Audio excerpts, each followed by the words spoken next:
getting cold, you're needing a shoulder. Puff out your chest and be a little bolder. All we do is we buy and hold.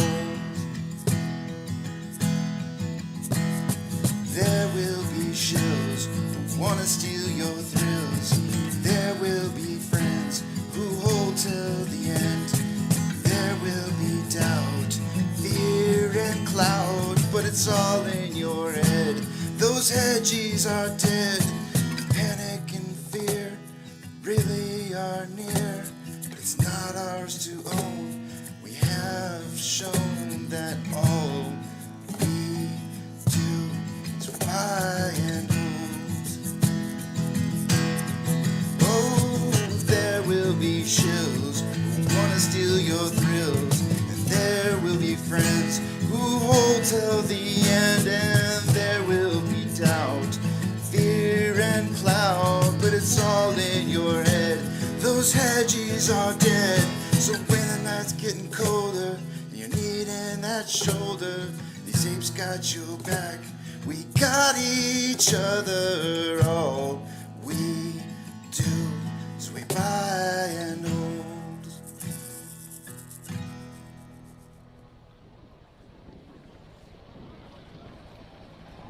T-minus 90 seconds and counting. All systems are go. We're about 90 seconds from the launch of Space Shuttle Discovery.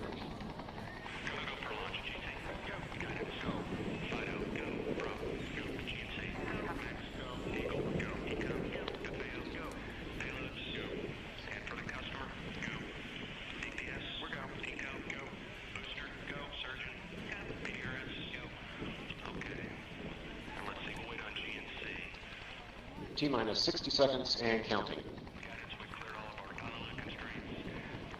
We are transferring to orbiter internal power at this time. Discovery is now running off its 3 onboard fuel cells. Coming up on a go for auto sequence start.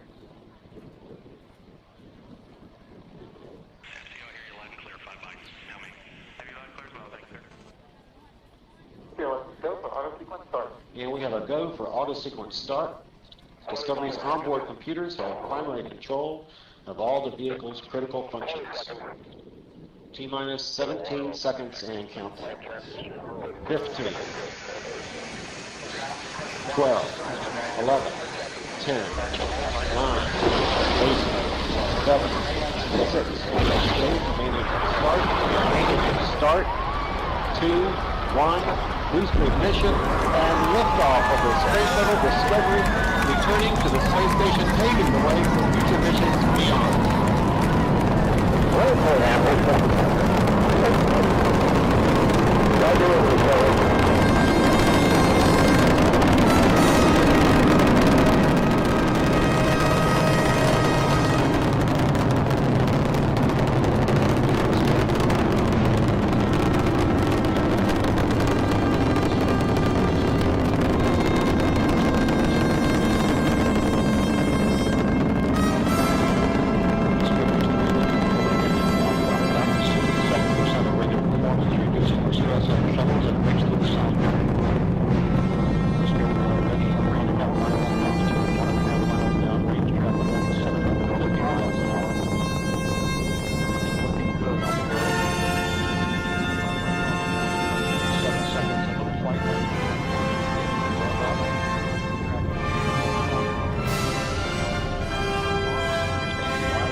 Separation confirmed. Guidance now converging.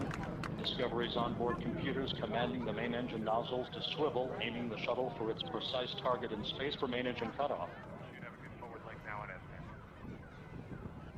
Okay, you sound good.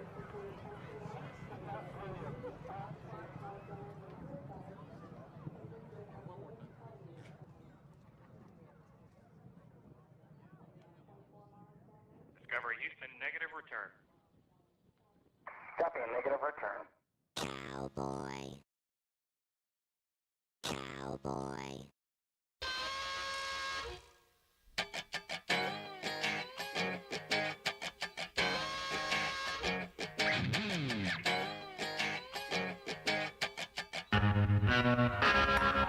Well, I'm packing up my game and I'ma head out west, where real women come equipped with scripts and fake breasts. Find a nest in the hills, chill like Flint. Buy an old drop top, find a spot to pimp. Then I'm a kid, rock it up and down your block, go with a bottle of scotch and watch lots of crotch. Buy a yacht with a flag saying chillin' the most, then rock that jumping down the coast. Give a toast to the sun, drink with the stars, get thrown in the mix and tossed out of bars. Zip to Tijuana, I wanna roam, find Motown, telling fools to come back home. Start an escort service for all the right reasons, and set up shop at the top of Four Seasons.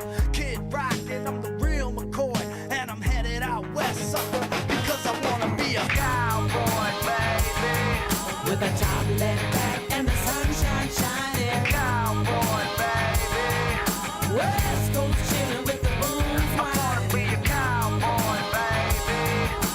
Riding at night 'cause I sleep all day. Cowboy, baby. I can smell a pig from a mile away.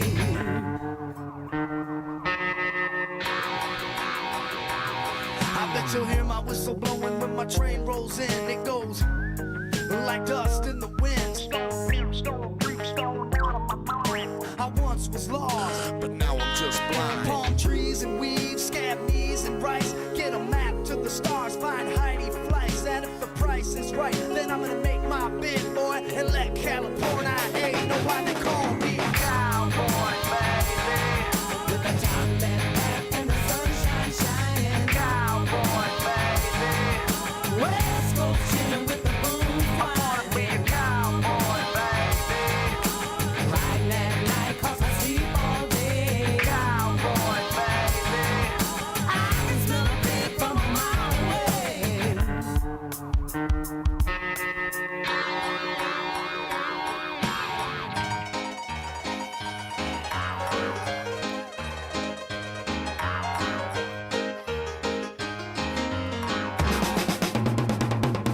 Yeah, Kid Rock, you can call me Tex. Rolling sunset woman with a bottle of Bex. Seen a slimmy in a vet, rolled down my glass and said, yeah, it is right, yo. No kidding, gun swinging, spurs hitting the floor. Call me Hoss, I'm the boss with the sauce and the horse. No remorse for the sheriff, it is I ain't right. I'ma paint his town red, then paint his wife. Cause chaos, rock like Amadeus. Find West Coast for my Detroit players. Act like mayors, ball like Lakers. They told us to leave, but bet they can't make us. Why they wanna pick on me? Lock me up and snort away my key. I ain't no cheat, I'm just a regular failure. I ain't straight out of Compton, I'm straight out the trailer. Lost like a sailor, drink like a Mick. My only words of wisdom out of Radio edit. I'm flicking my pick up and down that coasting and keep on trucking till it falls in the ocean. With the top left back and the sunshine shining. Spend all my time in Hollywood and Vine. Riding at night 'cause I sleep all day. I can smell a pig from a mile away. With the top left back and the sunshine shining. With the top left back and the sunshine shining. Cowboy. Hollywood and Vine.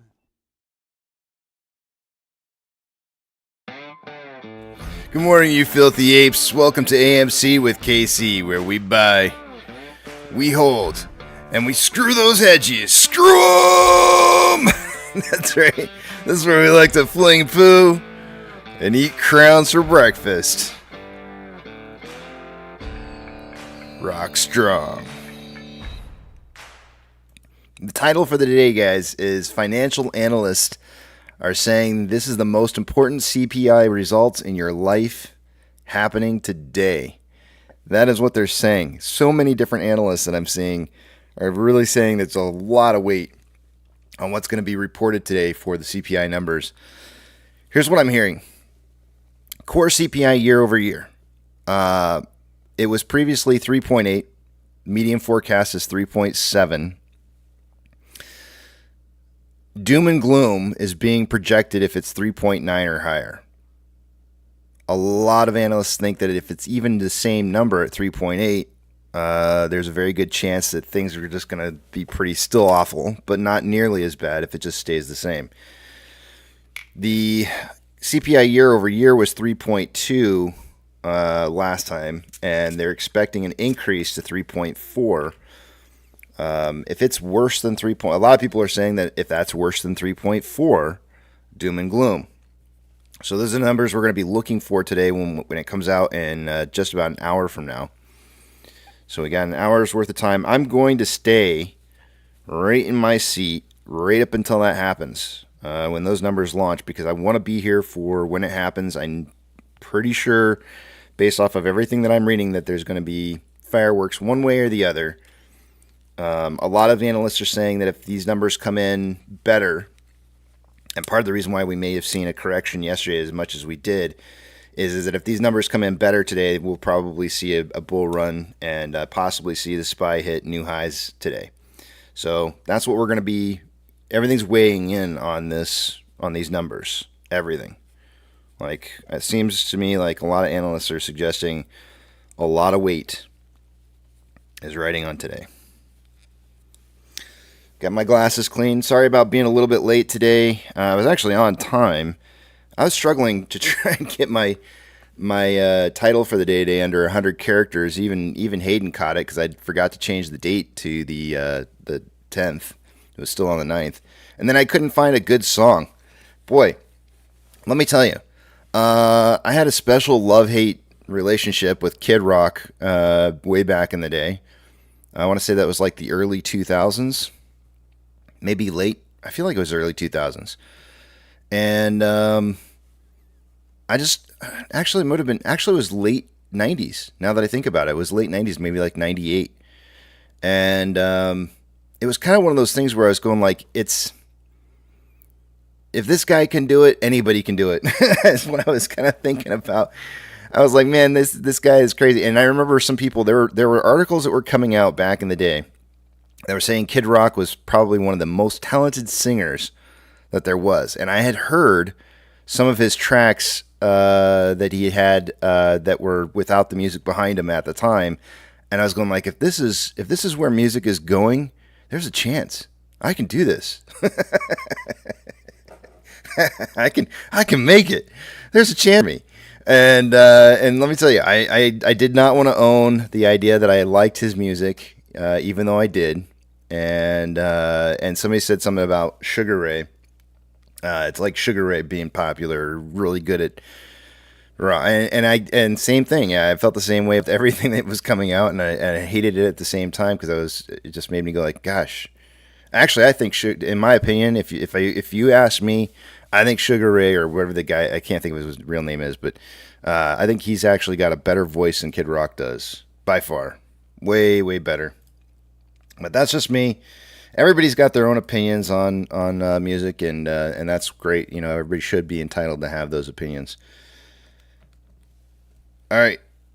Preacher saying the connection keeps dropping. Maybe it's just me. I'm seeing it too on my end. It does keep dropping. I don't know why. But it's stable this second.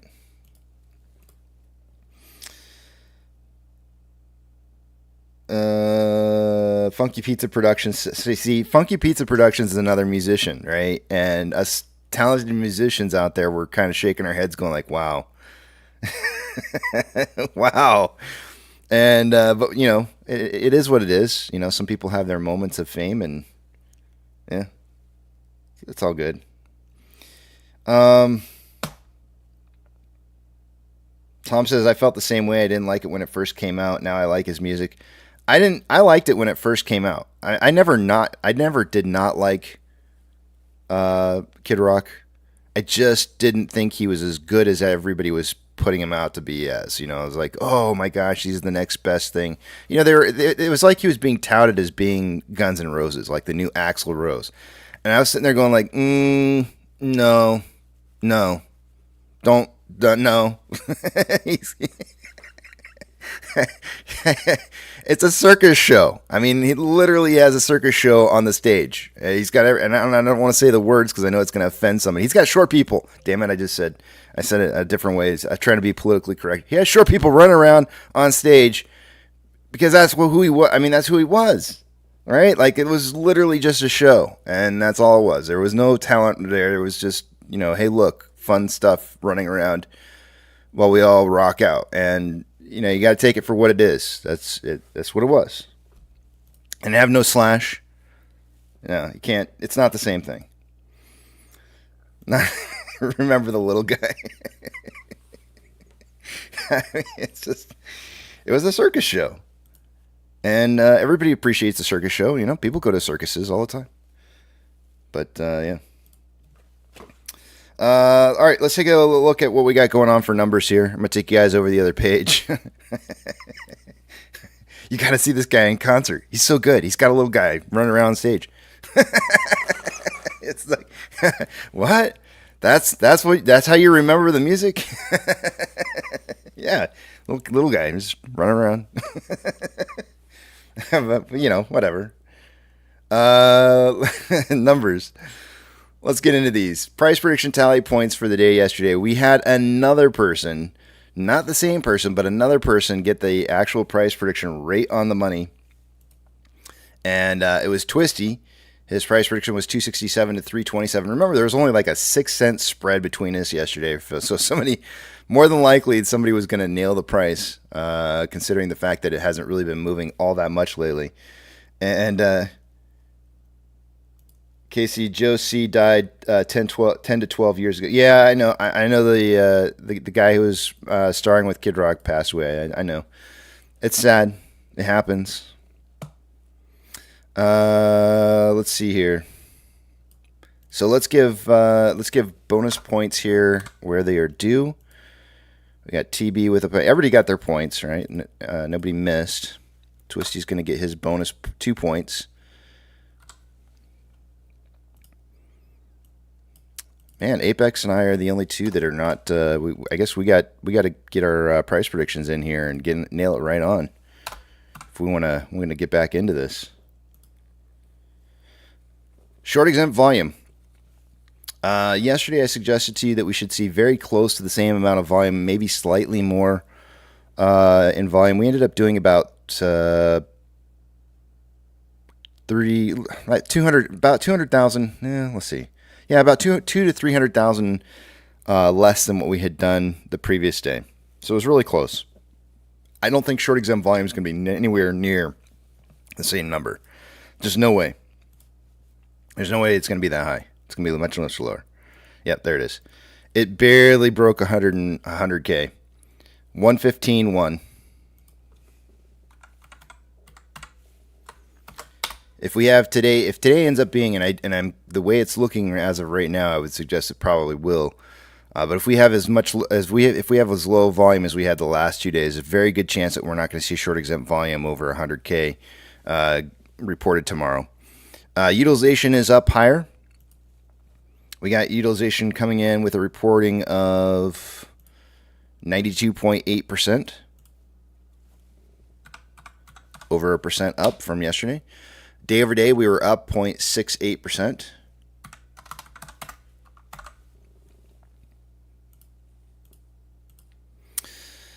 Max pain, I think it's still going to be 350.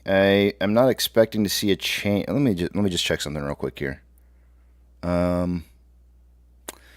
Calls were still at $3 though. There's a chance this starts to move down towards 3. I'm going to say 350 for today. Still, one more day at least. 350. There's a chance tomorrow we go down to 3 on max pain.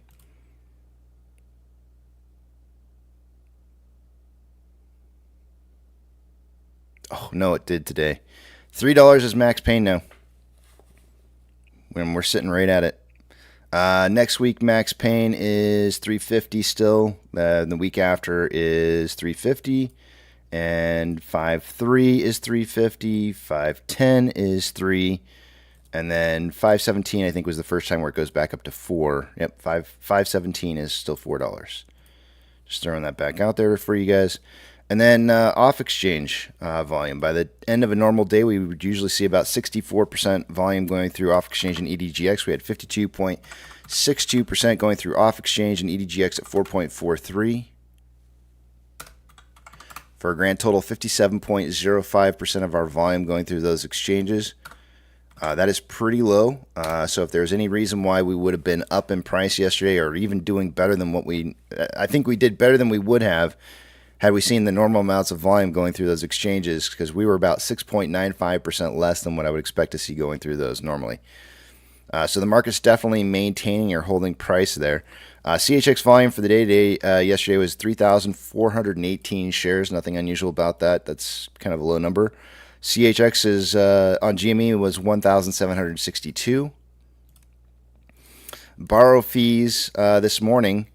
Last night there was one borrowing at the end portion of the day yesterday in the aftermarket hours. Probably right as those were closing. Let's see, what time is that? 8 o'clock. Yeah, that was an hour after markets had closed in the aftermarket hours. So there was an overnight borrowing of about 100,000 shares, and then they returned them 2 hours later. I don't know if I should include that in yesterday's numbers or today's. Let's include that in today's numbers. Yesterday we saw about 450,000 shares in total borrowed according to IBKR. We're going to include that 100,000 in today's numbers. So far this morning, they've borrowed pretty much all the 900,000 shares that they had as of about 10:30 last night. So we're going to put 1 million shares borrowed as of right now for the day, according to IBKR. And fees are at 1.93. Those fees will likely start rising as there's less shares available to be borrowed. Institutional ownership this morning is being reported at 76.41 million shares. Let's give that a refresh. It's now 76.4 million, so we're starting to see a rise.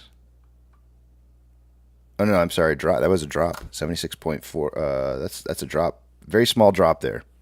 It was just a tiny, tiny drop. Hold on a second here. I think I forgot to log into my account. I did.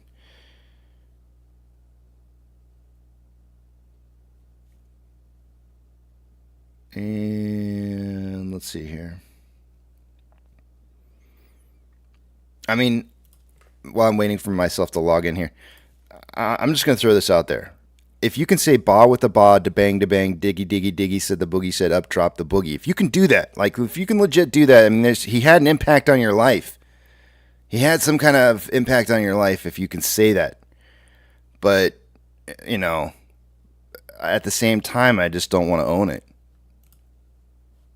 I bet you guys never expected that to come out of me. I guarantee you guys never. Wait, I got to go back to the comments here and watch what the comments say. Casey, holy crap, you just said it perfectly. I know, right? I practiced really, really hard for a long time. I was like, I'm going to get this. I did. It'll never go away. I forever remember that one. Just popped in, and yes, I can say that. Good morning, Casey. Good morning, everyone. Good morning, Moonlit Rifts.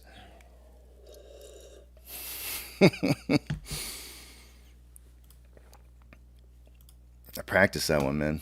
Hard. You know I don't get that kind of stuff normally. Bunch of gibberish. Andrew Morgan said, Casey, that was perfectly said. It's like admitting you like Creed or Nickelback. I know, right? It feels so wrong, and then you feel dirty for it, and then you're like, yeah, but it feels so good too. It's like a dirty, like, good feeling. It's like I got it out there. Brian slapped it in his face. Oh wait, is he slapping? Yeah, that's a slap to the face. That's pretty funny. All right, back to the numbers. Sorry, I had to fill in the time there with something. Let's see here. Options. Oh man. All right, let's see. What do we got going on with these options here? Open interest yesterday. The highest amount of open interest was at a $3.50 strike for the calls. That is still the case. There was 23.5 thousand contracts an hour ago. I mean, yesterday, not an hour ago. There's now 25.1 thousand contracts. I didn't even know if I was going to be able to say that. I was getting ready to say it, and I was like, I hope I get this out right. It's been forever since I said it. Puts. Highest amount of puts yesterday was at a $3 strike. That is still the case. We had 8.5 thousand contracts yesterday. It's now 8.8 thousand contracts today, this morning. It's a very small rise, so there's still part of the market that believes the price can still be moving down. We're not seeing puts closing out at $3. When we do start seeing volume rapidly starting to rise because it's in the money currently, if we start seeing a big rise in volume in the money puts, and then price starts going, we'll probably see it in the other order, right? Like if we see price moving up, we'll probably start seeing volume rising on the amount of puts that are there at 3, which means that they're closing out, and that's a bullish move and a bullish action. So the market still believes at this point in time, based on the fact that the open interest increased from 8.5 thousand contracts to 8.8, that the price is still going to stay underneath an $8.5 or $3 price and potentially move down further. That there may be some more to milk out of this, out of their bets at 3. Taking you guys over the other page here. Let me move a couple screens around, and we'll take a look at the rest of the data.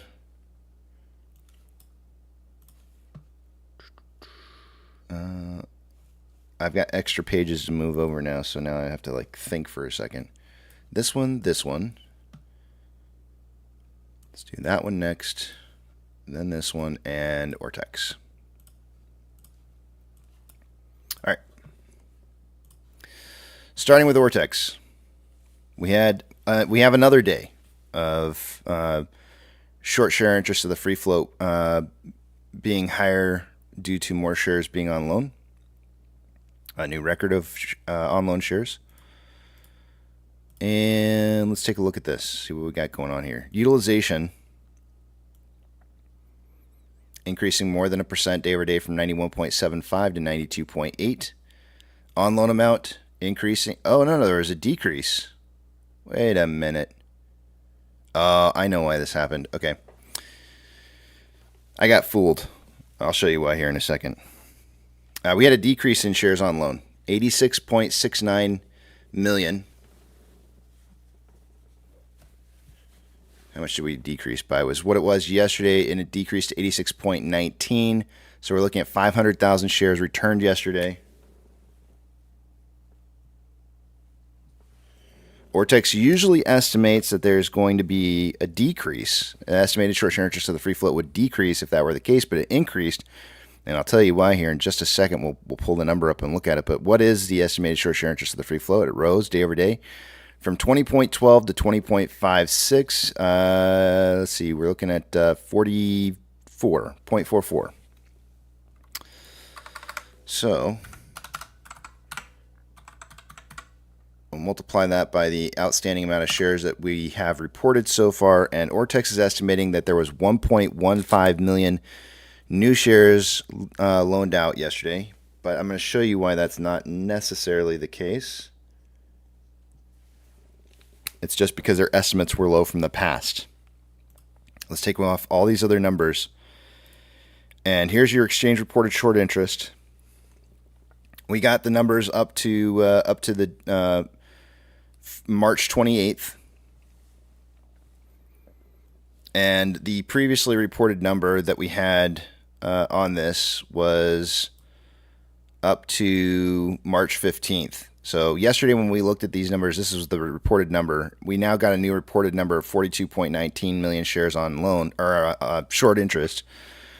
And here's the reason. The estimated short share interest of the free float was a little bit underneath what it actually ended up being, so they made the correction for today. Right, that corrected amount shows up in today's number. So they've corrected this just a little bit here to coincide for the underestimates in short interest, and that's the reason why you're seeing the estimated short share interest of the free float rising as 500,000 shares are actually being returned.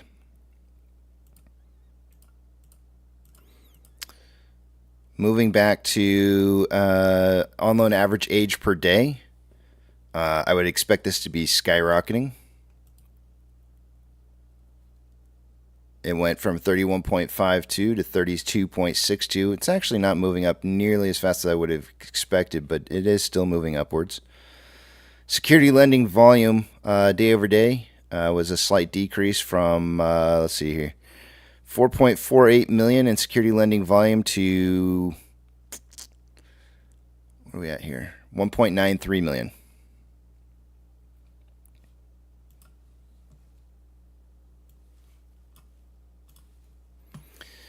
MMRI. Yesterday when we finished out the day, we were at 282.5. It is now currently 280.92.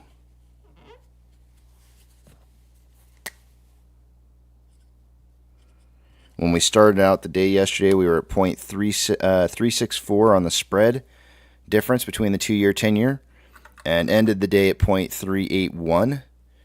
And it looks like it's gotten even worse overnight. More inverted, it's 0.388. That's right, I can see it with my own eyes. Just that small, tiny difference.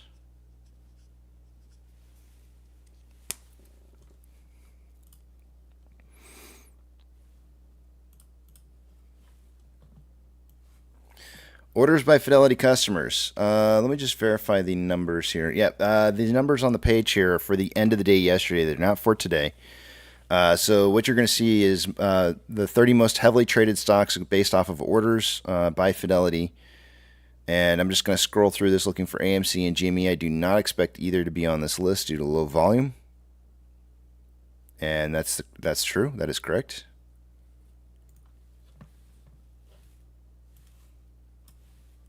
Trigger price for SSR for the day today is $2.67. We currently have 79.4 thousand contracts that are out of the money on the calls versus 851 contracts that are in the money. 6.3 thousand contracts are out of the money on the puts versus 21.6 thousand contracts that are in the money. Yesterday, when we were looking at this in the beginning of the morning, we had about 79,000 contracts that were out of the money. We already have that just alone in calls. So we got about 6,000 more than that now. We're at 85,000 contracts and some change out of the money. And we started out the week at 69. Nice. Let's write this down. It's 85,000 contracts out of the money. The chances of you being a winner right now on options, pretty small.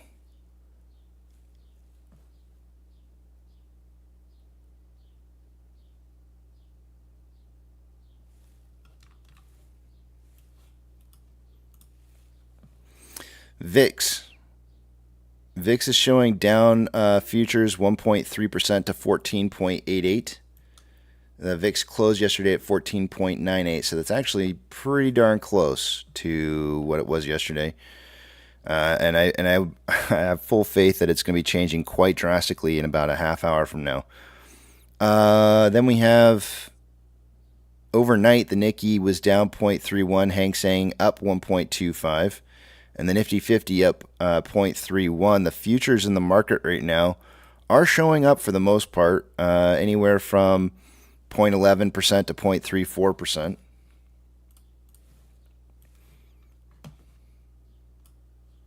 We're going to get some fireworks here in about 30 minutes. Of the Mag 7, 4 are green. 2 out of the red ones are borderline green. They're not too far down. Financial institutions plus or minus 2.5% or greater of a change will get a shout out in the pre-market this morning, and let's see if we have any. We do. There's one really close right now. HSBC is up 2.48% as of right now. If I had to guess, and this is just me being a guessing kind of guy, I'll bet you the HSBC that we're going to see the market financials starting to move down after the next 40 minutes from now, and I'm betting that that particular ticker, HSBC, is probably going to get hit pretty hard. So they're moving it. I think they're moving it preemptively this morning upwards because they know it's going to go the other direction here in just a little bit. I'm betting. We'll see. Maybe I'm wrong. We'll see. Gold futures, or not futures, gold currently down 0.25 and consolidating after a downtrend. Silver is down 0.29, consolidating after a downtrend. Ethereum Classic is down 0.26 and trending down. The US dollar is down 0.08, trending down. And the SPY is up 0.13 and trending up. Initially, at market open this morning, pre-market open this morning, it did gap up a little bit, trended down back to where it was, and then started trending back up again. And really near that 520 mark, that is the number that it's right in the middle of the range where I said I felt like we may see the SPY turn around and head back down again, which was 518 to 522. So I've got 520 marked in here.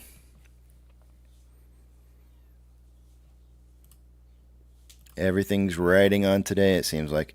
Tesla is up 0.41 and is consolidating after a little bit of an uptrend this morning. Amazon is up 0.05, trending up. Cinemark is not yet traded. Doge is up 0.06 and ultimately trending down. Bitcoin is down 0.23, trending down. GME is up 0.55. And it hasn't really, I mean, it's been, for the most part, it's been trending down since market open this morning, pre-market. There's some news on GME. I don't know if you guys heard, but some of the board of directors bought some shares. Some people are waiting to see if Ryan Cohen's going to buy some. Anxiously awaiting. I don't know if that's gone through or not yet, but people are expecting to see that. HYMC is up 0.9 and in the pre-market this morning. It's only traded 8 shares so far. The overall trend at the end portion of the day yesterday was up. It was on an upwards trend. NCMI is down 3. Is not yet traded, in the pre-market this morning. Hood is down 0.05, and I'm going to call it consolidating at this point. And AMC is breaking even and consolidating since market close from yesterday. Inflow versus outflow, we had approximately $200,000 more inflow than outflow. 4,840 shares traded so far this morning. We're waiting for the pokey stick of volume in about 2 minutes. And I'm not really, I'm not expecting to see large volume showing up, but we'll see here. We're only 2 minutes away. 4-hour time interval. We currently have a little bit more buying pressure than selling pressure with an RSI of 33.73, which is below average. On a 1-hour chart, more selling pressure than buying pressure with a divergence on the vortex indicator currently occurring, RSI at 45.49, which is slightly below average. On a 30-minute interval, more selling pressure than buying pressure with a divergence, several divergences overnight on the vortex indicator. A little whipsaw going on. RSI is at 44.83, which is slightly below average. On a 5-minute interval, equal amounts of buying and selling pressure with RSI at 40.62, which is below average. Since we're getting our pokey stick of volume here in just a minute, I'm going to hold off on the Ichimoto, especially since I'm not really counting on that data at this point in time. Just want to see what Ichimoto's going to, or not Ichimoto, but pokey stick of volume is going to show up as here.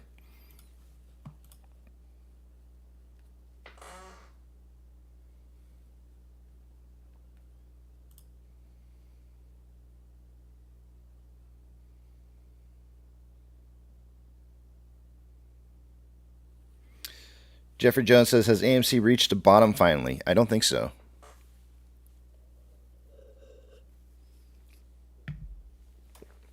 I think that once the dilution's complete, at some point in time, we're going to see a share price around 278. I think that's the number I came up with. Let me make sure. Yeah, 278.3.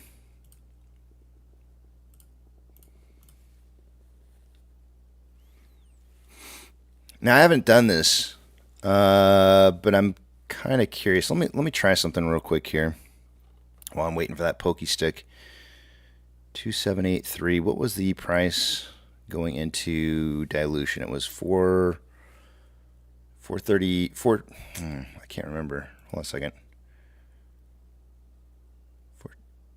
close on that day, it was 434. This is not how you're supposed to do this, by the way, what I'm about to do. Let's see, what are we looking at? 278.3. We'll just call it 278.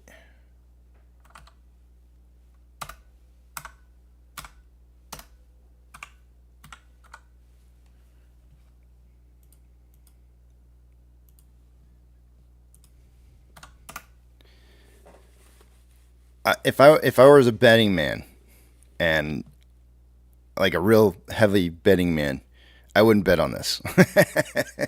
But something tells me that maybe AMC is going to have an average share price on this dilution at around $3.56.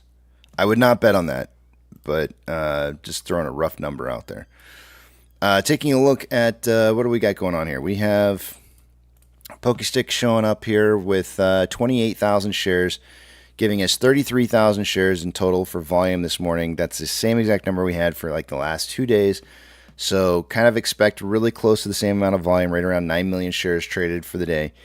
So the volume prediction for me is going to be 5 to 25 million. Let's take a look at Ichimoto.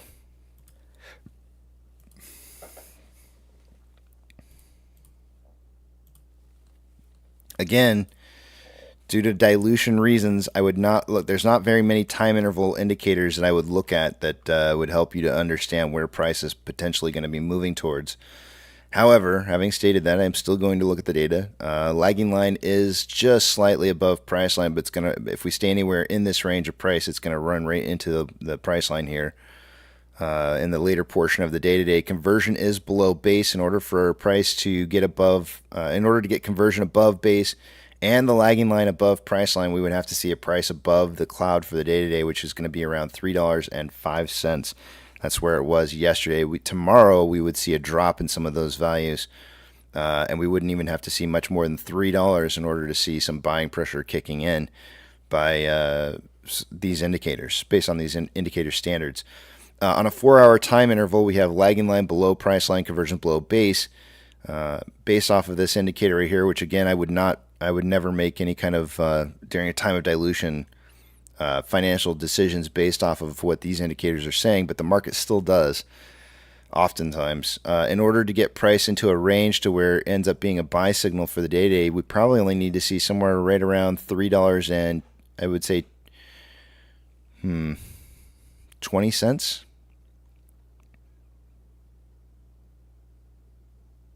Yeah, I'm going to go with 320. I had 330 from yesterday, so that number is starting to get a little bit lower. The 1 hour and 4 hour are starting to come close to being in agreement for where a buy signal may trigger.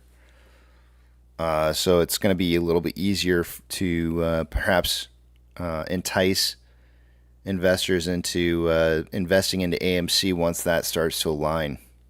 Those 1 hour and 4 hour charts, with or without the dilution, the market still trades on indicators, and I would not trust it, but there are many people who would anyways. I mean, some people just trade on indicators and don't look at anything else, and that's it. AMC's got some news here. Let's see if it's actually related to AMC. If it's, yeah, it is. Okay. Godzilla and Kong keep the box office crown in early April.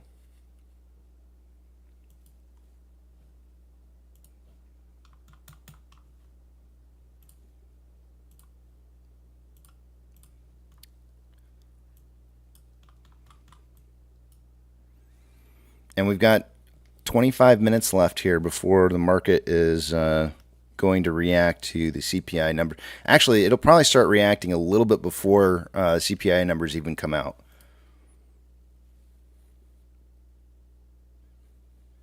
Yeah, Jeffrey, that's the title for the day today. Whenever you see whatever your question is for the title, I would go back to the beginning of the live stream, and right after the music ends, I usually launch into a little soapbox moment of where I talk exactly about what I think about the title.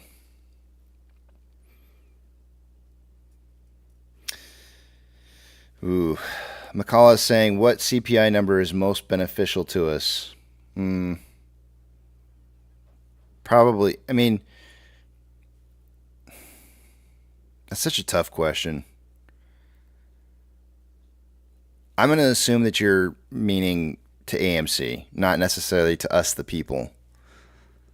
An improvement to us, the people, on CPI numbers would be best. For AMC, as has always been the case, we're waiting on one of two things, in my opinion, to happen. And it's either going to be for a market crash to occur, or we're waiting for some kind of dividend from AMC to come through. One of those two things is going to be probably the major catalyst that will cause AMC's price to start running. And so I would suggest to you that if we end up seeing CPI data much higher than analysts are expecting, and rate cuts are no longer going to be a possibility going into the future, then that's probably going to be leaning towards that market crash type scenario.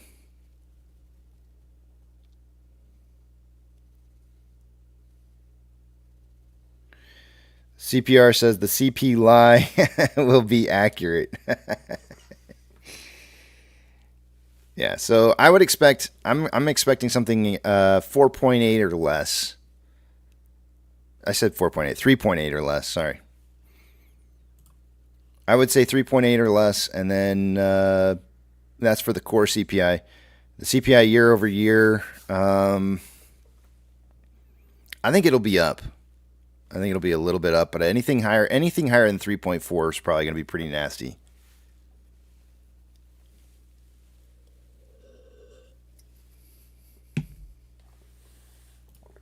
So that's what we're looking for. I would suggest we'll probably see CPI numbers at 3. Here's the thing.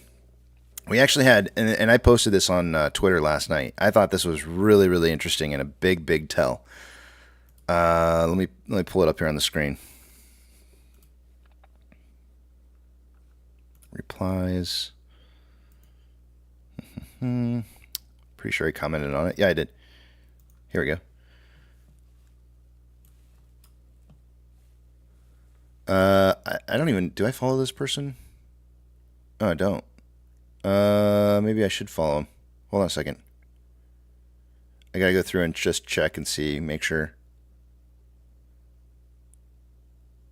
The problem I have is that when somebody follows me, if I go through their history and it's just a bunch of political BS, I tend to not follow back because I really just don't care. And because when you follow somebody, it shows up on your feeds, and I really don't care about that kind of stuff right now. So end time now is now. If you're watching, probably not going to follow you back on this, just because there's so much there. But I do enjoy some of your posts. As you can see here, I commented on the one from last night. Jamie Demon, we're going to call him Demon, right? Jamie Demon warning: if they do lower interest rates, it will only be for political reasons, but will make the situation worse. And essentially, what we have Jamie Demon saying is that he's warning that if they drop the interest rates, that it's going to be all over. He's basically signaling. He's signaling in advance. Look, don't drop rates. We're essentially hedged in a way right now that if you do that, we're effed. Right? So this is, for them to come out and say this kind of a thing is really, I wrote in here how to signal to the Fed that it's game over if you drop rates right now. Right? And then I put like walking on eggshells in here.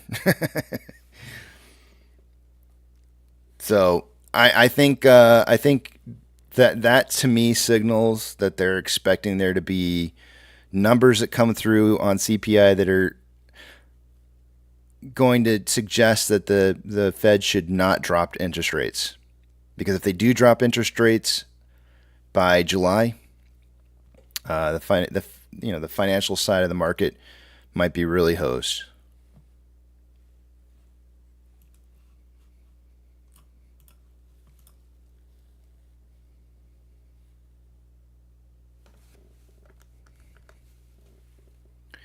And we got 20 more minutes before those numbers come through. Give me just 1 second, guys. I got to go take care of something real quick, and I'll be right back.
Okay, I'm back. We got about probably only 10 minutes left before we start seeing some activity.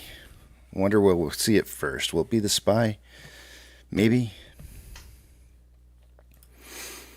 Let's see.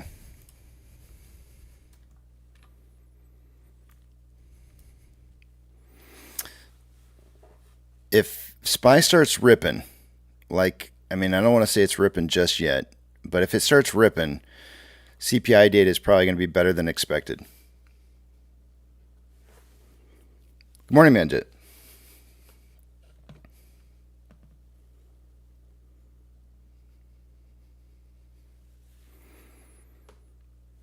So we'll watch SPY here for just a little bit because it is getting a little bit of a run right now.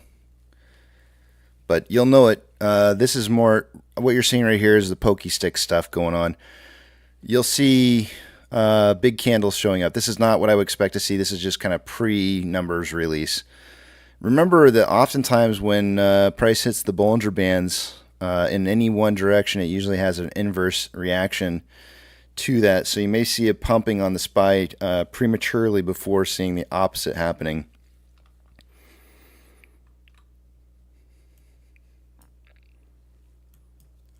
See what we end up getting here.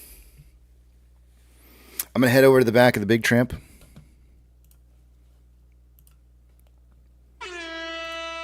Anybody who wants to join up in there is more than welcome to. And I just noticed that SSR was not on the page. There we go. Got it up.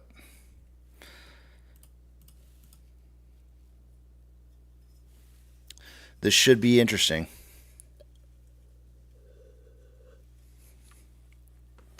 One way or the other. One way or the other. That's a song I don't think I've played before. Damn. I was trying to come up with a good song to play this morning. That would have actually been a really good song to play. Oh well.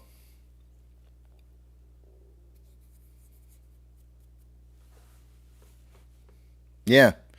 Little Blondie this morning would have been perfect. I don't know why I didn't think of it.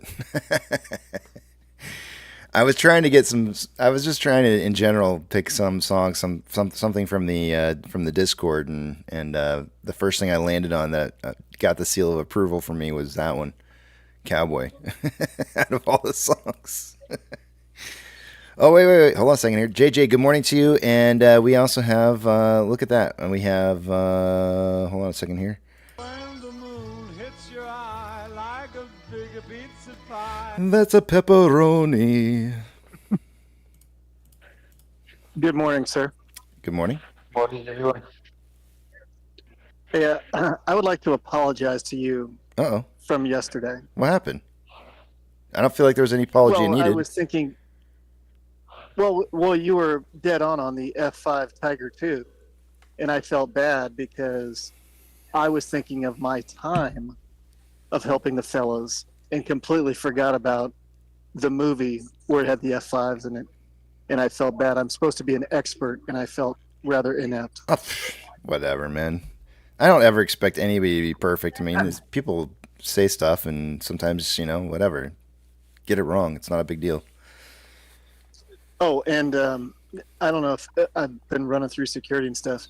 Okay, so if CPI goes up, and I always have a hard time with this, is that good for us? Because doesn't that, if it goes up, doesn't everything go up, which means their collateral goes up, which makes it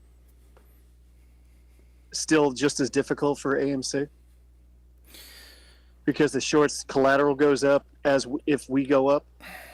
But if we go up, You know what I yes, their collateral. Well, they would need more. They would be required to have more collateral if we go up in price. Okay. Yeah, I but got it. but if we may move with the SPY initially. Like if the SPY starts dropping and we move with it, then we would. That's not necessarily the case. What you're gonna end up seeing happening is you're gonna see the market fail harder than AMC. So initially, AMC will move down in price, but it won't move nearly as bad as everything else does. And at some point, we'll probably go inverse, right? Like somebody's going to be like, "Ah, crap, we don't meet requirements now for liquidity because all of our other positions move down so much further than what we hold in our collateral that we're holding is not meeting the expectations for margins." And that's when those margin calls start rolling in. It's not just for AMC; it would be across the board, right? Like it's like full on, you are getting margin call for everything. And that's all of a sudden where you would start seeing the market. You would see specific sectors or specific shorted stocks suddenly start spiking in price. And while the rest of the market, where institutions are holding most of their money for collateral, starting to fail. And it would just be this big reversal. So as AMC squeeze people, we're kind of hoping for it to go down. The SPY, yeah. Yeah, we're hoping for it to go down, but it looks like it might be going up. Well, we don't know. That's why we're waiting. Yeah, we got to see what's going to happen here. I have a question. What's a good CPI and what's a bad CPI? Lower CPI is better. Means inflation's improving. Inflation's going away. So the higher the CPI, it depends on how you're looking at it. For us, I think the higher the CPI, the better, because that ends up meaning that there's going to be some kind of major market correction, right? Like inflation's, they somehow managed to soft land this bitch, but I don't see that happening. I just really don't. I don't feel like there's any way that there's going to be a soft landing out of this. If anything, I think they've made the landing. They instead of crash landing the plane at 10,000 feet, they've dropped the plane down to about 3,000 feet and plan on pushing the stick full forward. Wow. I don't know if I even want to go flying now. Right. It doesn't matter. The point being is that it doesn't matter, and Hayden understands this. It doesn't matter if you nosedive at 10,000 or you nosedive at 5,000. It's still a crash. There's no real big difference. Yeah, once you push that stick forward, it's done, And so a soft landing, may not necessarily be a soft landing.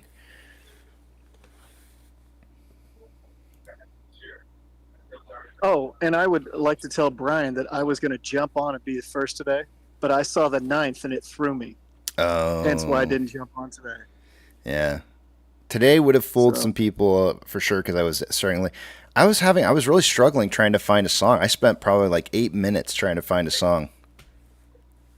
Now I feel worse that I like Kid Rock the way you talked about him polishing a turd. I mean, I know I'm so harsh. I'm an asshole. I can't help it. I'm very harsh on it. But see, at the same time, I mean, I sat there and proved to you how well I know Kid Rock. The fact that I can say that whole line, and I mean, that tells you that I listened to it enough to where I know what I'm talking about. But I can't. It's just one of those inexplainable things where, as a musician, you're embarrassed to say like, "Yeah, I like Kid Rock." You just don't want to say it. You don't want to ever admit to it because you're just kind of like, you cringe. You're like, dang it. When I work at the bike shop, and a Nickelback song came up, and I went, "Oh, cool!" And these guys are like, "Ugh, Yeah. what's wrong with Nickelback?" They go, "It's nothing wrong with Nickelback. It's Nickelback fans." And I went, "Wait a minute, you just hit me again with a slap." I know it's It's not Nickelback. It's Nickelback fans. yeah. It's I got- us musicians are weird people. Don't listen to us. Don't ever take our opinions and it's just us. We're weird. We're the weird I ones. gotta go Don't. jump on a plane. I'm in the back today. All I'll right. talk to you later. All right. Have a good one. Later. Yeah, don't listen to me, guys. I'm just extra harsh, and that's all. If you like it, and this should be the truth. If you like the music, F what anybody else says. Who cares? Who cares? It means something to you, and that's really what it comes down to, right? Like music is about touching the soul and finding meaning for yourself.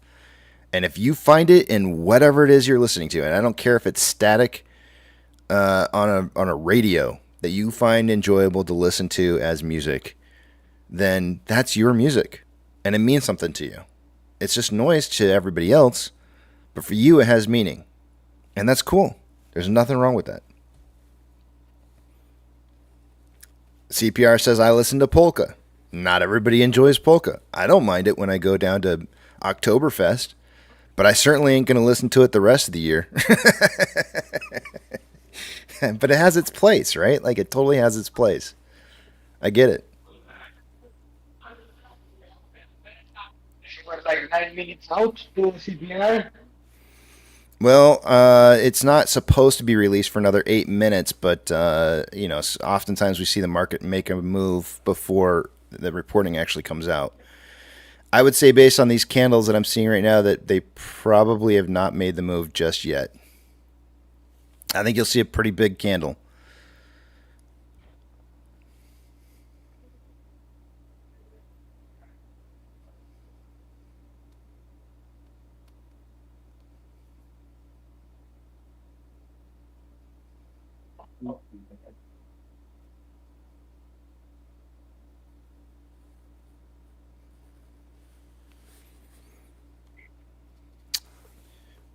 Frank says, polka made me sad.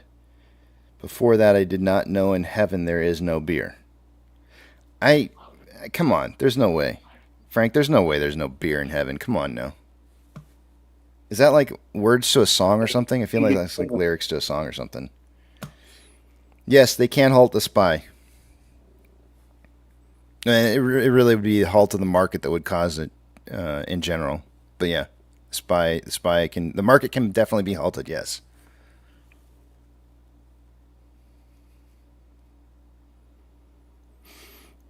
Frank says it's a very popular polka song. See, yeah, I kind of figured that had to be like, that sounded like lyrics to me for something. I don't know.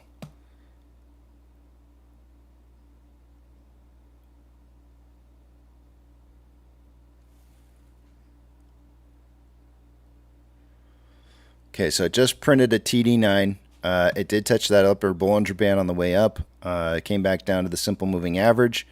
Retested 520, which happened to be just a little bit lower than that simple moving average, printing a TD9, which means that there should be a reversal that's going to kick in here. So it may start heading back up on the release of the numbers. Let's see what happens. I don't even have the CPI page pulled up right now. Let me get it pulled up real quick here. I do have a link to it. There we go. The crazy part to me is that we always see the reported numbers after.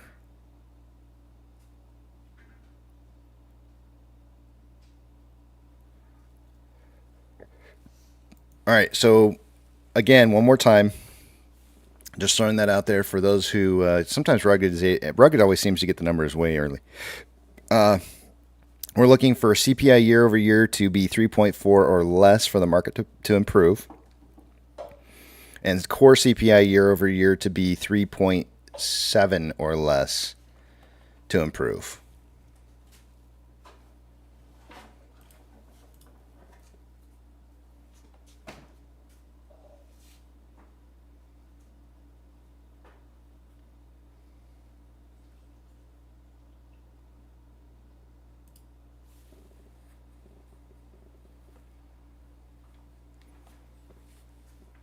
5 minutes and counting. I think my computer clock is on time. It says 7:25 on my phone.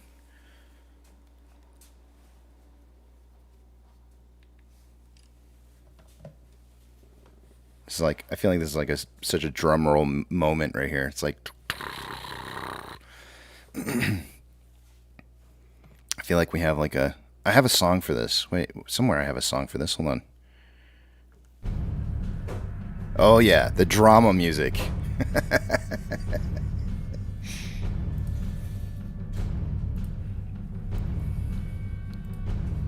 Funky, good morning.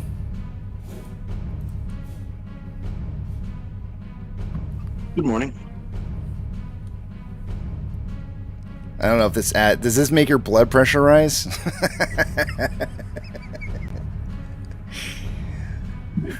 No, I'm chill.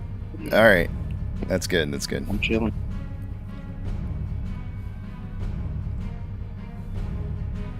Sipping some iced coffee and smoking spit chips.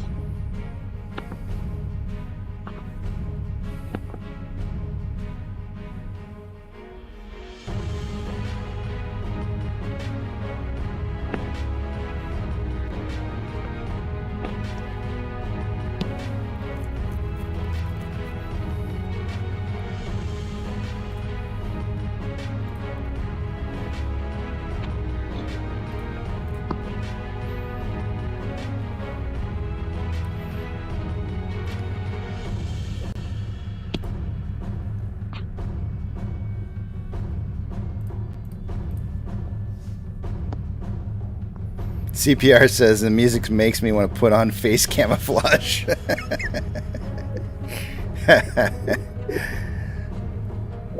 It's the fight music.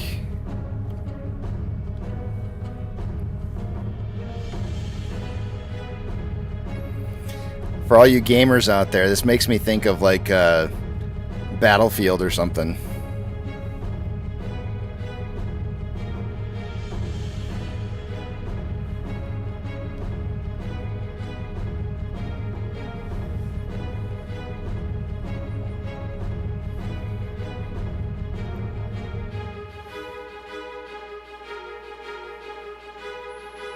We got just about 2 minutes left. We should be seeing the numbers starting to move here any second. It's going to be so anticlimactic if nothing happens and it just stays even keel the whole time.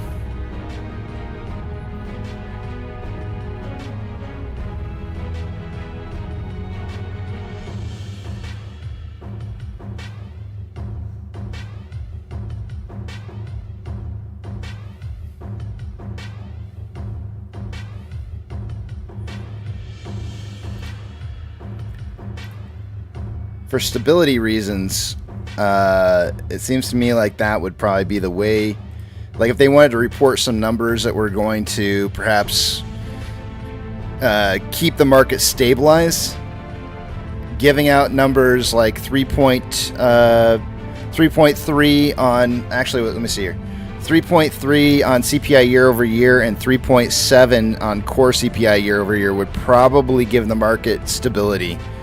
And we would see like nothing happening.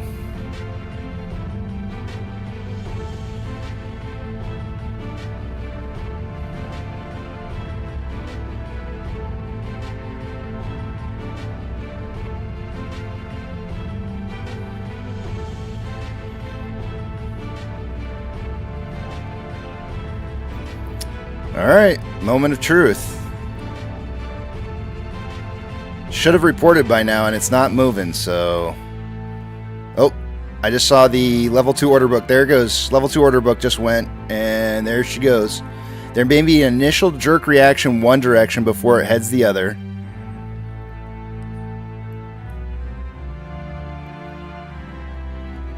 And there's the other.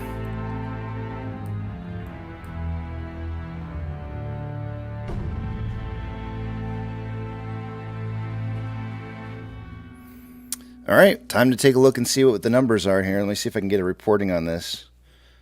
Let's see what we got going on. I am still not. So I updated the website. This is crazy to me. They never have the website updated on time. So there was the initial jump in the other direction to hit the Bollinger Band, and then it just dropped out.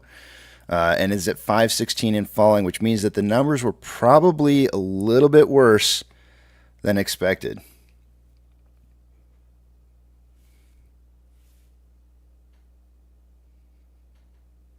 .4? Get the heck out of here. There's no way. There's what?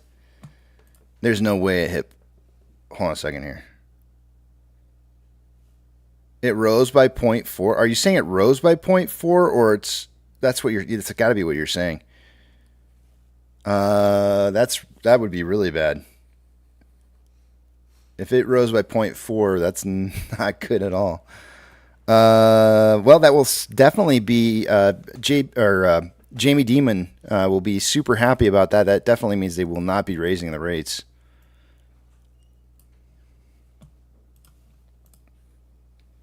Wow.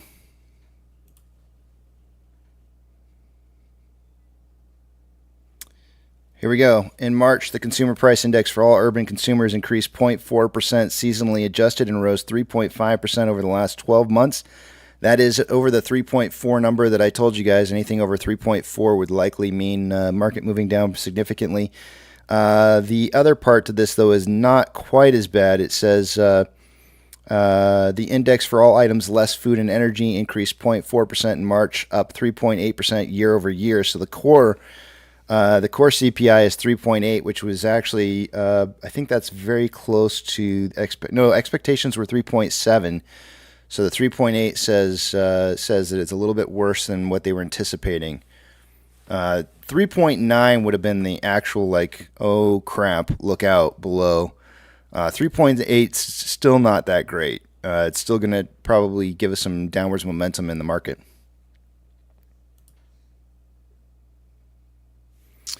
Well, there she blows. How did that do on AMC? Like I said, we will likely follow the market initially as it moves down. We're trading at around 296 right now, down 0.34% from yesterday's closing price. Not too much of a change. We don't seem to be too much impacted by it just yet. Give it a little bit of time. Sometimes we're a few minutes behind the SPY movement. But more than likely, we should be moving with it. Let's take a look at a couple different things here. Let's take a look at the Mag 7 first off. All red across the board on the Mag 7. There's only 2 out of the 7 that are less. No, 3 that are less than 1% down so far. Red across the board on that. Financial institutions.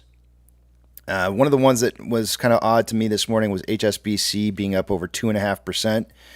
Did fall to 1.75. My guess is that they were moving HSBC on purpose. They knew it would probably fall more perhaps today based off of some of the numbers that were being reported. So pre-market moving it up to kind of counterbalance that a little bit. And I'm not seeing anything else hitting a negative 2.5% as of yet.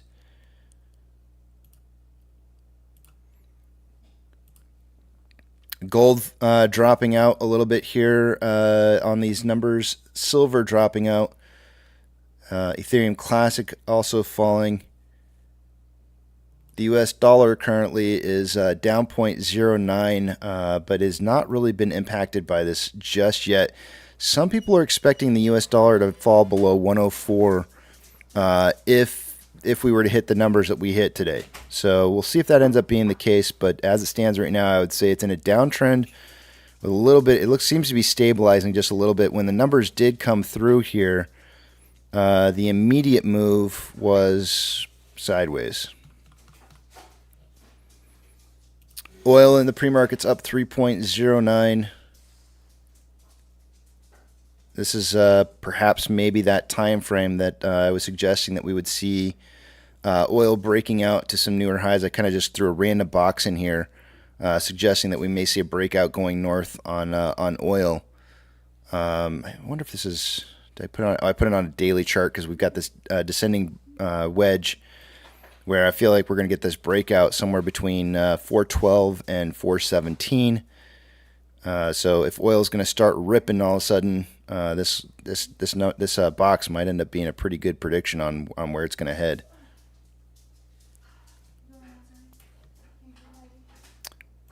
Up 3.09%. And then obviously the SPY is down.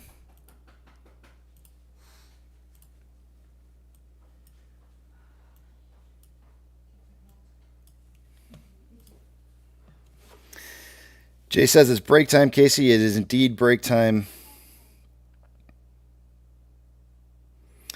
Apex, see you back in 45 with the price prediction. I'll probably give mine about that time as well. I'm going to kind of see how the market plays out here. It might try to recover some of the loss that it just had there on these numbers, dropping down to 513.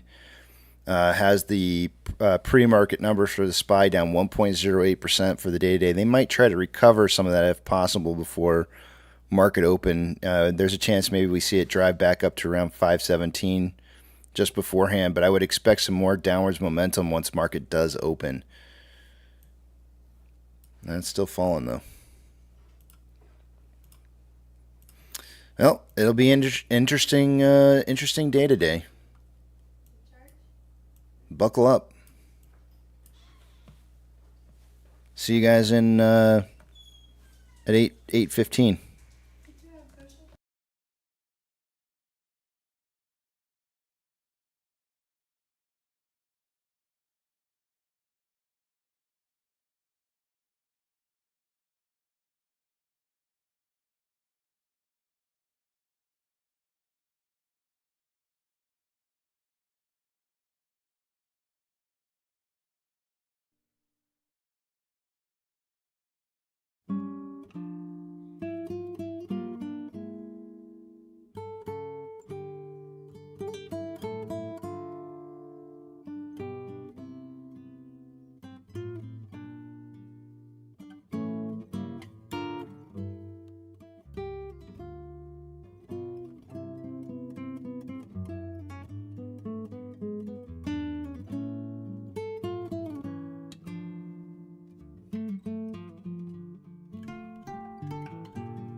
Hey, you're currently listening to 92 Elm on Upbeat. This is one of hundreds of tracks that you can access and download when you upgrade to Upbeat Premium.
it's all about the line. No ties, no suit and tie, just dark circles round these tired eyes. Sipping coffee, crunching numbers, technically analyzing.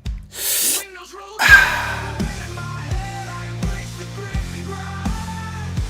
There's my castle, roots my kingdom, no place else I wanna be. MC ticker keeps on rolling, stock charts and patterns unfolding. Fear and greed, bulls and bears, it's a wild ride, I'm all inside.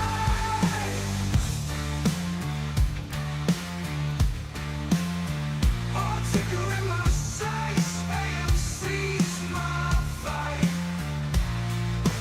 Betting fair, living, crunching numbers all night, yeah. Fan of the beer, tinker analysts, chasing dreams in the moonlight. No fancy office, just the open road. This is my life, alright.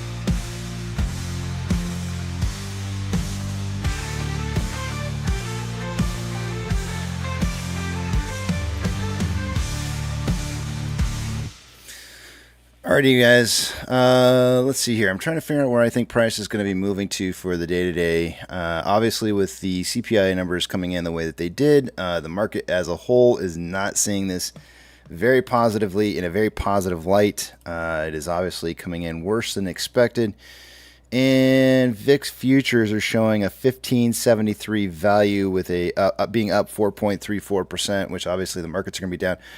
I'm showing the VIX trading right now at 16.3, which means it's going to come down a little bit. There should be a correction to the positive side on the market for the day-to-day, which means that we may see AMC hitting its bottom for the day-to-day and around that 289 price that we saw, and may see a little bit of a bounce back up here, maybe something is very similar to what we had back here, and end up closing. Let me just check something real quick here.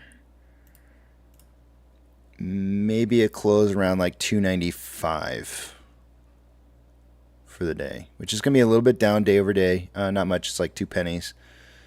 Maybe a little bit lower. Let me just check here and see where the next level of support for the close is.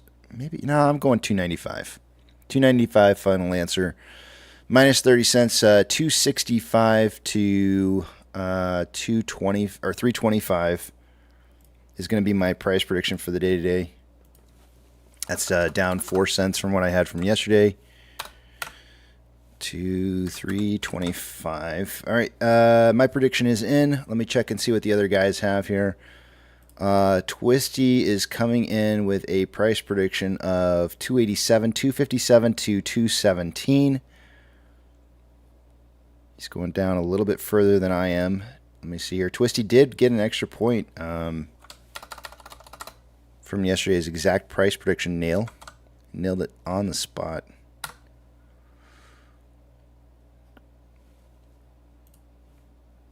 $217. Is that right? Yeah, that's right. 217. 317. We keep doing this. Every single one of us keep doing this. He's got 257 to 217. He meant 317. He's got the right prediction in there now. TV's coming in with a price prediction for the day. Let's see, what did he say?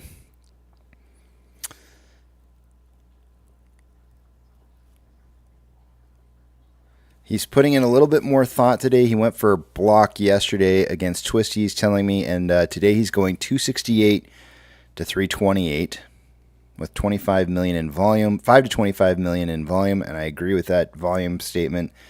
In fact, our Pokestick of volume has suggested about the same amount of volume 3 days in a row. We should have about 9 million or thereabouts in volume, unless, of course, there's some like random dilution that occurs in the middle of the day today. 268 to 328. Let me write that down. That's 2 cents down from where he was yesterday.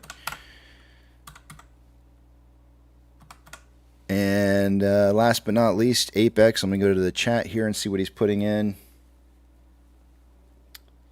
Where is he?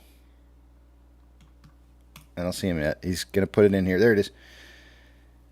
Oh, he must have already put it in since he's putting in the ranges here. Let me scroll back up enough to see where he put in his price prediction at. I do not see it, Apex. I see your ranges showing up here. So I guess I get to play 270. Or somebody said 278. Derek saying, watch the VIX. It should be 20 soon. There is some expected volatility that should be occurring from the CPI numbers that we got for the day today. 278. Hold on a second here. Is that right? 278. Yeah, that's got to be Apex's number here. So let's see here.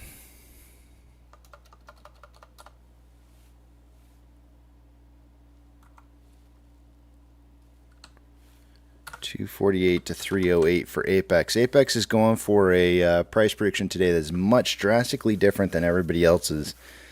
So is he eligible?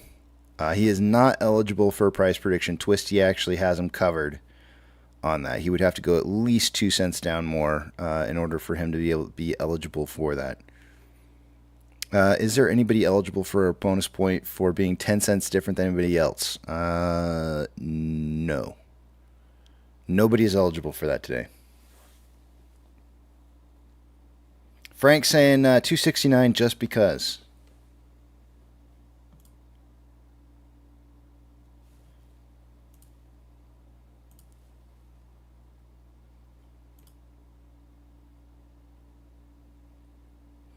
Tendies plus plus is quoting Adam Aaron. There's a recent quote from him saying that filing Chapter 11 is inconceivable.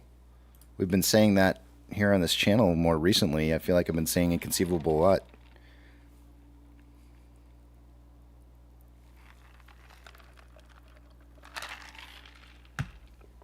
It's funny how movies tend to form our speech.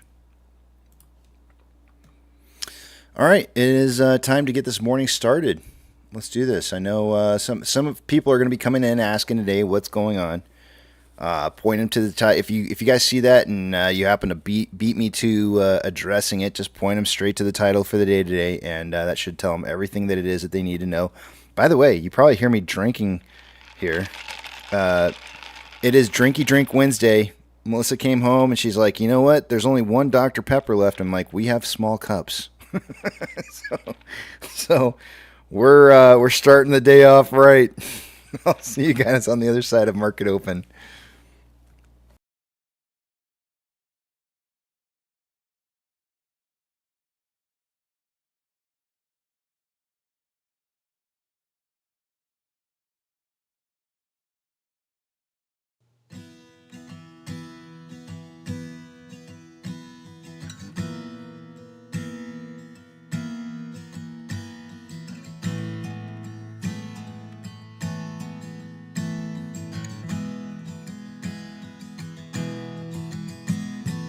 When the night's getting cold, you're needing a shoulder.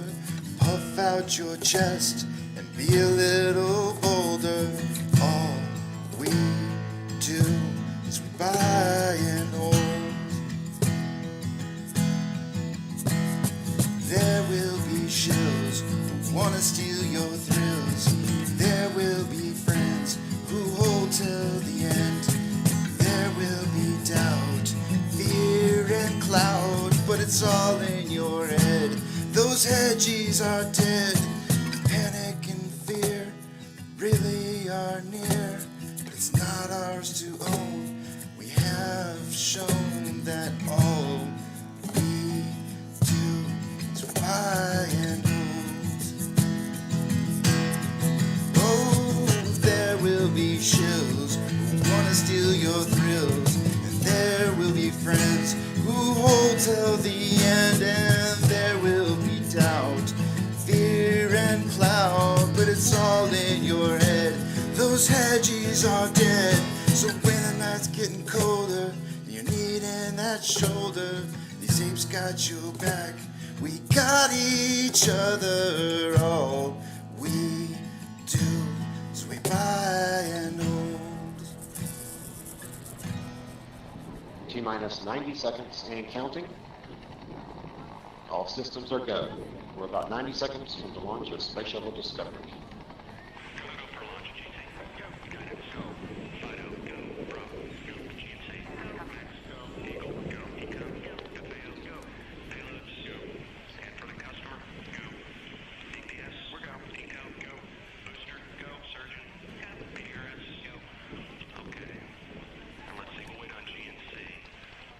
T-minus 60 seconds and counting. We are transferring to orbiter internal power at this time. Discovery is now running off its 3 onboard fuel cells. Coming up on a go for auto sequence start.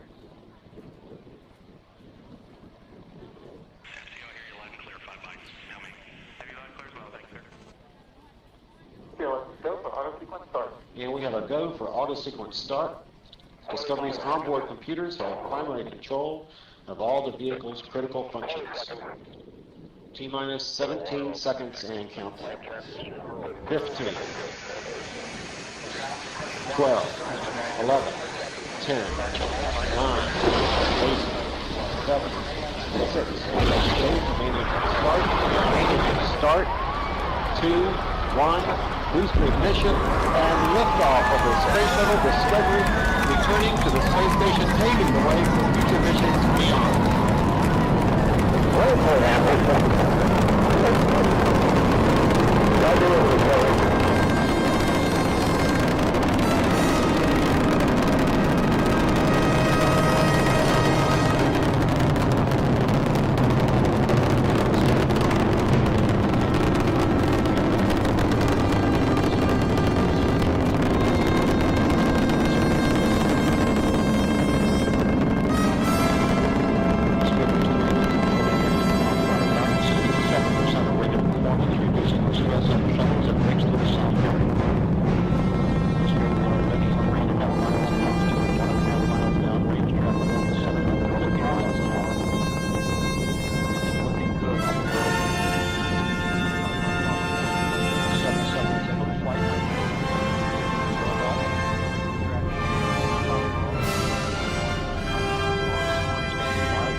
Discovery's onboard computers commanding the main engine nozzles to swivel, aiming the shuttle for its precise target in space for main engine cutoff. Should have a good forward leg now and Okay, you sound good.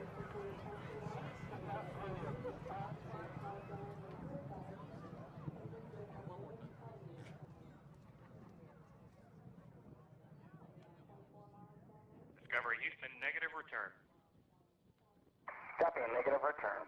Cowboy. Cowboy.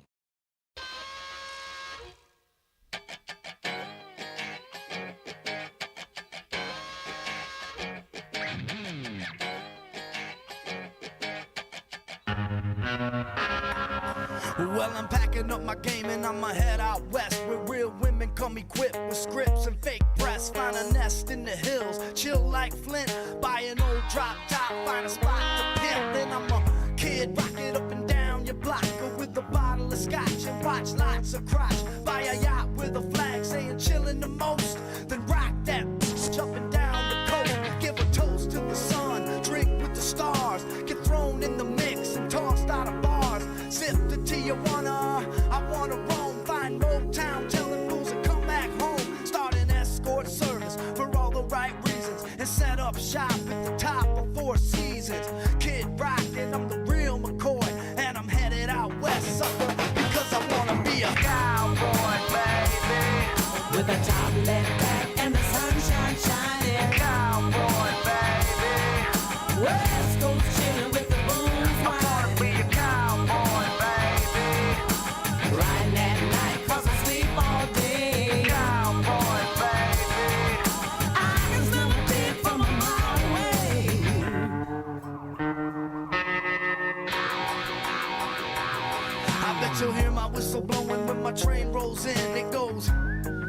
like dust in the wind. I once was lost, but now I'm just blind. Palm trees and weeds, scab knees and rice. Get a map to the stars, find Heidi flights. And if the price is right, then I'm gonna make my bid, boy, and let California ain't know why they call me cowboy, baby. With the top left back and the sunshine shining, cowboy, baby. West Coast chillin' with the boom flying. I wanna be a cowboy, baby. Ride that night 'cause I sleep all day, cowboy, baby. I can smell a pig from a mile away.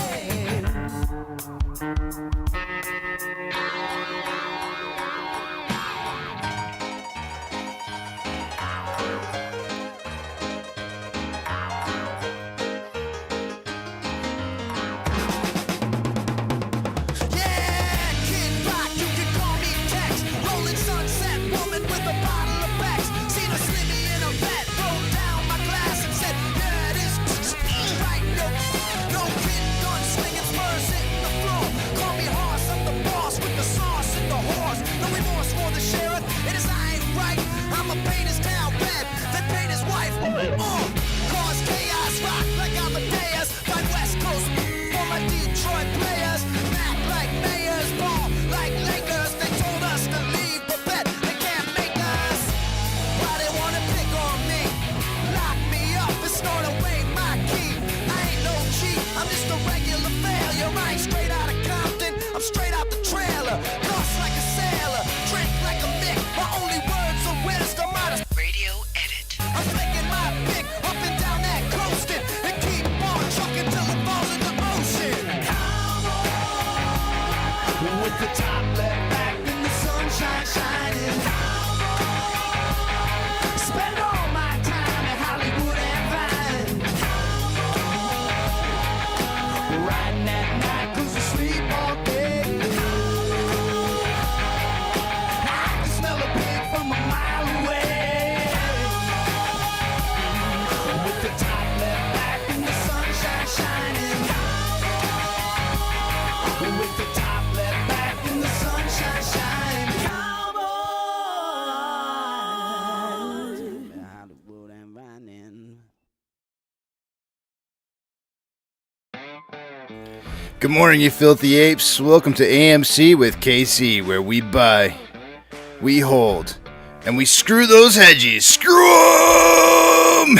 That's right. This is where we like to fling poo and eat crowns for breakfast. Rock strong. I'd contemplated doing it. I contemplated right in the middle of that thing breaking out into the ba with the ba, da bang, diggy, diggy, diggy, said the boogie, said up, drop the boogie. You know I know it. You know I know the lyrics. I hate to admit I like Kid Rock. I hate to admit it. As a musician, I hate to admit it, and but I love it though. That song. I mean, a lot of his songs is just they get you. You know, they get you, and you're just like, dang it. I'm tapping my foot on this, and I can't help myself. But it is what it is, and so there it is. Pirate finally got his song in. Let me head over to the back of the Big Tramp so you can be kind of glowed over this a little bit here. Hold on a second. Let me head over to the back of the Big Tramp. For those of you who are not aware what's going on in the marketplace for the day-to-day, check out the title. The title for the day-to-day is Financial Analysts are saying that today was the most important CPI results in your life. In your life. There were many analysts saying this last night as I was going through my Twitter feed and looking and reading a lot of the stuff that was out there. A lot of them saying today was a lot of things we're going to be hinging on today's CPI data results. What were those results? We got those in earlier this morning. Did I really close out the page? I closed out the page. Hold on a second here. Happy Drinky Drink Wednesdays, by the way, if you're wondering why I've got indigestion. My drink. In March, the consumer price index for all urban consumers increased by 0.4%, seasonally adjusted, and rose 3.5% over the last 12 months. The number I was looking for was I think it was 3.4%. The analysts were suspecting CPI year over year was going to rise from 3.2 to 3.4. Anything over 3.4 was going to be exceptionally high, and we got 3.5. So definitely coming in hot on that. And then it says not seasonally. That was not seasonally adjusted. The index for all items less food and energy increased 0.4% in March, up 3.8% year over year. Or over the year, and I think that actually was 0.1% higher than what analysts were expecting. It was 3.8 last time, and they were expecting a drop to 3.7, and we got 3.8. Had it been just a little bit higher, 0.1 more higher, if it had been 3.9, we would have seen a massive correction in the marketplace, I believe. Instead, we're getting what we're getting right now, and we're seeing it across the board. It is not just AMC today, guys. This is across the board. We're seeing massive corrections for this. This is what does this mean? This means that we're not going to probably be seeing any kind of interest rate cuts in July. Now, I haven't pulled up the information yet to see what the forecast is by the CME Fed Watch tool, but I'm going to blind you here in about 3, 2, 1. Blinding you with this page real fast here, just because I think it's important to take a look at this information. But we overwhelmingly, the predictions were that we would see a rate cut in July. Let's see if that's changed. We have the next FOMC meeting in 21 days, 4 hours, 20 minutes, and 21 seconds. Let's see. Is it not going to pull? You can do it. Come on. There we go. She's a pulling. Very slow. My internet must be lagging. Nope. My internet's just fine. It's just everybody's pulling up this page right now. What the heck? It looks like we bounced off at 278, by the way. We did. We bounced off at 278. The market's actually suggesting a rate hike of a 3% chance right now. This wasn't even showing before. Before it was showing a 3% chance at maybe a drop in rates. It's now showing a 3% chance at a rate hike in this next Fed meeting in May. I don't expect that to be the case, but obviously with 3%, that's probably not the case. But let's see what June says now. June has a 97% chance at, 79% chance at no change. July, I think, was the earliest we were expecting to see a possible change in rates. And that is no longer looking like the case. There's now a 52.9% chance at no rate cuts in July. September would be the earliest now that we would see a rate cut. And that's still got a 45.7% chance at a rate cut in September. There are analysts out there that are suggesting that we may not see any rate cuts for the rest of this year. However, big however, the Fed Watch target rate probabilities is suggesting that there's still possibilities for rate cuts. I guess we'll have to see how the rest of this year goes on as the Fed leaves the rates where they're at. Yesterday, and this is December I'm looking at right now, still showing a 50 basis points cut by December. Yesterday, Jamie Dimon, that's right, I call him Demon. Jamie Dimon came out and put out a message out there for the Fed. Actually, I think it's really kind of in general for the overall, like everybody. I think in the financial. I don't think it was just for. I don't think it was just for the Fed. I think it was really for our government to see as well. But he said this. He said if they do lower rates, it'll only be political reasons, but will make the situation worse. That's not a direct quote, but he, basically he's suggesting that's his signal to the Fed that it's game over if you drop the rates now. That's what I put, and I put a bunch of eggshells and walking on those eggs. I think they believe that if the Fed cuts rates too early, they've hedged too far in the direction of not getting any kind of rate cuts, and so this is kind of a little bit of a forecast in advance. Do not cut rates for political reasons, because otherwise these shells over here are going to be cracking. That's all I got for you guys. Let's see who we got in the back of the big tramp here. Funky, good morning. Hayden, good morning. And Pirate, good morning to you guys. Good to see you this morning. Good morning. Good morning. Pirate, you feeling a little happier right now?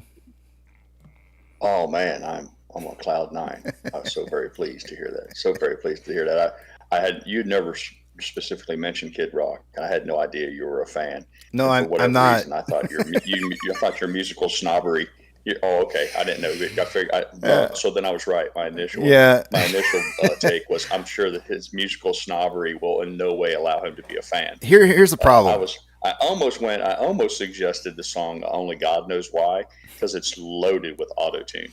It's like the hook line is literally all auto tune. I remember. I would do that as a gag, but I thought no, he'll never play that one. No. I remember back in the day, there was an article that came out where somebody was suggesting he was like probably one of the best singers of our time back in the late '90s, and I remember sitting there thinking to myself like, "There's no freaking way the guy uses crazy amounts of auto tune." I had heard some of his stuff that had no auto-tune on it, and I was like, this guy's horrible. And the only reason that I liked him at the time was because I thought, this means I have a chance. There is a chance for anybody who can't sing to become something. Can get rich, anybody can get right? I'm with you, man. This truly means being in the right place at the right time is what it's all about. Yeah. So what I said was, it's proof that being an entertainer is more important than being talented. That's what I said. An entertainer. That's what I said. If you can watch him do an interview for 10 minutes and not be captivated, then are you not entertained? Mm-hmm. We need the meme here for. No, I agree. You're definitely. I mean, and look, I would lie to you. I would be lying if I said I don't thump my foot or. I mean, I sat there and rattled off the ba with the ba. Right. Like who memorizes that shit? I don't. I don't memorize it so much. Yeah, I know all of it. Yeah, I know. That has to say something, right? That has to say something when you can't stand it so much that you go in but you still memorize the words to nonsense. Right. Like he's saying nonsense, and I went and memorized nonsense. That says something. Right? Yeah. It says something big time. I'm saying, like, if you and all your biker buddies drove to, say, Sturgis for the bike rally, and you found out that Kid Rock was playing on a stage at some particular saloon, you'd have to go watch. Anybody would go. They're like, oh my God, Kid Rock is going to play Trainwreck. For an hour. It's a train wreck. Yeah, I'm going to go watch. Yeah, I can't. Who can't refuse a train wreck? You got to see it. Yeah. Everybody rubbernecks to see Kid Rock. Oh, look, what's that over there? It's an accident. I love it. It's beautiful. Anyhow, thanks for throwing a dog a bone, man. I was rocking out to it, and Hayden came in this morning and said, "You can't tell me it didn't rock the second time more than it did the first time." Exactly. And I thank you, Hayden. I genuinely believe he's right. He was honest about it. He's right. Over there screaming, "I hate this fucking song." Meanwhile, his foot's keeping perfect time. Yep. He knows all the lyrics, man. Cowboy! He's got the head bobbed down. Yeah, exactly. I'm over there singing harmonies. Hate this song. Play it again. I hate this song. Play it again. I can't help myself. Damn it. Well, I've always said about the hating of popular songs. Once it makes the top 10, 40, or it goes platinum, everybody hates it because it gets overplayed. I'm like, you're missing the logic. There's a reason why it becomes so popular, because it's popular. Yeah, it's like it literally, it's popular because people really genuinely like it. So haters gonna hate, man. Mm-hmm. Nice way to start the day, though. Yep. I didn't see it coming. I showed up a little late this morning. I was here at like 8:05. Well, and I went back to review the chat, and I saw comments about all kinds of crazy music. I'm thinking, what did the psychopath pick for a song today? We should have picked something different. I should have picked something different because Pat Benatar actually has that song. One Way or the Other. That one. That's not Pat Benatar. Who is it? That's Blondie. I've already said Blondie, and then somebody said Pat Benatar. So now I don't know. I don't know who it is. No. But I think that One Way. Whoever said Pat Benatar needs to back it up. That's One Way or the Other. Get you. Yep, that should have been the song for today, and I screwed up big time. But I own it. That's Deborah Harry. I own it when I get it wrong, and I stick with my guns, regardless one way or the other. One way or the other. Maybe tomorrow we play a little Blondie. I guess I don't know. I don't know my artist names with songs, so if I get it wrong, don't crucify me. I just don't know. Names and me, I just don't work together, so. Moonlight Riff says, "Come at me, pirate, it's Pat Benatar." Silas is saying Blondie. Okay. Oh, it was Moonlight Riffs that said it then. Yeah, I kind of recall it now. Moonlit Riffs, he was wrong, period. You get nothing. Good day, sir. Hold on a second. I'm gonna go to Google for this. Who sings? Oh my God! One Way. Hey, it says Blondie. I don't even have to type it out here. Yeah. Hold on a second. Let me screenshot this. Hold on. I typed in. Dang it! Hold on. Can I get a screenshot? Dang it! I can't get a screenshot of this. Hold on a second here. I'll just put it up on the main screen. You know, Deborah Harry always did the. Who sings One Way or Another? Rock. Right there. I didn't even have to finish typing it out. Was always like Sid Vicious and Nancy. She was kind of cut out of that mold of cloth. But I seen pictures of Deborah Harry in like the late 70s and early 80s with her hair not cut in a bob, where she had long blonde hair, and she was model quality, beautiful. She was incredible to look at with hair. Not that she was hard on the eyes with the bob, but yeah, Apex, you're exactly right. That was a Kamala Harrisism. Well, we have to unburden ourselves from the popularity of the popular going forward because they're popular. CPR says, "My mom is yelling right now. I know she is." Moonlight Riff says, "The walk of shame. I hang my head. I was thinking, hit me with your best shot, FML." Yeah, it happens. Don't hang your head too low. I get that kind of stuff wrong all the time, so don't even worry about it. She saw you standing there by the record machine. Yeah, she knew you must have been about 17. Yeah. I don't know these things anyway, so it doesn't really matter one way or the other. One way or the other. It's the title for the day today. I see what you did there. It doesn't matter one way or the other. Yeah, don't worry about it. But I think I'm going to play that song tomorrow. In fact, I'm going to cue it up right now so I don't forget. Hold on a second here. This is the life of Casey. If I don't cue it up in advance, I just forget about it. Oops. Let's see here. Did you ever think that, Casey, that something so I don't want to say innocuous, but something so it's pretty much minor throughout the course of your stream would become such a point of contention and such a battleground? I mean, literally getting a song picked for the day has become like a focal point of the entire stream. No. all the quality content you provide, the numbers. Look. When I first started this, Pirate, I honestly thought that I'd have everybody seizes on it.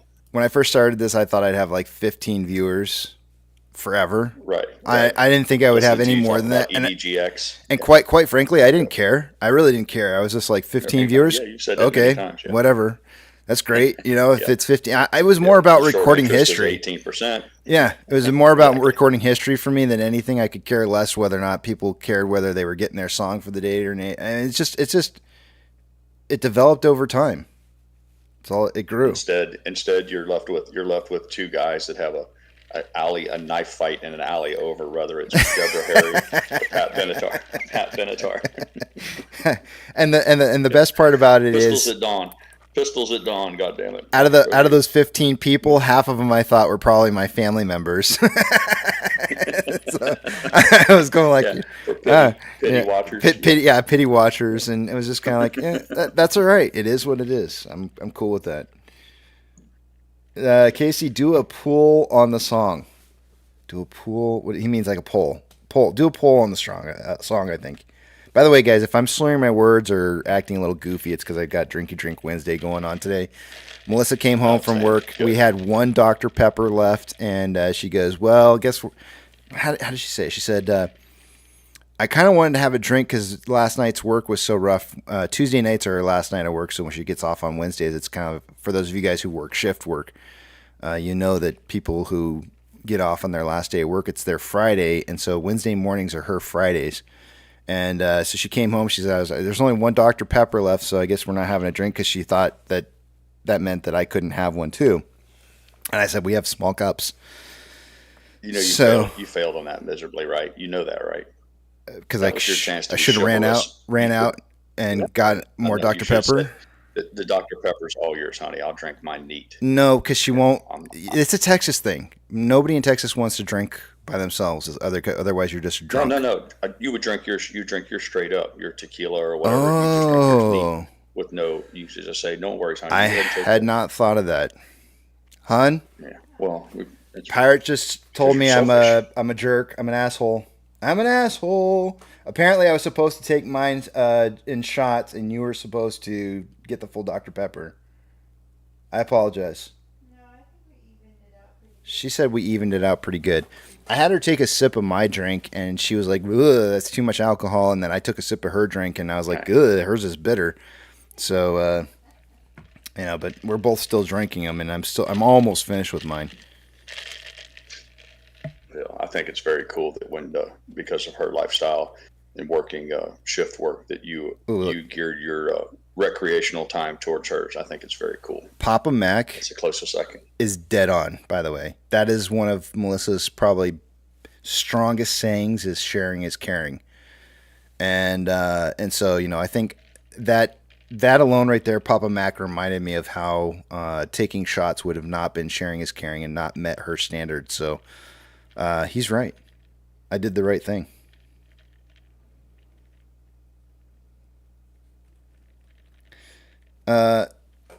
Who is it that's saying? First off, Throat Yogurt says, was Jamie Dimon really able to change the direction of the market today with one comment? I wouldn't suggest that. I'm not trying to suggest that.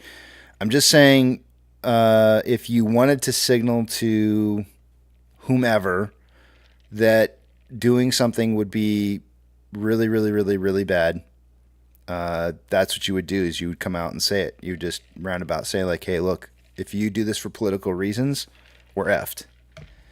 And then you let it ride, right? And I don't know that his comment was necessarily the thing that caused the reporting numbers to be the way that they are, but we got what we got. I feel like that's me still insinuating it. I don't know. I really don't know Throat Yogurt. I'm not sure. Maybe he did. James says, when will the pain end? Still holding strong. I don't see it as pain. It's perceived pain because you're looking at it probably the wrong way. I look at the market right now and I see a bunch of red. And that doesn't really equate to like pain for me, because I see pain is when you're getting something that you don't expect, and you have a reaction to it. When you're expecting it and you know it's coming, it doesn't really feel like pain. It feels like, yep, okay, I saw that. I knew it was coming. That's pain. So I guess for me, I'm not really feeling any pain right now, but it could be just the alcohol talking. I don't know.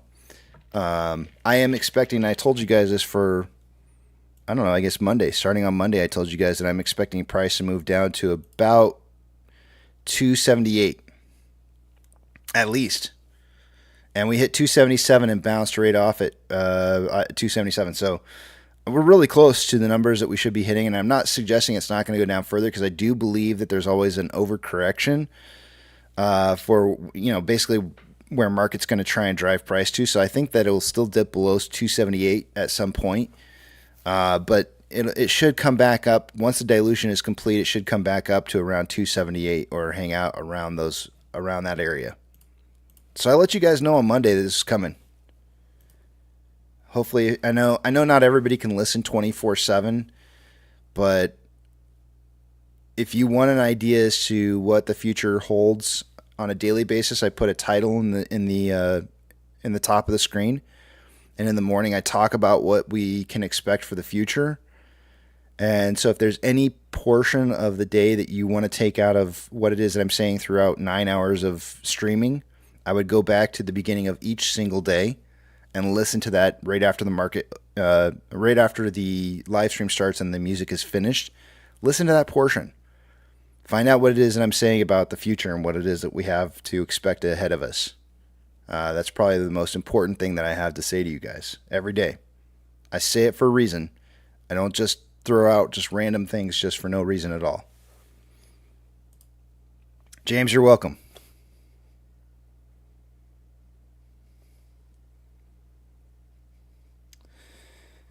Let's see here.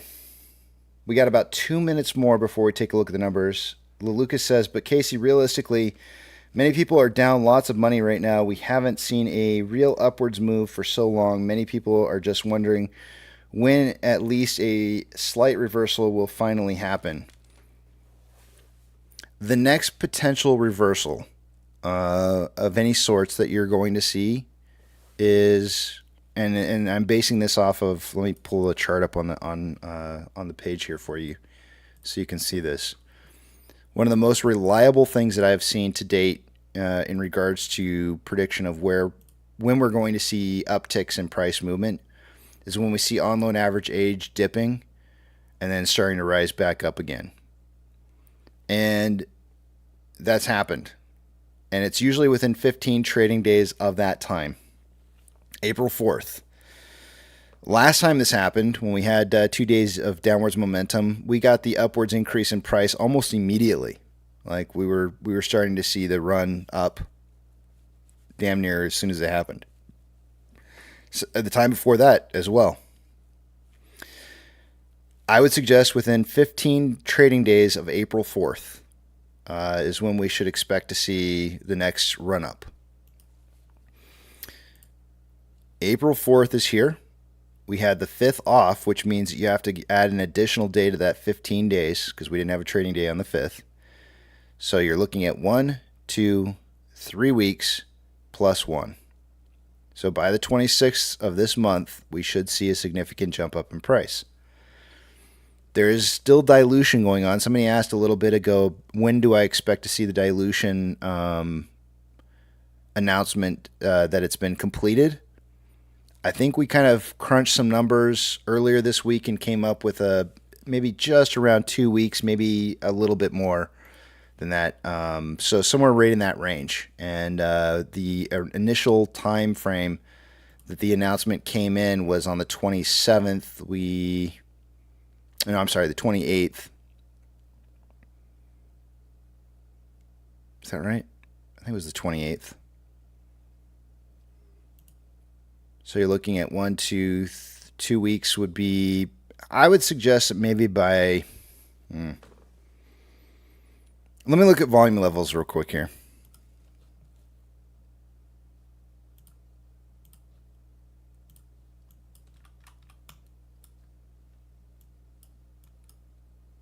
I'm going to go back to the last time we looked at this, Casey, it came to Friday was the earliest. Yeah, this Friday? Absolutely. This Friday was the soon, under the best of conditions, even if we kind of were a little bit Pollyanna, not Pollyanna, but if we fudged, the best we could come up with was the soon it was going to happen was Friday. More likely than not, it could be 2 to 3 days after that, which would put it like Wednesday of next week. Just let me look at something real quick. And I'm here. like you, I hate really getting down to numbers like that to exact days because all those who wish us harm seize on that, and then nothing happens by Tuesday or Wednesday. Like, see, we told you. We see you were wrong. Whatever. Right? Yeah. That's what of the matter is. People like to try and hold you to numbers, and then it's like exactly. Last time we had 350 million shares in dilution. Not 350 million shares. I'm sorry. What was the amount of shares? Let me go back and see here. It was 350 enough shares. We sold enough shares to raise $350 million. Right. We sold enough shares. It ended up being about 48 million shares, and I'm expecting more shares to be sold this time. AMC is expecting more shares to be sold by this time. So it's going to be more than that. But last time we sold 48 million shares, it took about 19 days to accomplish, and the volume over that spread of time was 279 million shares, right? So it's going to be more. It's going to be more shares in volume, and it's going to be. Let's see here.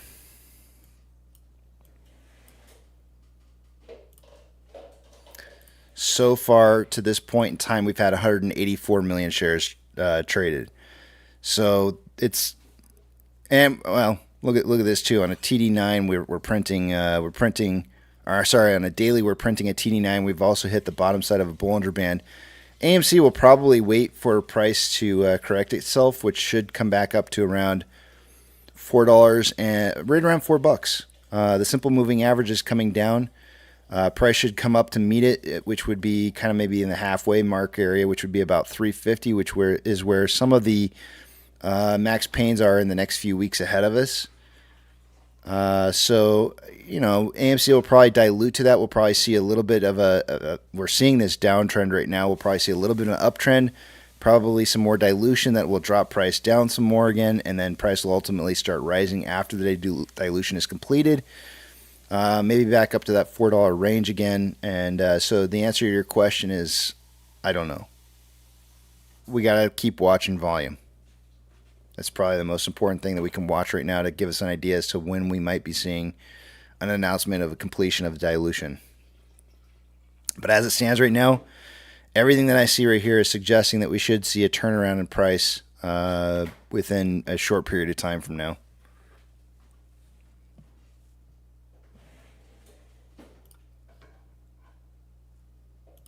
But one of the things that I cannot stress enough is that if you're reacting to market movements in price right now as everything is moving and you're freaking out about it, why? Why would you do that? Like, why would you look at the world burning around you and say, like, why is it burning? And it's like, it's pretty freaking obvious why it's burning. Doesn't take much to figure it out. Don't freak out. You know what's happening.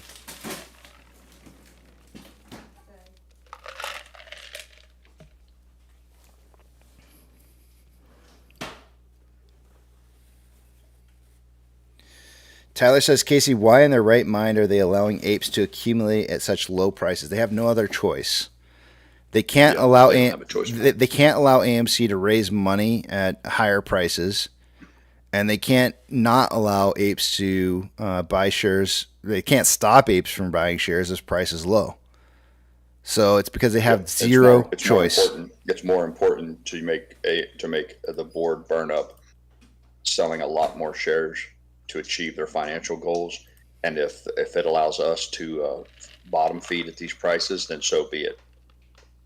But it's obvious to anybody who's looking real close that's their main concern, is to make sure that Adam Aaron can't raise money as easily as he would at a higher price. It still doesn't stop the inevitable. It still doesn't stop the train. Yep. The debt will be renegotiated. The coffers will have over $1 billion in cash. There's nothing they can do to stop it. The clock keeps ticking. We caught them with their hands initially. We caught them with their hands in the cookie jar. Now they're beyond like neck deep in this. Neck deep. And they have no other choice other than to continue to stuff body parts into their cookie jar. Like we're they don't just have themselves stuck into the cookie jar anymore. They now have like the entire market stuffed into the cookie jar. Like whatever pension plans, right? Like they're trying to blame this on like people. They're trying to hurt people's plans. It's not our fault the pension plans are at risk. It's your fault. You're the one who invested pension plan money into things that you thought you could win on. It's your fault for those pension plans. They're sticking pension plans into money into these bets.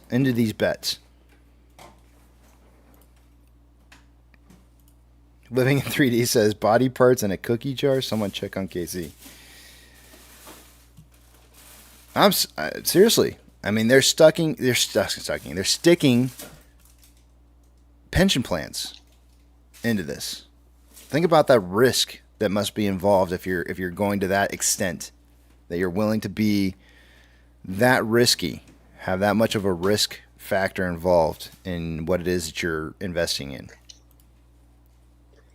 Lucas wants to know, aren't they in massive profit right now? Lucas, that's a beautiful point, and I hope Casey doesn't mind me interrupting him, but I can tell you this. Consider this, Lucas. On paper, they are in massive profit right now. If they just look at their accounts right now, they're probably up like you wouldn't believe. Just like if you look at my paper accounts right now, I'm down what you wouldn't believe. But to answer your question, you say when the squeeze happens, would they be able to buy back lower? That's the whole problem. Once the quote unquote buying back begins, the power dynamic will shift. In order for your statement to be true, they need to start to close positions and do all that giant tsunami of buying and not see it reflected in a run up on prices. In what world, Lucas, do you think they could begin to cover buying the float 4 times over and have the price remain stagnant? Think about that for a minute. How, in any universe, how can that happen? Oh, we owe them 4 times the free float, and we're going to start to close these positions today, and they're going to, that gigantic tidal wave of buying hits the market, but the price is going to stay. Come on, man. You're smarter than that. Yep. But I'll tell you what, Lucas, if there's people out there that you're listening to or telling you those kind of things, if they're telling you like, oh, well, but the hedge funds are winning because they're making money right now, they're not telling you the whole big picture, right? Like, go look at the hedge funds books and see how much they have that they on their books that they have not yet bought, assets that they've sold that have not repurchased yet. And when you look at that, it's massive. It's absolutely massive. And once they do start having to purchase those back, any kind of profits that they've been trying to suggest that they have will disappear within a flash. Right. The same way that all that red that we see in our accounts that we look at every day, it's just on paper. It's like a radar screen of the battlefield today. It looks bleak, but it's in no way, they can't close. Predictive of what's going to happen. Exactly. They can't close. You don't understand. They can't close. There is no closing in this situation. It's either bankrupt AMC or they go bankrupt. There is no closing. We're well beyond that. I don't know who's telling you closing is a possibility, because that is not an option. It's either bankrupt AMC or they go bankrupt trying. One of the two. They implode. One of the two. If anybody's telling you, whoever's telling you this, Lucas, whoever's telling you that they can close out their positions, block them, walk away. That person is not on your side. They are trying to convince you of things that are not on your side. They want you to lose. The only reason that they would sit there and tell you that they could just close at these kind of prices is because they want you to lose faith and hope in the idea that there is a possibility that they would have to close their positions at any given point.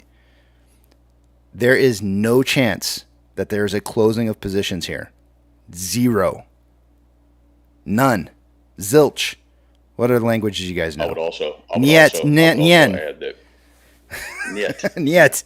I don't know any other languages for zero. I would argue too that they're not their goal, and it's just a theory. I have no way of proving this. Their goal right now may not necessarily be to get people to sell. They are as aware as anyone else that once people are down 70, 80, 90%, there's really no point to sell, because there's nothing left at those numbers. Why would you, if you're down that much, why would you seal your fate by locking in the losses? Logic dictates that people say, well, all things being equal, the money's gone, I might as well wait and see how this plays out. I put forward that what they're more likely doing is trying to keep new money from pouring in. I don't think there's as big an effort to get the remaining apes who have been hodling all this time. I think the push to get us to dump, I think they know that's a waste of time. The tree, they've already shaken that tree and nobody else has fallen out.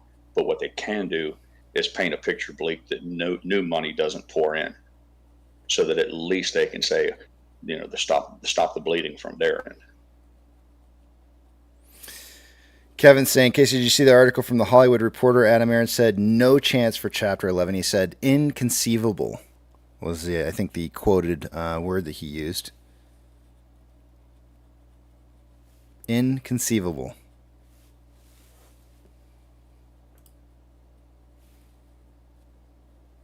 Let that sink in. The CEO of the company that you're invested is saying, these hedge funds, they want to bankrupt us. There's no other way out of this. But we have an inconceivable chance of having bankruptcy at this point. He's telling you that.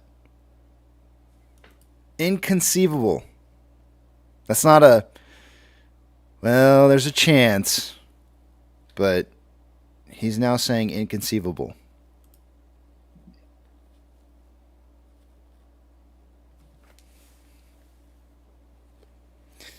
Lucas says, hold up, so they cannot close out because we own the shares and are not selling at these prices, so they have no one to buy from, basically. Exactly. And if they do start buying, if there's anybody who's willing to sell at this point, price starts rising. Like every time somebody sells a share, price starts rising up when they do start buying those shares. Absolutely. Yeah.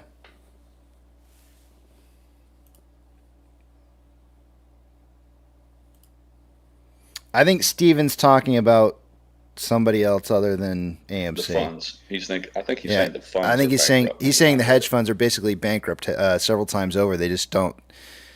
They haven't had to pay off what it is that they're supposed to pay off yet, and so I think he's talking about the hedge funds. I'm putting words into Steven's mouth on him and giving him the benefit of the doubt here, but I'm pretty sure Steven's talking about the hedge funds, not AMC. Yeah, he did a clarification. He said he's talking about the hedge funds. Yeah. You know, somebody earlier mentioned, why haven't we seen an uptick, or why haven't we seen a reversal? And I've long since I've made the claim many times that they can't afford it. They can't afford. It's like playing with sparks around powder kegs. At the first sign of any upward movement, it could trigger FOMO, the likes of which they've never seen, and they can't afford that. So I don't think that they can, even the slightest amount that makes people think, okay, it's game on. The money will pour in, and then it becomes a feedback loop. And I believe that there's been they've kept a really short leash on this thing to make sure that it paints a picture that there's absolutely no hope. Look what they're trying to do right now with investors and trying to convince people that Adam Aron's making backdoor deals and he's shady as F. Right. And therefore you shouldn't trust in your CEO and the board of directors because they're just trying to work with the market to screw you over. Look at and they're hanging out price right around the price target where they're suggesting like, oh, this is what they're making the deal for. Like, look at all the stuff that's being said to try and confuse you and make you think like, oh yeah, well maybe Adam Aron's not really on our side. It's like, oh no, yeah, sure. Like, are you gonna fall for that? Are you gonna fall for the idea that Adam Aron is trying to sink this company? We would have been done so long ago. I can't even begin to tell you like how we all would have been licking our wounds 2 years ago if that were the case. And you know that he's not. You know that's not the case. You have to know that's not the case. But yet there's people who are still trying to this very day paint this picture that Adam Aron is trying to screw us over. They're trying to paint that picture. They want you to believe this to be true. Because if you believe that, what's the ultimate decision that you're going to make if you believe that to be true? I'm out, right? That's what you're gonna start thinking like, maybe I shouldn't be invested in this anymore. And then that's how they win. They get you to sell your position. They need those shares at these prices. But if you're not willing to sell them, they're stuck.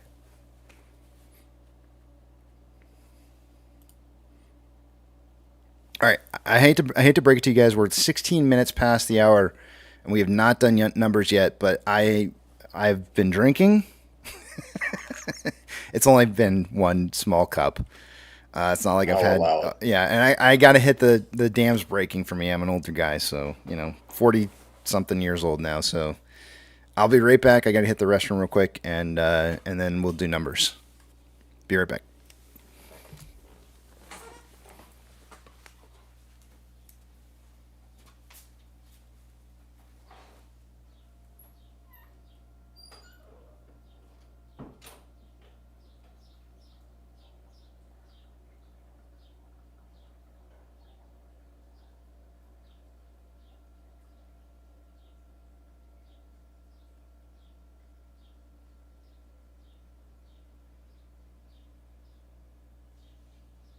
Good to see you, Shemmer.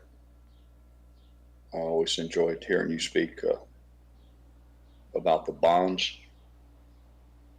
You always shared some good content with us in the past. It's nice to see you back around.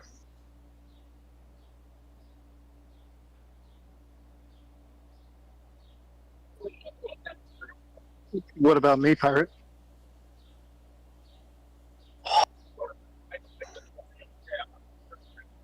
Well,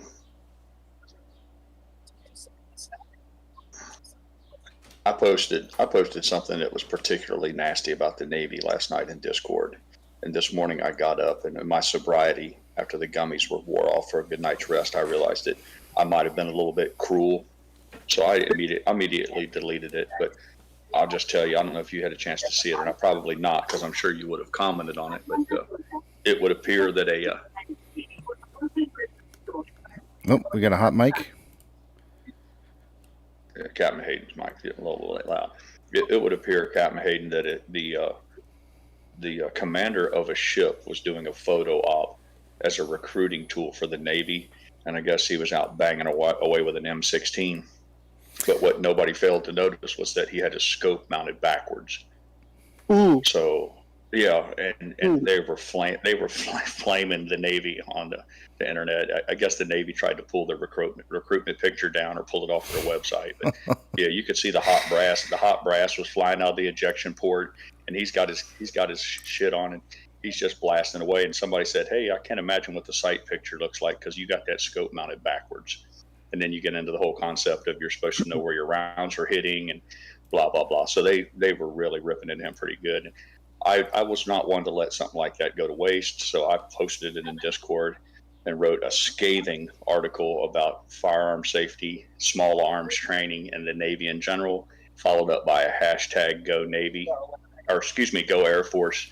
But this morning when I woke up, I thought, yeah, I was too deep in the gummies, and that was cruel. So I deleted that in an effort to extend an olive branch to you. Silence. You said all that. I'm a little hurt by that. Oh. At least DM. He's doing the mental thing right now. He's Yeah. like, this prick. He's in 1 minute he's telling me he deleted it as an olive branch, but he sat here and regaled the entire story for 245 people. Yeah. I see what you did there. Yeah. I'm a little bummed out. I would have liked to have read that. Okay.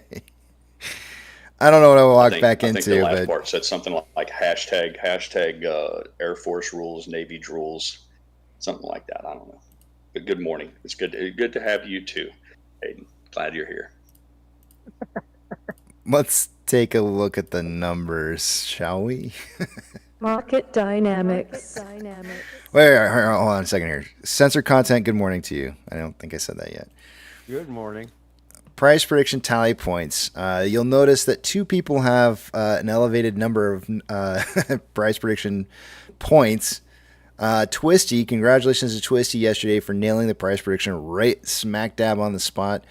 And so now we have two people this week so far that have nailed it. I guess it's up to me and Apex to try and hit it sometime before the week's over, or we're out of the running for a chance to win this week. On price predictions, remember this is not financial advice, but this is what the price predictions are for the day today. The guy with the low end of the stick is Apex with 246 to 306. Up from there, we have Twisty at 257 to 317. Up from that, I have 265 to 325, and TV has 268 to 328. Those are the numbers for the day today. Short exempt volume was pretty low. We had about the same amount of volume as we had the day before. We had 115,000.1 shares marked as short exempt yesterday. I'm kind of expecting, regardless of what our volume ends up being today, which actually is really high right now at 6.64 million shares, volume is much higher. I think there's dilution going on because that number is way higher than what I would have anticipated. But if we end up seeing something higher than 9 million shares, which at this point I would suggest is definitely going to be the case, then we'll likely see short exempt volume, even with that higher volume, be low tomorrow, I think. We'll see. We'll see what happens. But utilization, 92.8%. That was up by a little bit more than 1% day over day. And yesterday we were up 0.68%. Woohoo, 6.68. Yeah, I know. I understand. I get it. It's not all that much. Max Pain is $3. I thought it might stay at $3.50, but it did drop down to $3. And here we are at $2.84, so we're really close to that range. Let's take a look at off-exchange numbers and see what we got going on here. By this time of the day, I know it's a little bit later than normal on numbers, so we might see a little bit higher numbers than I would expect.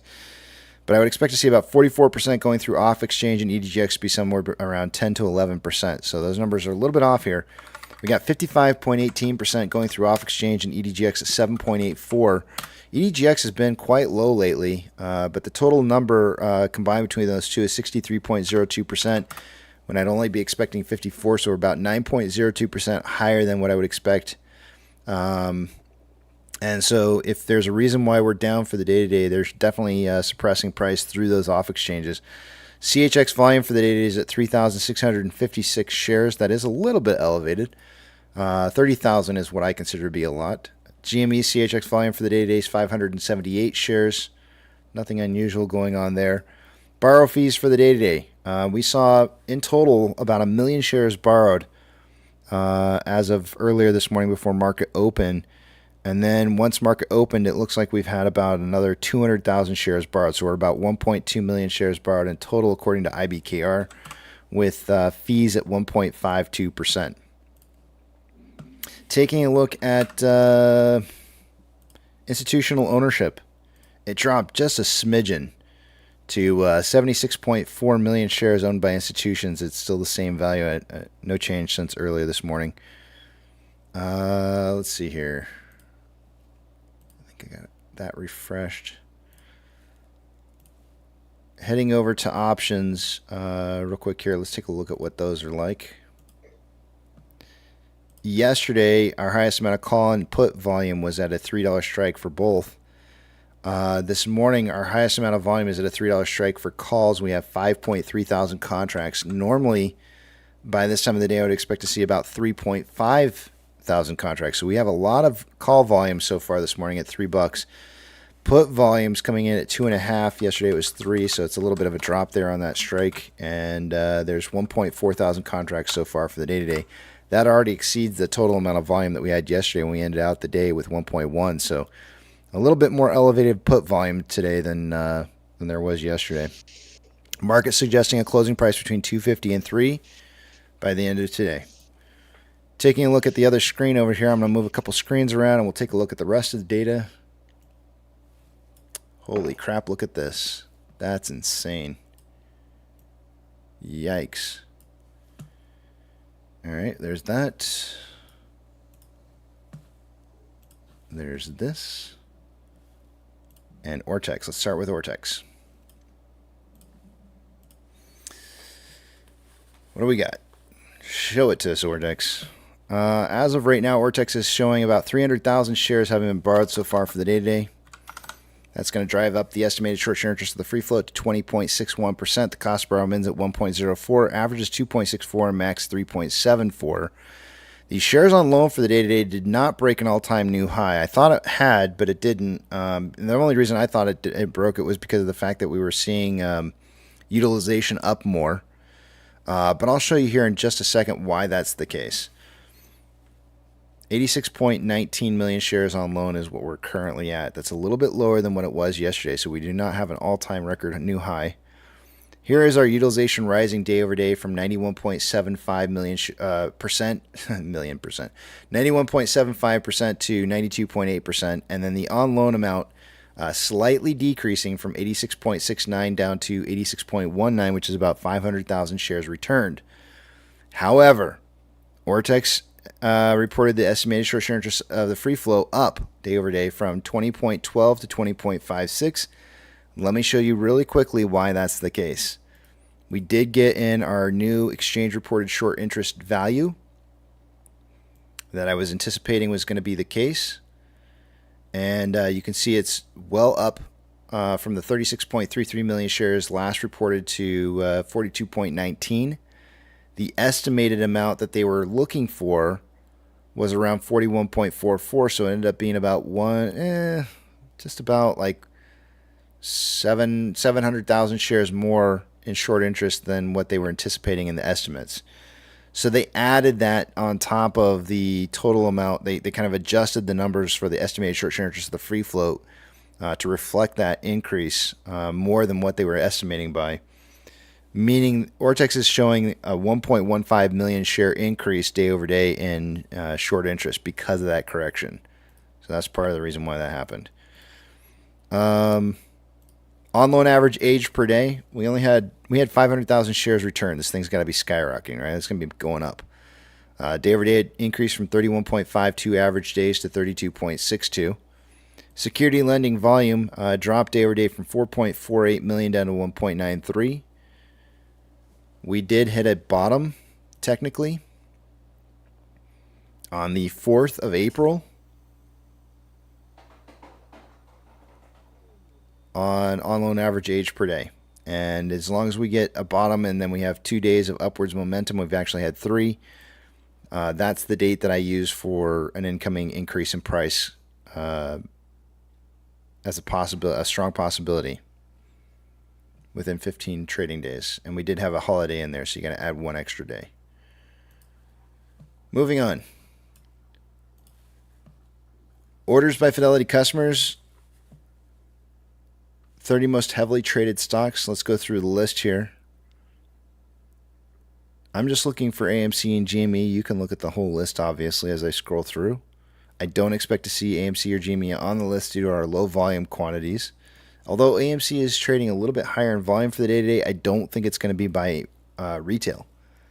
Retail is buying the shares, but retail is not the one that's going to be showing up as the big buyers. It's going to be institutions, especially at the lower prices, right? Look at this MMRI. Extreme risk starting to form. Anything over 300 is extreme risk on MMRI. We went from 280.92 to 293.85. We had a big jump on bond rates. 293.85. We're getting closer and closer to 300. The spread between the 2-year and 10-year bond rates earlier this morning was 0.388 and is now currently at 0.445. That is a big jump.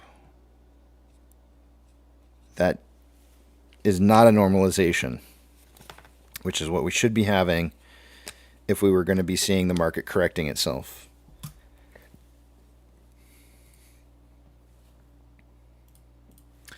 More pain ahead for the U.S. Market dynamics. That's right. NASDAQ is down 0.93, Dow Jones is down 1.01, and S&P 500 is down 0.86. We have 4,229 decliners to 1,154 advancers. The market is obviously more declining than advancing, and anything under 1,000, and you're approaching anything less than 1,000 advancers is us approaching the sun. I mean, I normally say hot lava floor, don't touch it, it's going to burn your feet off. But if we get too many more decliners than advancers, we're going to be melting faces. Grab his dick and twist it! I don't even know what he just said. Sectors. Grab his dick and twist it. Okay. Sectors that are doing well for the day-to-day. The only sector doing well for the day-to-day is the one recessionary sector, which is, or two. There's really two. It's the utilities and energy. But energy is the only sector up for the day-to-day. The worst performing sectors are real estate, followed by utilities. Those are the two worst. And real estate's really bad. It's down 3.49%. Wow, that is really... Hold on, I got to look at this chart real quick here. I just want to see what's going on. It doesn't look that bad.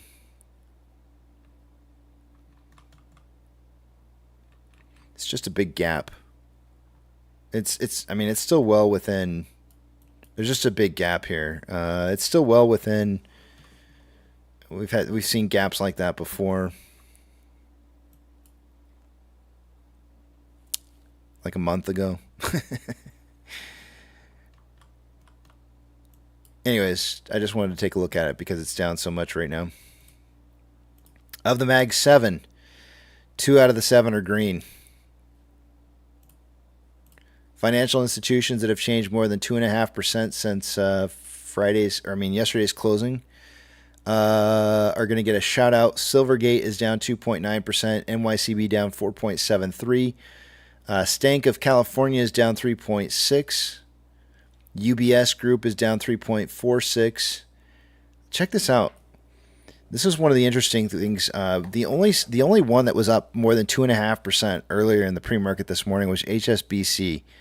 There's only besides the douche bank, there's only one other bank that's up, and they're exactly the same rate, percentage up right now. Douche, and I think they're trying to protect banks right now that are at risk. I'm almost positive. It looks to me like Douche and HSBC. I might have to move HSBC up on my list here on potential failures because I feel like they're protecting it right now. U.S. Stank Core is down 2.55. Zion Stank is down 3.77. Western Alliance is down 2.84. And that's about it. Gold is down 0.29, but starting to trend back up. I mean, it did take a hit earlier this morning on the news, on the CPI data, but is almost making it back up to where it was already. So definitely trending up right now. Silver is up 0.36. It's already surpassed where it was at when it took the hit from CPI data and rising. Ethereum Classic is down 0.01. It's also recovered from where it was when CPI data hit and trending up. The US dollar is up 0.76. Now, there were some analysts out there expecting the results that we were going to have today were going to cause the US dollar to break 104 and down. That does not appear to be the case. And it's actually gone up and tested 105.11. This is right in the wheelhouse of where I expected us to break through and potentially start retesting 106, almost 107 range. So we're in that time frame right now, and that's what we're getting close to seeing that, I think.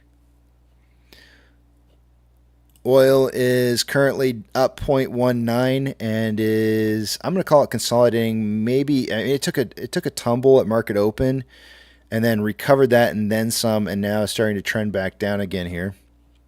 It's breaking even right now, so I'm going to call it consolidation. Mortgage-backed security. I'm expecting oil to start rising.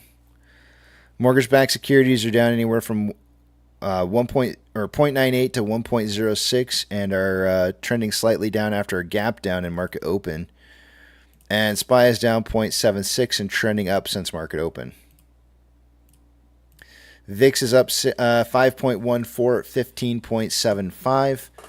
Let me take a look at the futures real quick here. Futures are showing a 15.48, so I think the VIX is going to come down a little bit more as of right now. So that means the market should improve off of that. It did gap up in the market open this morning above 16 and then is now trending down.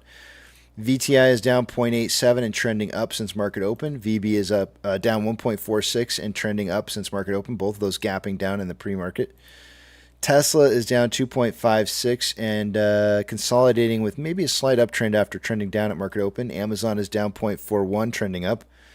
Cinemark is trending up after a trend down at market open. Doge is up 1.06 and definitely recovered what it lost in the CPI results and trending up further. Bitcoin is down 0.87. It has not recovered what it lost in the CPI data and is, in my opinion, still trending down. I know it's currently trending up, but the overall trend from a longer period of time has not yet broken. GameStop is down 0.91 and is trending up. HYMC is down 1.51 and is trending, initially at market open, trended down and has been trending up ever since. That found that bottom. NCMI is down 0.6, consolidating. HUD is up 0.57 and trending up. AMC is down 3.87, had the initial market open down and has been trending up since it found a bottom at 277. The value that I gave you guys for a bottom that we may see with the dilution included was going to be right around 2.783. Really close. Taking a look at inflow versus outflow for the day today, there's about $400,000 more inflow than outflow. 7.3 million shares traded so far for the day today. We are way above the number that I would expect to see. I feel like this kind of means that there's got to be some kind of dilution that's going on here, but it could be a sell-off too. It's hard to say. I'd have to watch the order book to see what's been happening, but 7.3 million shares traded so far after 68 minutes worth of trading means that we're on a pace for about 41.86 million shares traded by the end of the day today. That is well over the suggested 5 to 25 million that I gave you in pre-market. And I don't think that the pre-market volume this morning suggested that we would see this volume either. So there's a good chance that we maybe fall down in volume back within that 5 to 25 range before the day is over. On a 4-hour time interval, we currently have more selling pressure than buying pressure than RSI of 25.81, signaling oversold. On a 1-hour chart, we've got equal amounts of buying and selling pressure with RSI at 27.43, signaling oversold. On a 30-minute interval, more buying pressure than selling pressure with an RSI of 27.48, signaling oversold. And on a 5-minute interval, equal amounts of buying and selling pressure with an RSI of 43.18, which is slightly below average. And with that, Ichimoto. Almost forgot. Lagging line is below price line. Conversions below base. What do we need to see in order to get above the cloud for the day today? We need to see a 305 price target. Would get us above the cloud and likely bring in some kind of buy signal on the 1-hour chart. On the 4-hour chart, lagging lines below price line, conversion below base. To get get conversion above base and price, or to get the lagging line above price line, we would need to see about a price of around 320. I'm not expecting either of those to occur today. I think we got just a little bit more time before we see the upwards potential in price movement. Having said that, I yield the rest of my time to the back of the big tramp.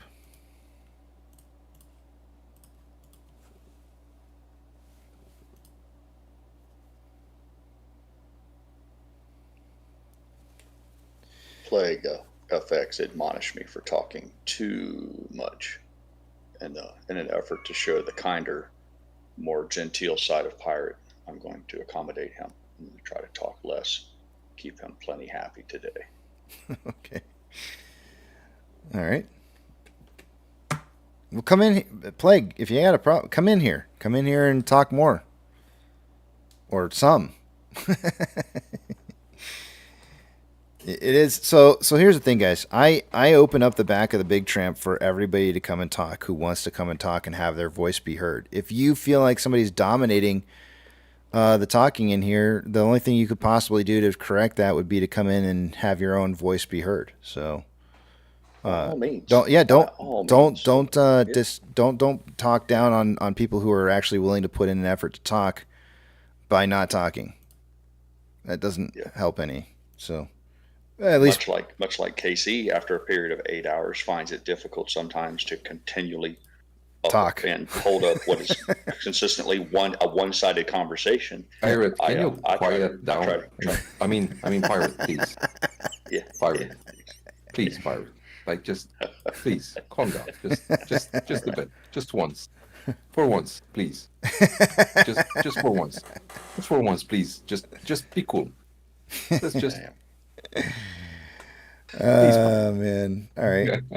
All right. Hello. No worries. Hey, if you're getting smiles throughout the day, what's wrong? Yeah, that's what I say. I aim to please, man. I'm a people pleaser. I want Plague FX to be fun. I want him to be happy, pleased, and I want nothing but smiles and applause. So if my participation needs to be reduced in order to let others bring more laughter, I encourage him to come back here and help. Oh, I get it. He's building rocket components right now, so he can't. Okay, well, I understand. That's cool. We aim to please here, man. Whatever makes it a more pleasurable experience for you, we're here to. We serve at the pleasure of the president. You think Casey will play it? What am I supposed to play? What's CPR talking about? Oh, I'm trying it tonight. What's he trying tonight? Very smart. I keep reading up further and further, and I don't know what he's talking about. What am I supposed to play? I don't know. Yeah, I don't either. By the way, because I was on and off between meetings and stuff. So there's. Yeah, thanks for coming. You're welcome. You're welcome.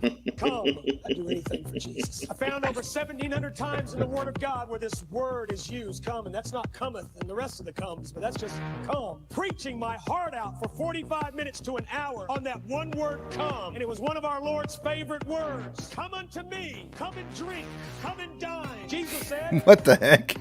come, come and come, and it goes on and on and on. There are people that still haven't got it. That's not going to trigger anybody today, is it? You're coming. When I turn to my son and I say, come, I want them to come. That word come is universal in its application. Come. What did Jesus say to his disciples? Oh my goodness. My goodness. Somebody is censored. Were you watching me last night or something? What the heck?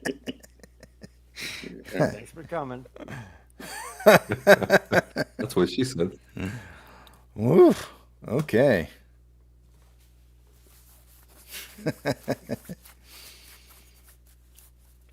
But before all the coming, I wanted to mention, well, there's the post in general from FGCV. I'm not sure if you guys covered it, but do you think anyone will look into if this is true, and if yes, will anybody go to jail? Well, I'm sorry, what was the first part of it again?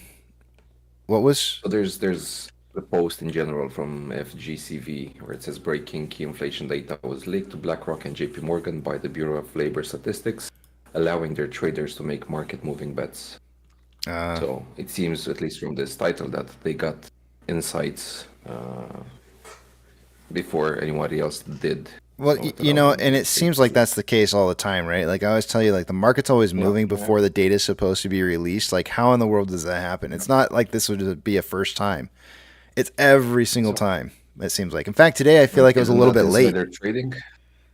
I feel like it is. But isn't that insider trading? I feel like it is. Like it's like you're not supposed to get that information. Well, it's. I mean, you would have to prove that would be people who knew the information before they were supposed to know the information, meaning the insider would have to come from, it would have to be somebody who was making the trade that was coming from the Fed side. So if the Fed is releasing the information or leaking the information, that's not necessarily considered insider trading because it's a leak. All right. So it's, right, because they're not making the trade. They would have to be physically making the trade. If they're leaking the information early, that's something entirely different. I don't know what that would fall under, but however, the thing is, a leak would be someone leaking to the public, to the media, right? But when you leak to one company, right, even if you don't know who the leak is, that company is still taking advantage from information that they obtained in a non-normal way. I don't know how to maybe put it into legal terms, but if I obtain information from a leak, no matter who, a rat or whatever, right? And I take profit from it, I trade knowing what nobody else does. I mean, I think that's still enough grounds. You have to be an insider. You have to be an insider, though. I mean, of course, but I don't know. Right? Somehow or another, you have to be an insider. Like if you just happen to catch that information. Like, first off, you'd have to prove that you got the information. So I'm thinking from a company side thing, right? Like, let's say you went into the locker room with, you were sitting in the locker room and you overheard two dudes talking who worked for some company, and they were spilling the beans on something that was terrible, that was under, nobody else knew, that was going within the company, and then you went and you made a trade on it. You could potentially get in trouble for something like that. But, I mean, they would have to prove where you heard it from, first off, and then they would have to prove that you acted on that information.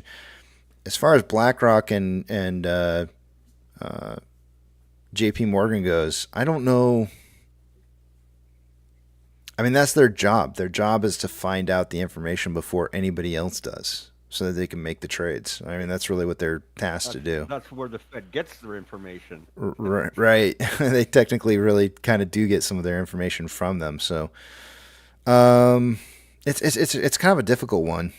It's very hard for me to.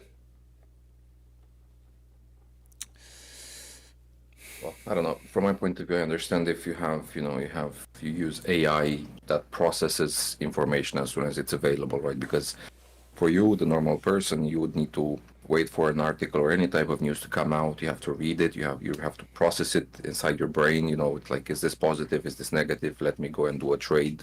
Yeah. And start clicking some buttons, put in some numbers, right? It's going to take you at least a minute if you're very good at it to read something, process it, put in a trade, send it. Whereas AI or a bot would make it automatically. If it reads the text, kind of interprets if it's positive or negative, places the trade within milliseconds, right? That I can understand.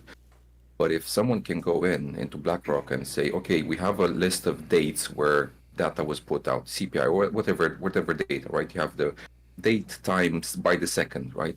And you're like, I want to see like 30 minutes before this information came out, what trades did you do? How many of those were profitable, right? Because then if you have trades that were right before information was publicly available, meaning you shouldn't have been able to have that information, yet you made trades right before that. And if majority or large majority of those trades were profitable, that means you knew something when you shouldn't have known it. So I think that should be enough to go ahead and like investigate them and like, where are you getting your data from? Who's leaking it to you? Right. There's something wrong. There's definitely something inherently wrong with getting the information before everybody else. But I feel like that's more of a government side issue than anything, right? Like the government's releasing the data to not everyone all at once. Yeah, here's the thing though. I went to the store the other day, right? I know that inflation's higher than what they're saying, so everybody knows. Everybody knows. You must have known that inflation was going to be higher than they've been reporting. Mm. You bought a burger lately? Yeah. I mean, it's common sense. They're fudging the numbers. It's what they reported is low. If I had to guess, I would say you're probably right. I mean, No, I'm not trying to like. I'm right. I know you are. I'm trying to... Not probably. There's no probably involved here. Yeah, I understand. Right. Yeah, I get it. I get it. Yeah. It should be pretty obvious. What did they not include in their estimate too? The most expensive things. To be honest, I don't pour through the numbers, but you know who I really do like when he puts out his video, because I'm sure he will, is that Nobody Special guy. He usually goes through and crunches through the numbers and says like, look, this is where it doesn't make sense, and this is what they reported. So that might be a good place to go and watch, because I'll bet you he has a video out by the end of the day today. And then we still have, and like Derek says here, the real numbers will be out in a few days, like always. These aren't even the adjusted numbers, right? We'll be seeing different numbers here, and and nobody's ever going to even report on the new numbers, even when they get adjusted.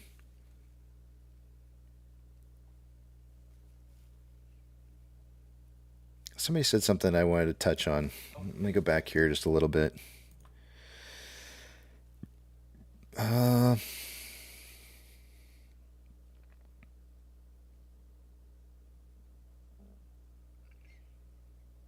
Oh, Mr. E said, Mystery says, Casey, what's your 2 cents on the cat and the T+1 coming in the end of May?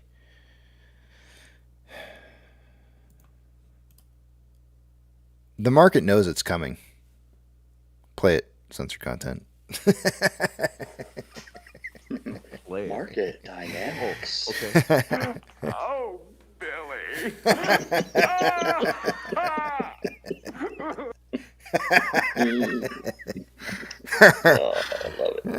They know it. They know it's coming. Like the idea that the market's going to be surprised. I don't know if anybody's trying to tell you the market's going to get surprised by the fact that everything's going to be T+1 all of a sudden.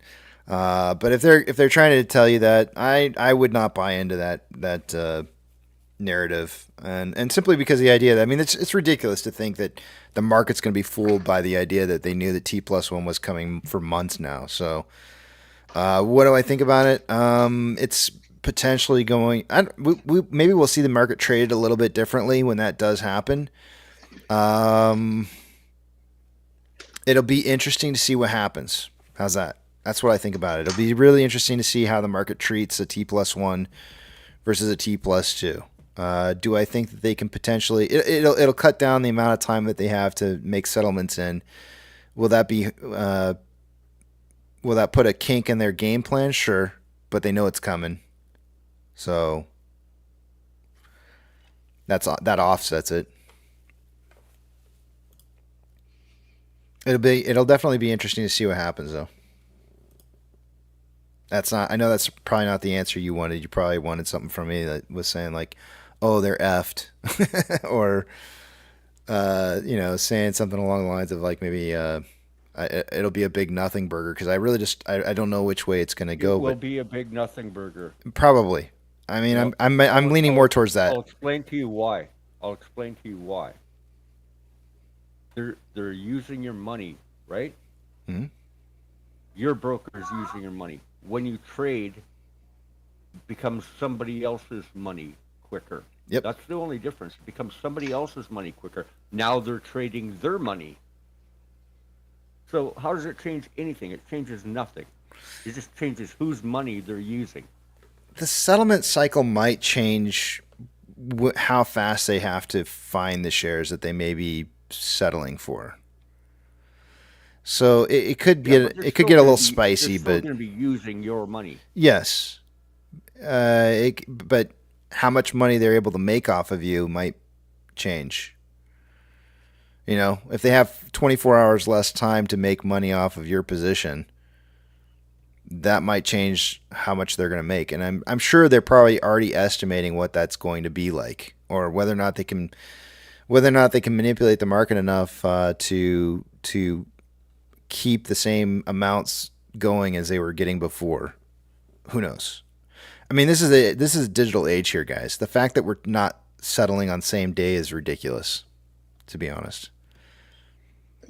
Settlements should be same day. And they love to say that you shouldn't be able to buy and then turn around and sell again without having settled, because that's a free ride.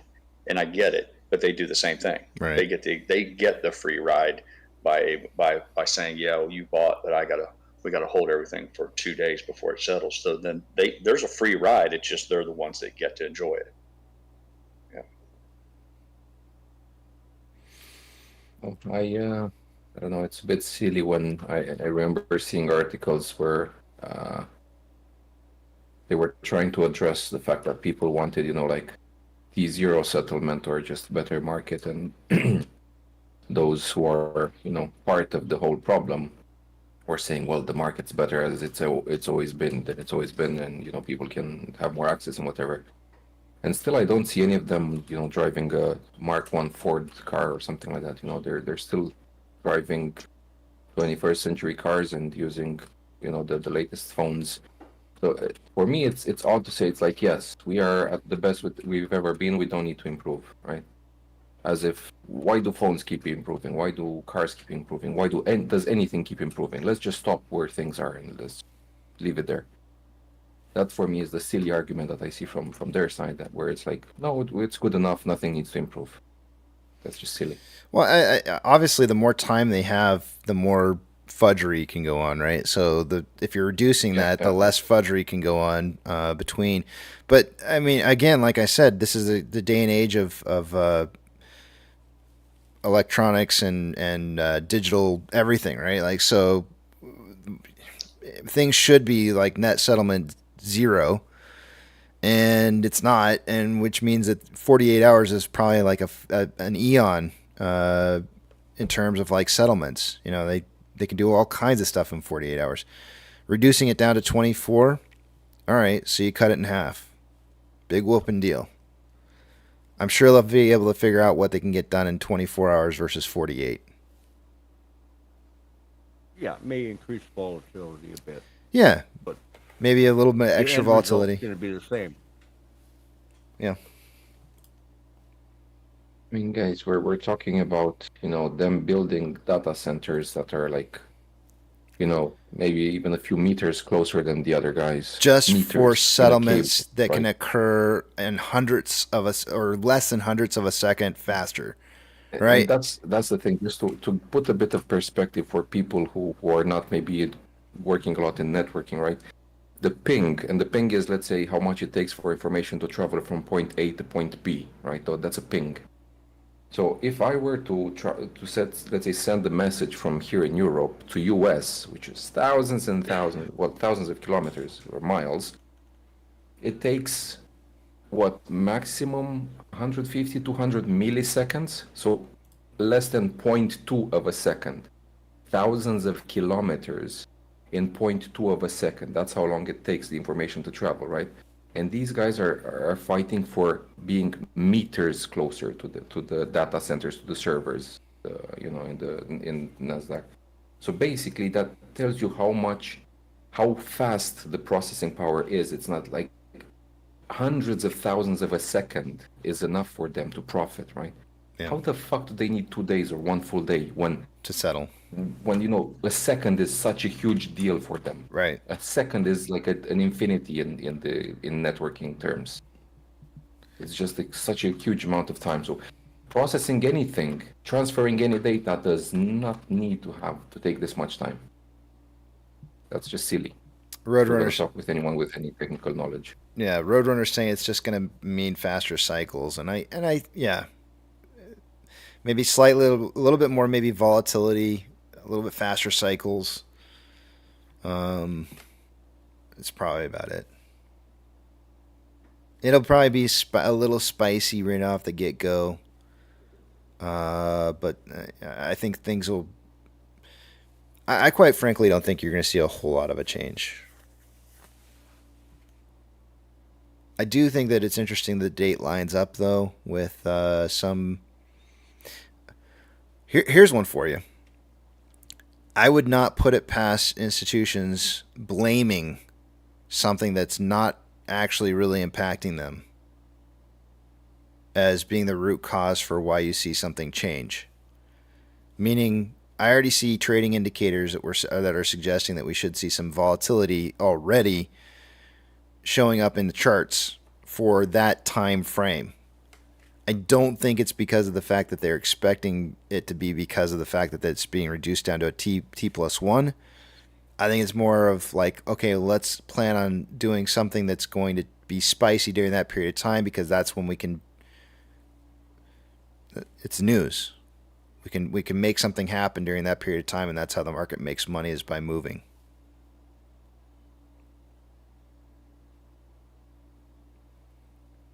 I'd be more willing to jump onto that bandwagon than any, as it's a potential chance or opportunity to be able to say like, oh yeah, this happened, therefore that happened.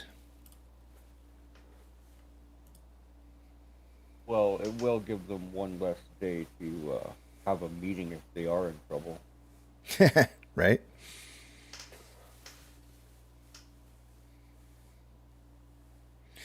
It would be like, yeah, everybody meet tomorrow morning. It would be like, everybody, we're meeting this afternoon. Right. Some more midnight oil going on, perhaps maybe more burning of the midnight oil. That was one of my biggest fears. So I traded crypto for a little bit back in 2021. One of the biggest fears I had about 24/7 trading is not being awake 24/7. I can't imagine. I can't even imagine this market being on a 24/7 traded system, because that would just absolutely be insane. Insane.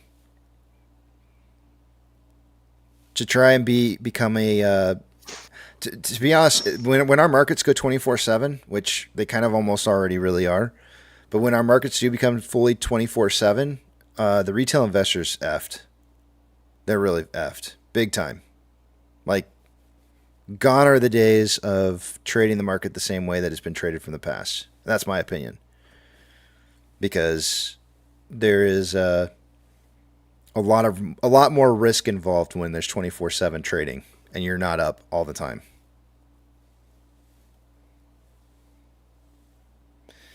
It'll almost be to the point to where people have to lean more towards that whole buy and hold concept of investing in things because you believe in the company fundamentals and not just swing trading something.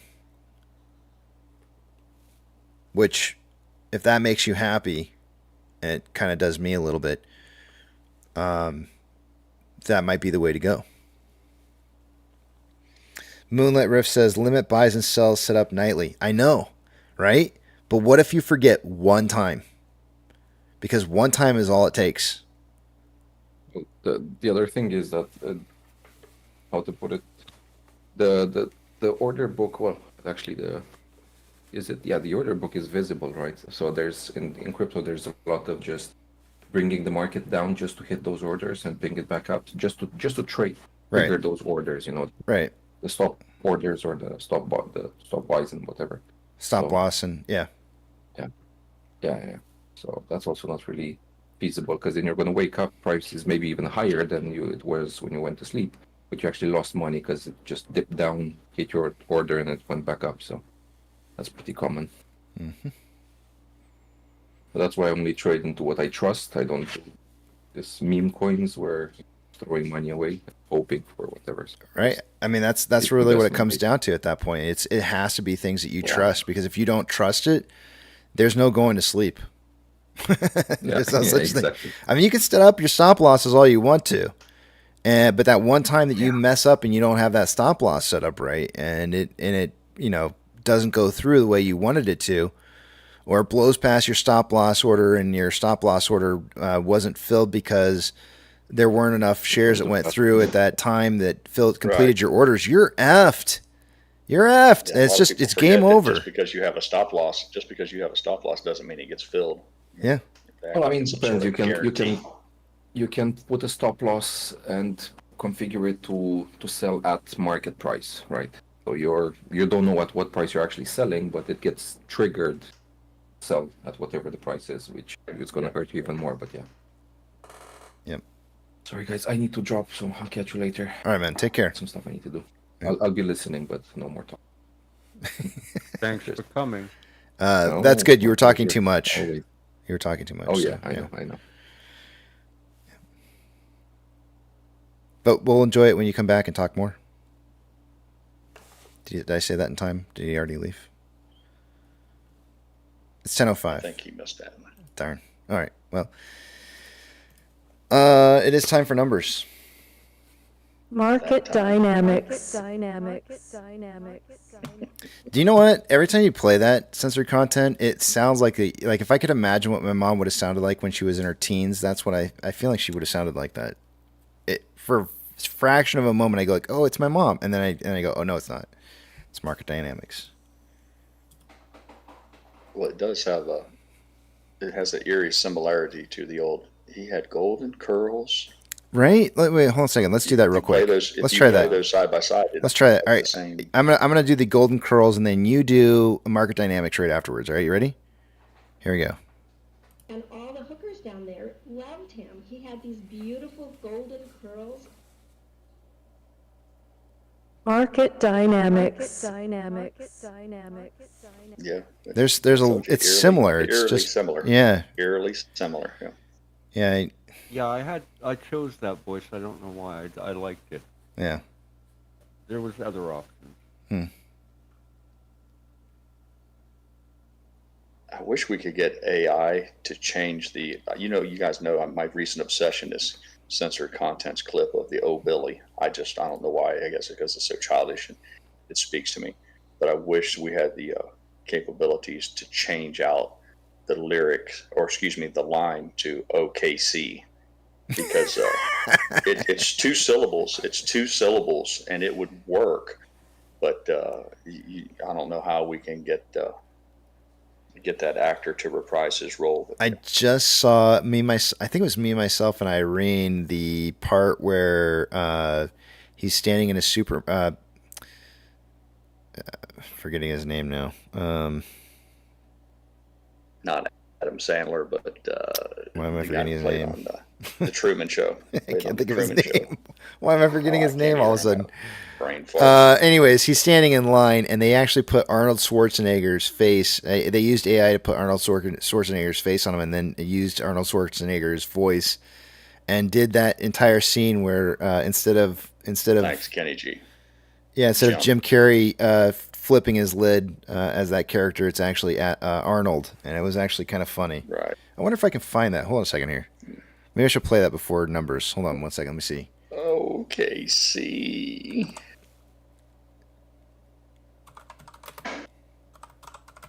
Hey, can I give one suggestion real quick? Absolutely. Censored content. Do you think there's any way that you could clip the Chris Tucker from the movie Friday where he goes, damn? That's a good one. Yeah, that's a good one. That and the other one, I don't know where it's from, but it's that guy that said, got him. We got him. That's already in here. Oh, okay, great. Yeah. Well, then just the Chris Tucker guy, because there's plenty of times during this day where that would be money. Actually, maybe. Yeah, I agree. Yeah. I feel like the got him was in here. Maybe we got rid of it. I don't see it now. I'm a little biased there. I'm a big fan of the movie Friday. Is it this one? Damn! Yeah, that's it. That's it. Money. That's it right there. Perfect. Yeah. Okay. Well, my work here is done. There you go. Ask and you shall receive. Look how easy that is. You know, we had got him in here. I'm positive of it, and I don't see it now. So I'm not sure if we got rid of it. I feel like we may have gotten rid of it for something else. Well, that's I have to give a tip of the hat to censor content. One of the things that I think he's done that most goes unapplauded is that he has a variety. He doesn't use the same clip too much. Got him! So he has fresh offering. He's got fresh meat usually on a daily basis. He's got a daily special. Yeah. That was, by the way, that was Nate that showed up in here in the back of the Big Tramp. I'm going to take you guys over to the other page here. I can't find the Arnold thing. Maybe we'll try and find it after I get done with the numbers, and we'll take a look into this. Joseph saying, hello, Casey. How old do you see AMC going in your opinion? Well, we're already past 100 years now, AMC, and how old the company is. How old do I expect to go? I think movies are here to stay. I really do. I think movie theaters are here to stay. So I'd say at least 200. Easy. Yeah, we'll all be dead and gone. Mm-hmm. So we will be long gone. People won't even remember our names anymore. Those theaters will still be here. Mm-hmm. I know what Joseph meant to say, but I'm just going to stick with that and run with it. See, now he's correcting himself. Sorry, how low? Yeah, me too. Yeah, that's the way we roll around here, Joseph. Sorry, nope. You get one question. Yeah, one question, one question only. Joseph. It's got to be. It's how old. Sorry, how old is what you stuck with, and I'm running with that. No takies, backsies. Let me see, Joseph. I think that it can go lower than the number that I gave you guys for the dilution. That what I think the market's targeting is somewhere around $2.78. I do believe that the market will try to correct beyond that. Maybe you could see something as low as $2.50, but do I believe it? I'll tell you this. The market is not going to continue to stop on trying to drop AMC price until they try to bankrupt AMC, and that will be meaning dropping the price as low as they possibly have to. And, of course, the lower they drop the price, the more risk they run at more people buying more shares. But they will not stop, period, until they have accomplished what it is that you're trying to accomplish, or they can no longer continue to try. So when you put that into the context of what it is that you're asking, I want you to think long and hard about that. When you look at the rules on this channel that I have set up here in regards to investing money, this is why the number one rule is only buy shares with money you don't need in the foreseeable future. Why? Because in the foreseeable future, you should be able to invest that money and never have to worry 1 ounce about how long that's going to sit there for. Not 1 ounce. Time should not be a factor for you. So keep that in mind, because time should not be a factor for you. Time is not your problem. Time is the hedge fund's problems. Because AMC, according to Adam Aaron, is inconceivably going to file for Chapter 11. So just keep that in mind. All right, taking you guys over to the other page here, let's take a look at what we got going on for numbers for the day today.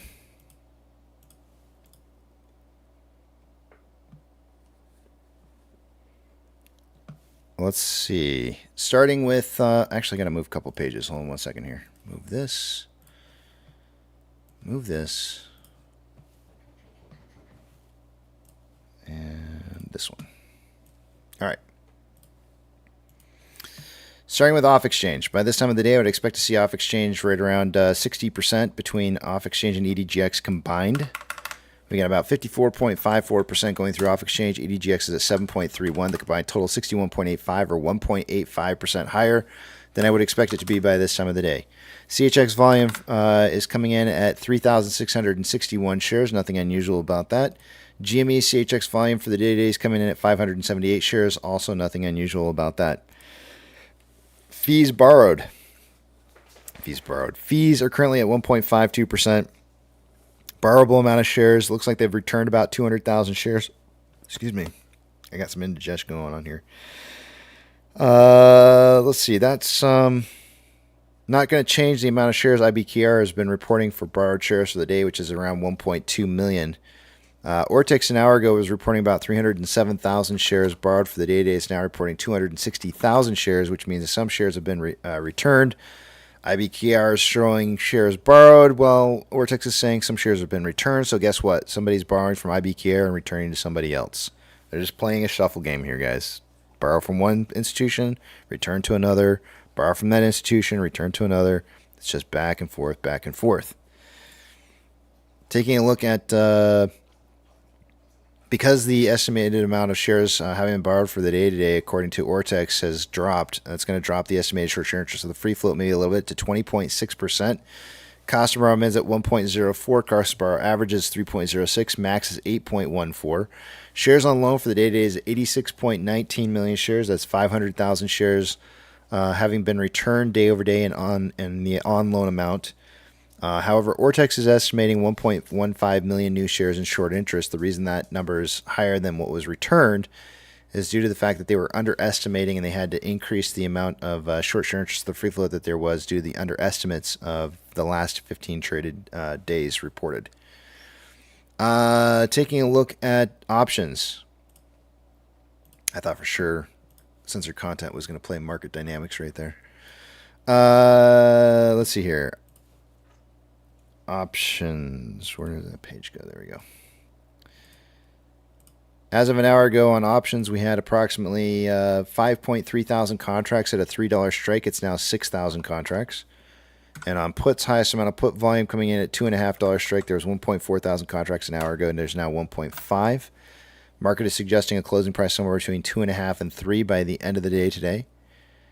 Taking a look at orders by Fidelity customers, I'm not expecting to see AMC or GME on this list due to low quantity of volume. Most of the volume, even though AMC does have higher volume today, that's more than likely institutions who are making those trades. As you can see, AMC did not make the 30 most heavily traded stocks. So, again, any volume that you're seeing today is more than likely institutions. MMRI an hour ago was 293.85. It is now 293.68. Anything over 300 is extreme risk, and we are getting much, much closer.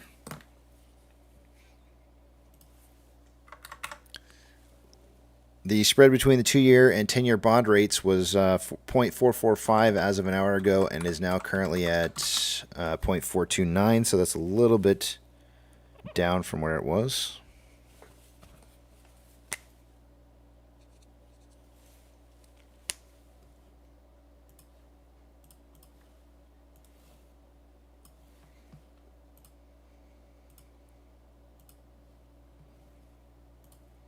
NASDAQ is down 1.07, Dow Jones is down 1.15, and the SP 500 is down 1.02. We have 4,404 decliners to 1,102 advancers. The market is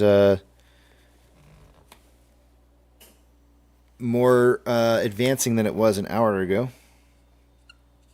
Not by much. Almost. I mean, it's hot lava. Don't touch the floor out there in the market right now, but we're getting close to melting faces off by approaching the sun.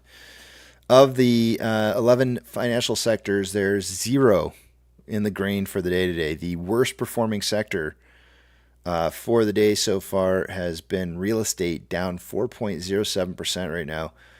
The second worst sector for the day today is coming in at utilities at 1.76% down. Taking a look at the Mag 7, 2 out of the 7 are green. All the ones that are in red except for 1 are below 1% down for the day. Financial institutions that have changed more than 2.5% in price since yesterday are going to get a shout out. Coinbase is, that one is not. FRC is up 5.05%. NYCB is down 6.68. Stank of California is down 4.67. First Horizon's down 2.5. UBS Group is down 3.85. US Stank Core is down 3.29. Zion Stank is down 4.87. Western Alliance down 4.47. And that's about it.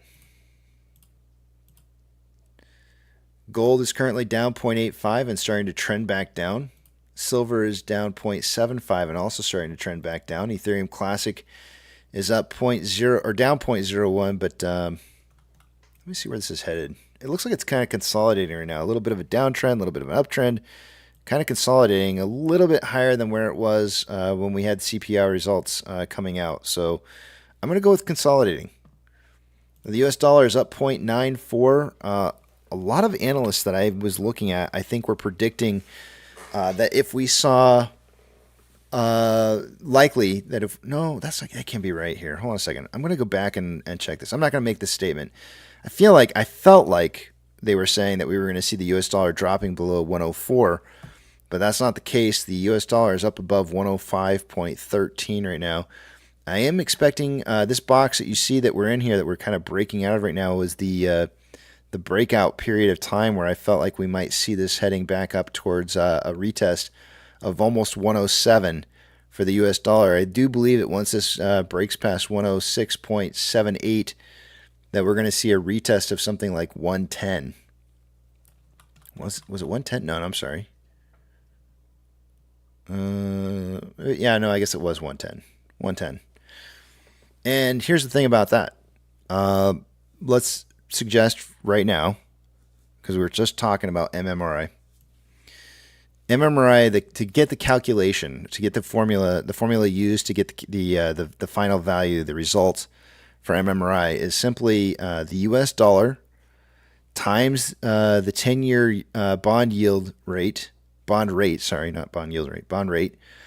divided by 1.61, which is a Fibonacci retracement, right? And so one of the bigger number, if the US 10-year bond rate moves significantly, that's going to impact this number way more than it's going to impact it if the US dollar were to move, right?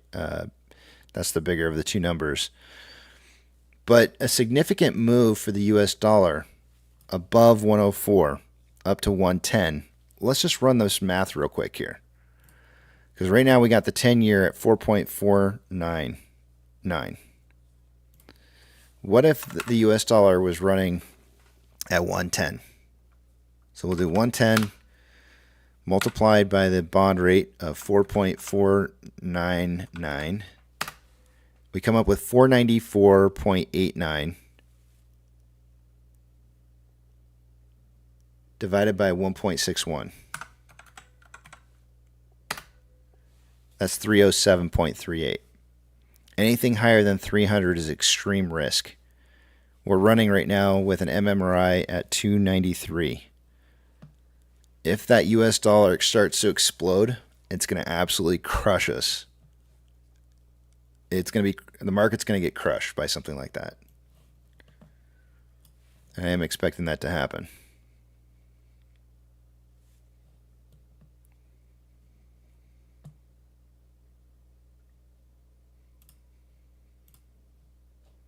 Where was I at? Oil. Oil is down 2.32%. I do expect this to trend back up, but it is currently trending down. Mortgage-backed securities are down anywhere from 0.98 to 0.95 and are trending up.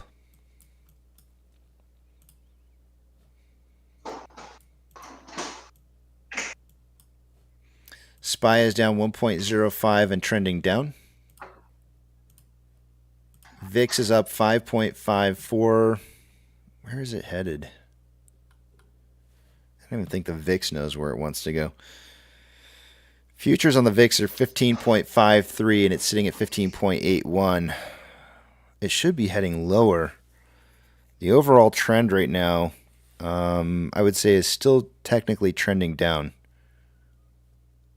Yeah, I know the more current point, it's kind of moved up and is kind of consolidating. But I'm looking at a little bit of a trend here, and I still feel like it's kind of trending down right now. It has not broken that trend just yet. I think in order to break it, we would probably need to see it rise above 16.15, maybe around that range. VTI is down 1.15, trending down. VB is down 1.91 and is consolidating after a downtrend. Tesla is down 2.7, consolidating after a downtrend. Amazon is down 0.39 and slightly trending up. Cinemark is down 3.81 and trending down. Doge is up 1.06 and is trending up. Bitcoin is down 0.96. Currently it's trending up, but I still don't feel like it's necessarily broken the trend that it was in, the longer term trend that was down. So currently up, trending up, but overall maybe still in a downtrend.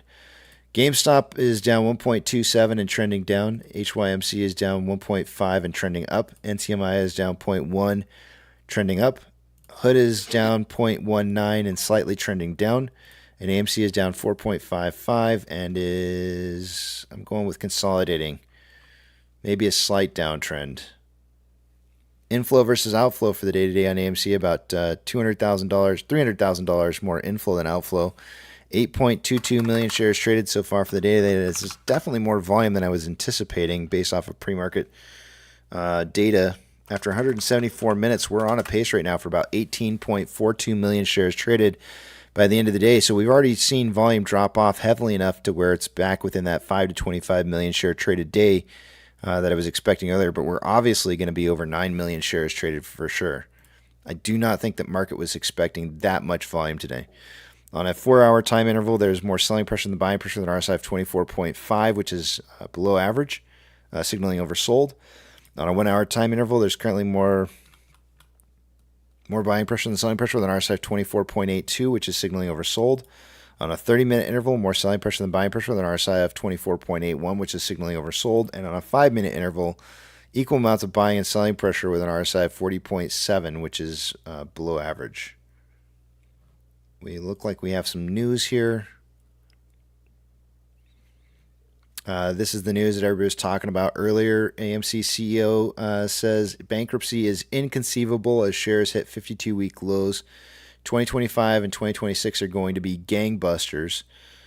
The movie theater company AMC Entertainment Holdings recently saw its shares fall to 52-week lows while also announcing an at-the-market share offering. AMC CEO Adam Aron brushed off concerns of bankruptcy. The movie, I don't know if I want to read all this. There's so much here that we already know.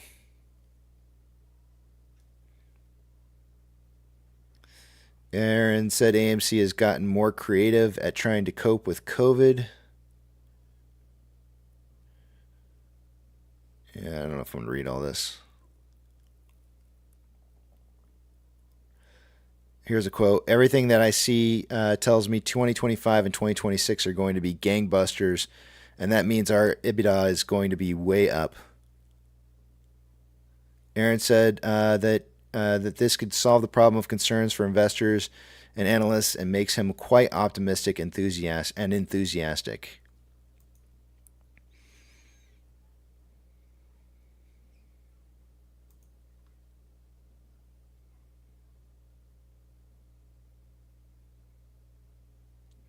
Aron said he doesn't see a scenario where the company doesn't have enough money to make it through 2024.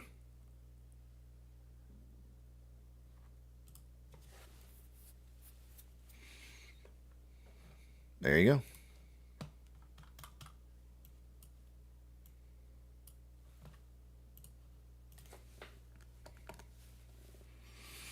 I'll tell you what that sounds like to me. Since I'm yielding my time to back of the big tramp, but what that sounds like to me is somebody who's saying they've got perhaps maybe something lined up for credit restructuring that basically it almost sounds like it's a done deal to me, in my opinion. That's just my opinion. I don't know that that's the truth, but for him to make those kind of statements, I don't think he would be making them if he didn't think there was something happening.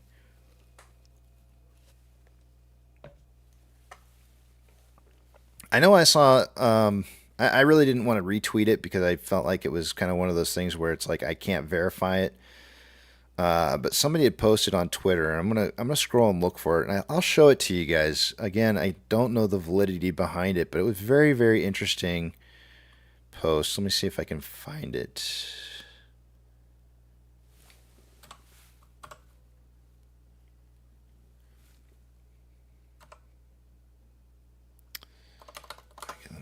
I think I know who posted it. Give me 1 second here. The source that it came from is actually a source that I highly trust. So I don't have any reason to believe that there's any kind of like falsification from this. I just don't know where they got it from. Like, I don't understand where this. Let me show you this picture here.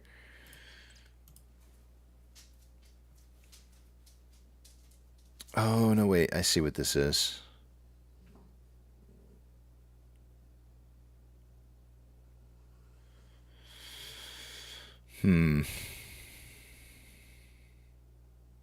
Yeah, I'm not going to post this up.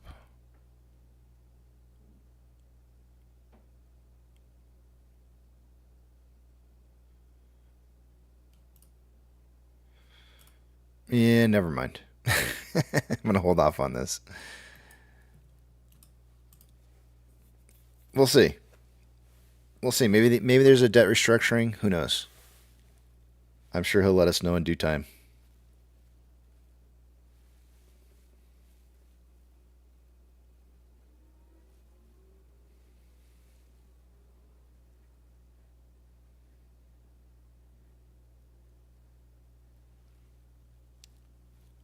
Andrew Morgan's saying financing is in place. I don't know if that's the case, but I mean, it just kind of, I mean, the statements that he's making seem pretty confident.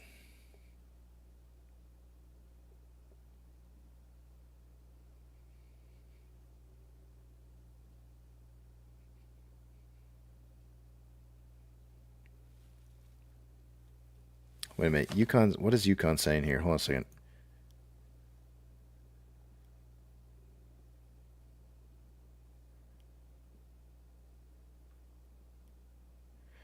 Yukon saying, guys, the Sphere in Vegas is amazing. I was there for a show early March. The movie called Postcard from Earth. It was basically like Planet Earth show. When you go, don't sit up front or at the top. Find seats in the middle. A local told us that, and she was right about the better view. CPR, it was trippy. Another pro tip for seeing a show at the Sphere. Once you scan your ticket, they don't let you out to smoke. Smoke it up, so do it before you go. Or take edibles. Edibles is always a good choice. Just saying. It is legal there. Showtime was 9:30, but they don't start it for a whole hour. They basically get you in the door, then trap you to sell you alcohol. That's good to know. I was hammered off bourbon. It was great. I told my wife, I said, next time we go to Vegas, we got to make sure and do it during a time when there's a concert happening at the Sphere so we can see that. Because I was like, it seems like it would be a really cool venue. Yukon saying I was hammered off bourbon. It was great.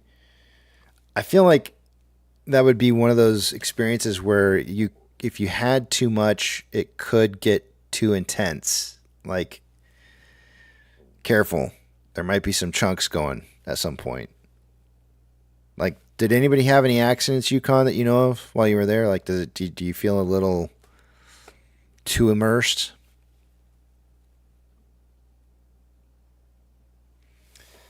The craziest thing at the Sphere was the AI human robot. It was having full in-depth conversations with people.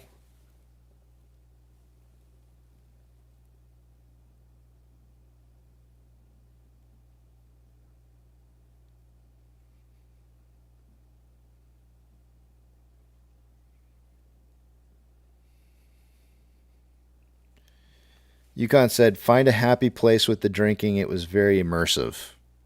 Yeah, I feel like you could go overboard. Like, I mean, I feel like you could get to the point to where maybe the room starts to spin a little bit, maybe. That might not be a good thing. Robert saying those prone to seizures should not visit the Sphere. Tron saying vertigo. Yeah, that's what I'm thinking.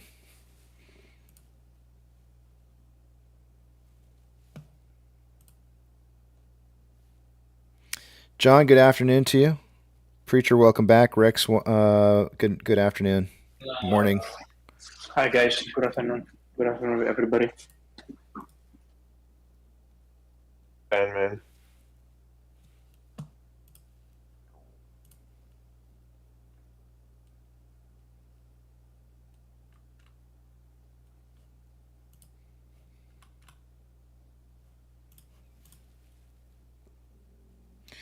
Tendies plus plus says a redneck friend got vertigo a couple years ago. He called it vertigo. I don't get it.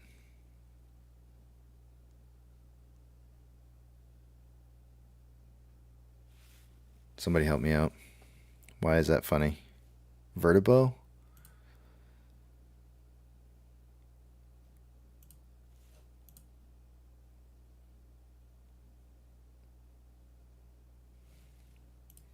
Why is there like 7 people sitting in the back of the big tramp and then nobody wants to talk?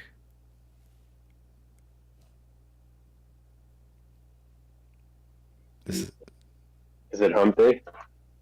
It is. It is hump day. Whoa. Hayden's sharing his That looks good, JJ. broccoli and what is that, rice? I can't tell what that is underneath the broccoli. Where's your Grey Poupon? It looks like fried rice, and I can't tell what the meat is, though. It looks like he's got some chicken or something in a video. Mushroom chicken and beef and broccoli. Okay. That's not panda, is it? It is? Okay, hold on a second here. I'm going to have to put up a poll, because I didn't think... hold on, I got to do this now. Start a poll. Hold on a second here. It is panda.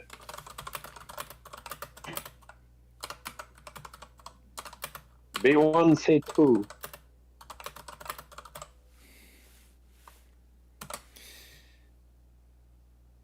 Let's see here.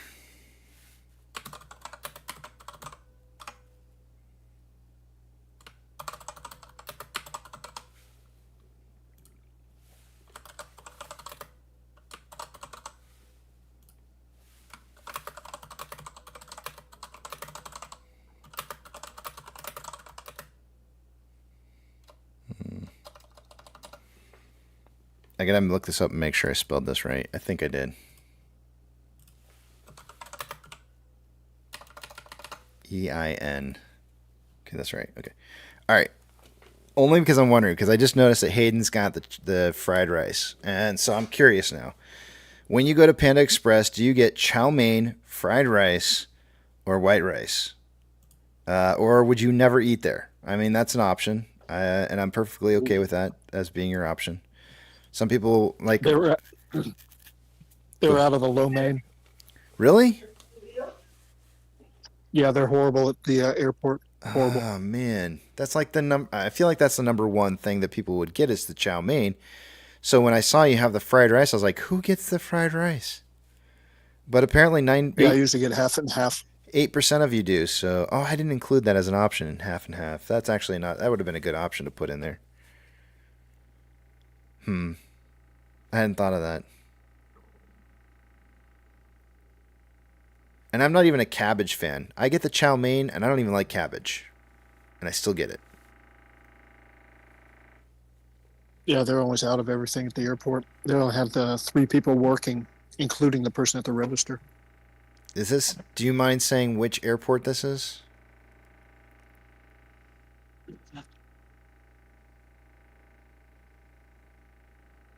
I'm guessing since there's no response, that's a negative. No, I don't mind. I'm sorry. Somebody called me, and it cancels you guys when somebody calls me. Concourse E at the airport. Which airport? Well, the airport. The busiest airport in the world. I don't know which one that is, honestly. I'm guessing San Francisco? That would be. Oh, please. I don't know. I don't know dare these things. I'm sorry. I just don't. I'm not aware. Is it Dulles? Atlanta. Or not? I mean Dulles. I meant Dallas. Sorry. Atlanta. Atlanta? That's the busiest airport in the U.S.? In the world. Really? I had no clue. Yes, sir. Huh. Well, I just learned something new. It is not Chicago. Yeah, Casey, it makes more sense if you take a look at the flat Earth map. Oh, please. Censored, please. Everybody. Not you, censored, please. Just saying. Oh, man. Take a look at the flat Earth map. Stockwiz, good afternoon. Aaron says, good morning, Casey. Any word on the dilution is complete or not? I'm assuming the price can still go lower if more dilution. I have not received any word or seen any word that an 8K has been filing suggesting that the dilution has been completed. And I think we're pretty far off on the amount of volume that we would need to see for that dilution to occur or have been completed.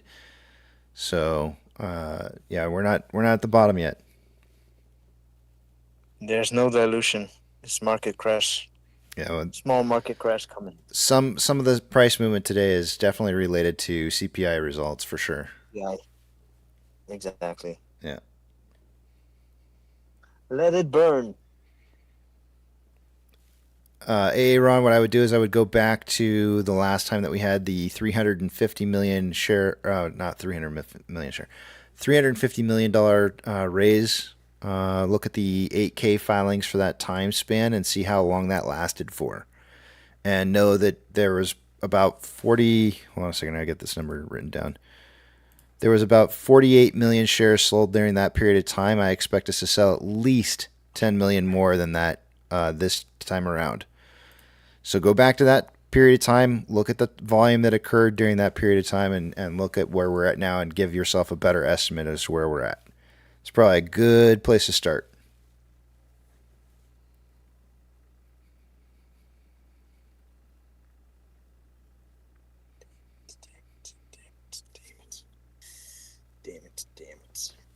Throat Your says, I heard a shill on X saying he is saving IP addresses of people who blocked him, so I upped my privacy settings. Like, what would that do? Who cares? Like, yeah, good luck. So you have my IP address. Yeah. Good for you. Good for you, tough guy. I could care less. That doesn't make any sense. They throw out these really stupid comments because they just don't want to. They want to scare you into the idea that you can't. Like doing something like blocking them is going to make some kind of difference or something. Block them even more. They don't want to work anymore. They're tired of having to work for their money, so they're like, now I got to create another account to. They're tired of it. They don't want to see people blocking them because that means more work on their behalf. Make them work. How can I vote? Who cares about the pills? We're gonna be fucking rich. So yeah, sure. How can I vote if I get both? I get chow mein and fried rice. Yeah, I realize that. I realized that after I started it. Just go with what you would pick more than the other. Like if you had to choose between one or the other, which would you pick? Huh? You got to go half and half. You got to go half and half. Yeah, based on the options you gave me, I'm not gonna eat there. That's actually good. Then vote that way. Vote that way. Choose not to eat there. I mean, we had Hayden had a choice, and he still picked. I'm going next door. Hayden had a choice Yeah, between fried rice or white rice, and he picked to eat there, and he ate the fried rice. So he picked. He was influenced. He was. I actually forgot about the white rice. I forgot about that. Well, Yeah, most people do, about but the white rice. But I like to twirl the lo mein in the rice so the rice is mixed up. yeah, if mixing it's your only option, or you're not eating there, then mark that you're not going to eat there. I'm not eating there ever again. Yeah. Where you went? You got food poisoned, Yaka? What? Where did you go? Where did you go eat when? What are you talking about? I You got haven't. food No. poisoned. You're not paying attention, are you? You got mistreated by a prostitute. Is that it?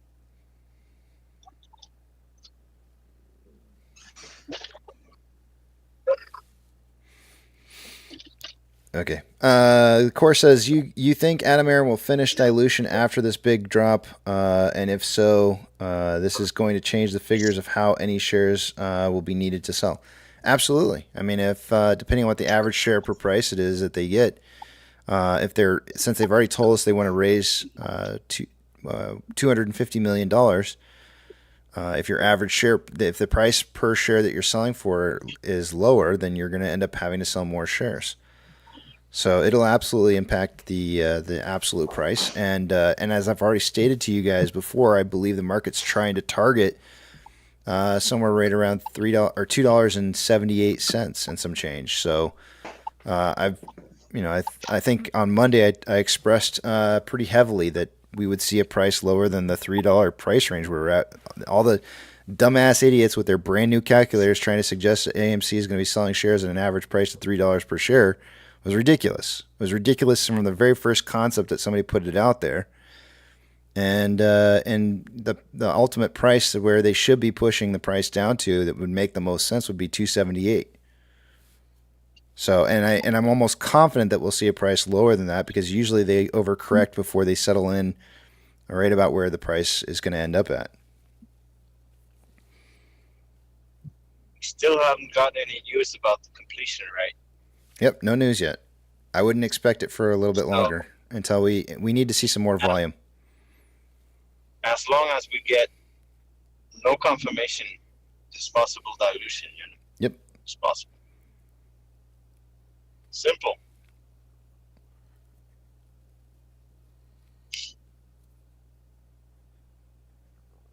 And I do see elevated amounts of volume for the day today, because we're at 8.52 million, and I don't think the market was really expecting much more than 9 million shares traded today.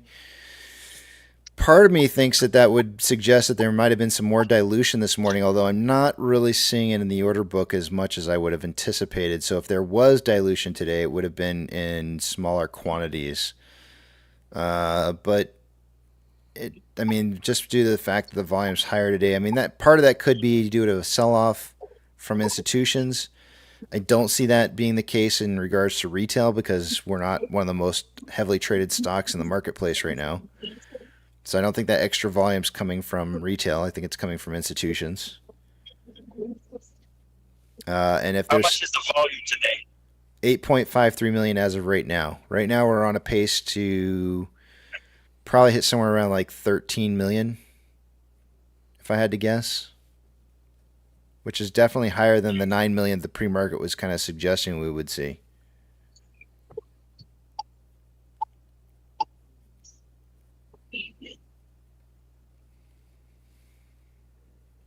Imagine what the volume will be during the squeeze, like in the millions.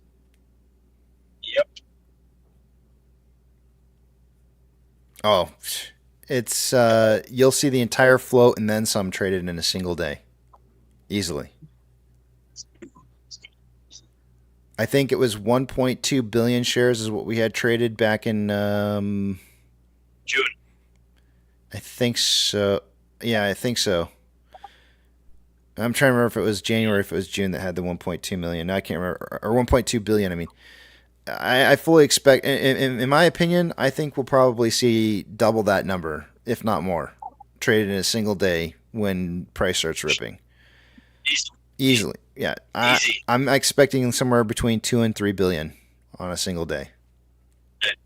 I agree. Jape says, Casey, I get veggies instead when I go to Panda Express. I mean, I feel like that's just one of those sides, right? Like I'm really more interested about like what's the main staple that you get. And I know you're getting veggies, but it's still just a side. So it's almost like you're saying, well, I get side. Or I'm assuming you get a 2 plate. Maybe you only get a 1 bowl. I don't know. But yeah, that's why I didn't include it, because I thought about that, about putting that in there, and I was just like, nah.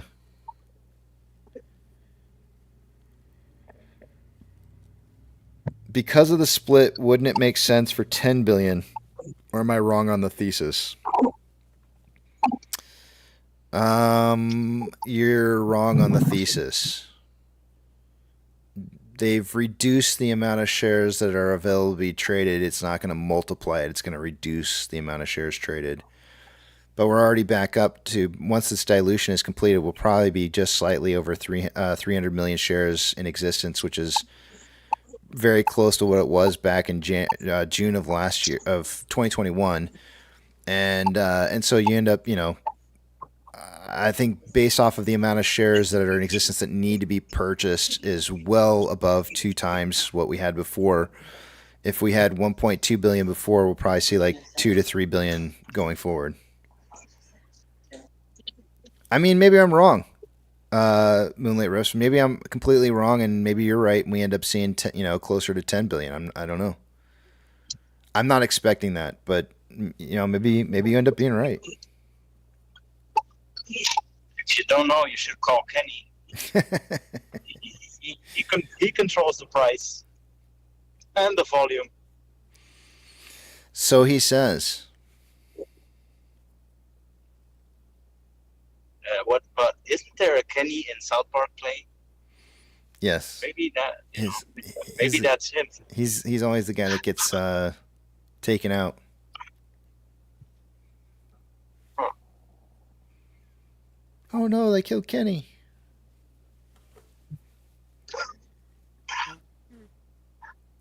Just so you know, StockWiz, your name going forward is Blinker Boy. Just you're curious. What name?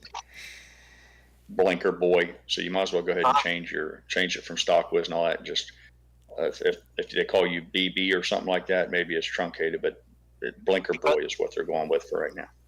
Because of the third signal? No, because of your hairstyle. Oh man, it is definitely not because of the blinker.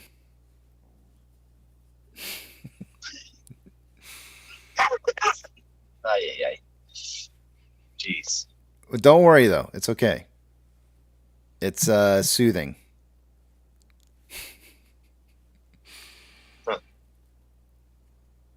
I'm really surprised by the poll right now. 64 people have voted and 33% have said that I would never eat there. I'm shocked. I thought more people liked Panda. They're bots. There's absolutely no way. Shills. Complete shills. I find it really difficult to believe that there's that many people that will not eat there. What are the options? Chow mein. I don't see them. I'm driving. Chow mein, fried rice, white rice, or I would never eat there. In Panda Express. Yeah, I mean, I feel like if I knew that, in my family, I have one person that won't eat Panda. In fact, every time we decide to have a Panda Express night, we have to go to 2 restaurants just to appease that one person. We have to go to Whataburger and pick up a burger for that one person that will not eat. It's the strangest thing. I don't understand it. I don't understand why she won't eat it.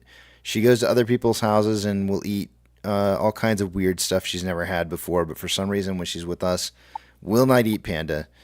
So we end up having to go to Whataburger and pick up one of those. And but Would you guys eat Chinese at the food court in the mall? Yeah, of course I would. I always try their the tasties to see if if I really want to eat there. The free handouts they have. They have some good Chinese down there. Like, what is it called? Orange chicken something. They don't have that in Belgium, unfortunately. They're saying Reddit just went down. Let me see here. Yeah. Yeah. Well, around in our Belgium, house, to be fair, in Panda Belgium, Express your, is a your staple. chicken has to contain chicken. Wait, are you saying Panda Express does not serve chicken? Is that what you're saying? I'm just saying that certain countries have a higher level of quality control. What? We love Higher it. level quality. In the Pirate Castle, man, we get 3 different entrees. We'll make at least a minimum of 2 different meals out of it, and it sets up a little bit of a buffet. Everybody gets to, we kind of do a share thing where everybody gets a little bit of everything. Works out really good.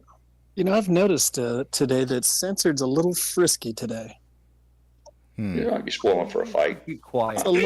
He's a little frisky today. Yeah, he might be spoiling for a fight. I'm accustomed to that attitude. Kind of smacked me a little bit earlier. Now he's talking about chicken, certain countries. He's a little frisky today. You just sit back and eat.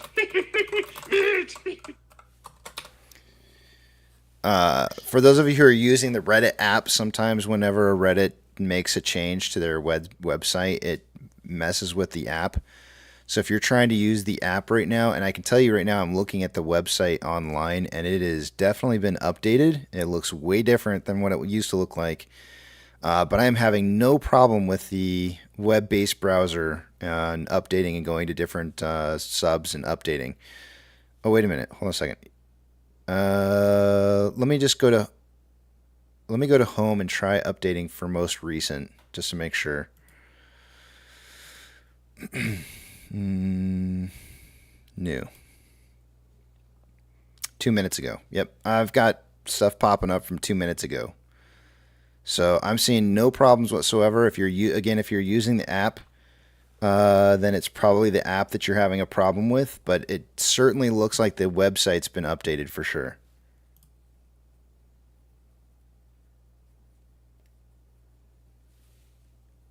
So that's the first thing I always check whenever it comes down to Reddit being down.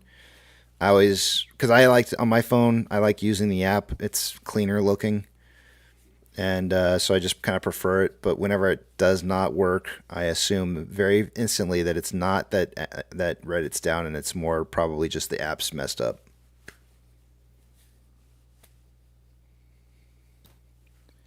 The core says it sucks the way it looks now. I'm not enjoying it. I would tend to agree.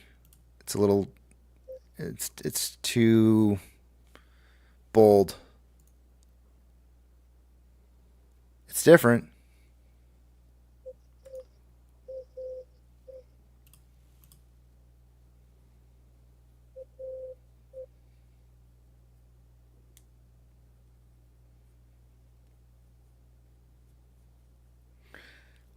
I love Chinese food, but Panda is the crystal of Chinese. What does that mean? What does crystal mean? Is that like Crystals crack? That's what I told you yesterday. Those little sliders that are similar to White Castle. You said you're unfamiliar, but you got White Castle, so he's comparing the Panda to crystals. Look, I get it, man. I know that it's not hibachi. It's not a high-end hibachi grill. But, if you got a family of 4 or 5 and you want to put out you don't want a pizza on a Friday night, it's an alternative that's priced within the same ballpark.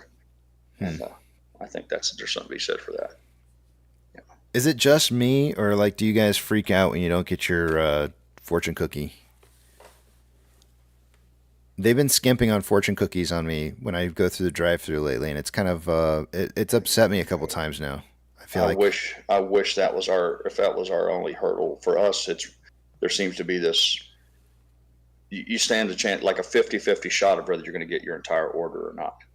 And that's the much bigger hurdle. Well, for that's us here. Anything fast Taco food now. Bell, all the rest of them. Yeah.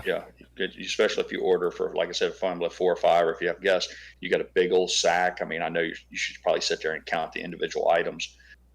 But more often than not, you feel anxiety ridden, so you just hurry home. And in our house, this is just one of these sad things that Mrs. Pirate travels, gathers all this up for us, and comes home. And 9 times out of 10 she'll be the one to get fucked out of her selection. Yep. It's the weirdest phenomenon. It's never me. It's always whoever I'm getting the food for. Right. And sometimes I wish it was always just me.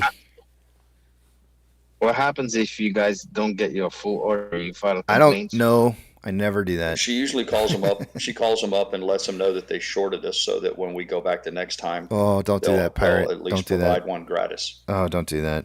Well, I get it. Don't let her do that. You should not. You should ask for a free meal. Don't do that, guys. I'm promising you right now, it is not worth it. Don't do it. Yeah, I understand. You don't want to eat whatever it is you get. Don't eat it. Don't. Sometimes I've seen too much. To order. Sometimes we pull up and we order and we say, See where you're going. Thank you. Welcome to McDonald's. Can I take your order? And I'll say, hey, before we start, I just want to give you a quick heads up. We didn't make a big deal out of it, but last time you guys forgot 20-piece chicken McNuggets. Would you mind throwing that in there for us? And they're usually real nice about it. Like, yeah, no problem. What else can I get you today? And if you approach it in that manner, I think you stand a pretty good chance of getting your food without somebody spitting in it. You mean? I was just gonna say. You mean like they spit in it before they give you like? Yep. The free food. I think it's a matter of how you handle it. Or something else. You can have it. I think handle it both ways. Yeah. Here's the thing: if you catch it right then and there when it happens, great. If you so much as drive away from the store or walk out of the store, forget about it. It didn't happen. If you manage to not catch it before you get more than 50 yards away from that store, it's a done deal, and you took what it is that you took. Don't try to get anything else back from it, because if you do. So what happens if you catch them? You call the food inspection. Come on, man. How are you gonna tell? How are you gonna know? How are you gonna know? Casey. Right. Anybody who engages in that sort of activities, if they're prone to do that, they're looking for a reason to do it anyhow. So I hardly think that the only thing that would be that would serve as a catalyst for them to do that would be me calling up and asking for food that I paid for I didn't get back. If there's somebody working in the back of that place that wants to rub their nuts on chicken nuggets or whatever, they're going to find another reason. I hardly think that the only time they would engage in that practice is if Pirate calls up and says, "Hey, dude, you forgot my second number 2 meal." Yeah, but when you call up and then you put your name down on a list, your name's there on that list, right? And then when you pull up through the drive-through and you're like, "My name's on your list." And how many times have you been on that list? Ask the manager to say, "Hey, could you leave us a coupon or whatever for the food we were missing?" But like I said, we found it. You don't even have to go through all that. You don't even have to make the phone call, because that's burdensome. Everybody's eating. She doesn't have her entree. She's got to call the manager. We found that all you got to do is on your next trip, because you're going back to Taco Bell. Yeah. It's just look into the phone. Just be as kind as you can. Hey, by the way, last time you guys forgot 2 beef burrito supremes. Would you mind adding that in? And because you're making another $35 or $40 order, it doesn't come across as you're trying to screw somebody. And we've been successful with that effort. But, yeah.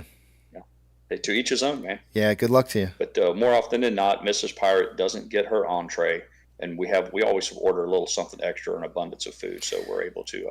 She doesn't go hungry. It's just an unfortunate thing that she's the one that takes everybody's order. She orders it online, goes and picks it up, and brings it home. And more often than not, she'll be the one to get screwed on the deal. Yeah, we ordered from Taco Bell. We'll order like the Taco 12 pack for the kids, and it'll come with like 10, like all the time. Right. Believe it or not, for the very first time ever, we actually got 13. I think the last time we went, we were like, "Wow!" They gave us one over. But for some reason, counting to 12 seems to be a very difficult thing to do. I would think that they would make them in groups of 3 or 4. But for some reason, whatever reason it ends up being, they end up giving us 10 or 11, never 12. It's just like, whatever. Okay. I've been thinking about this. The poll. Are there a lot of people saying they're not going to eat at Panda? 41%. Nearly, yeah.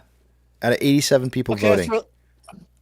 There are 4 places in Atlanta Hartsfield that you go Chinese. You got the Panda.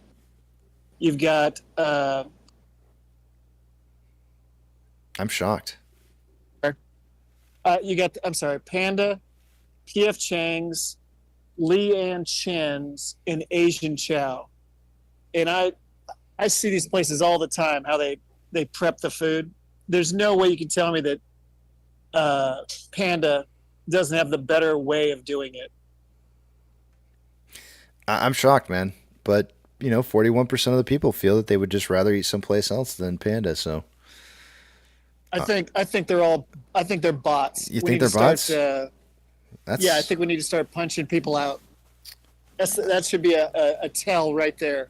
I would never eat a Panda. My ass. Throw the bullshit flag. Yeah, my ass. I'm with you on this one. I'm with you on this one. Yeah. I mean, Panda. Oh, it's so below me. It's the White Castle. My ass. White Castle. some my people. ass No. fuckers just Hold on. thinking about Hold that. on. Kid Rock If my sucks. mom's Kid Rock listening, sucks. Yeah. if my mom's listening right now, she's in that group of people. And I guarantee you it's true. She's from, and you got to remember, she's lived in China. She's got a home in China, right? So There's she does always an not see exception to any Panda. rule. She does There's not. always, you can cherry pick one. Well, particular maybe person, and I 40% can of the see that. population in here is Chinese, and they don't think that Panda Express is very good. That's a possibility. Okay, that's like Okay, all right, my wife's sure. a foodie too. She's like, I can't eat brisket anywhere else unless you do it. Okay, I get that, but to call Panda the White Castle, I mean, It's not Chinese food, dude. no. I hate to break it to you, but it's not it's not fine Chinese cuisine, Well, let me Well, let throw me this ask at you.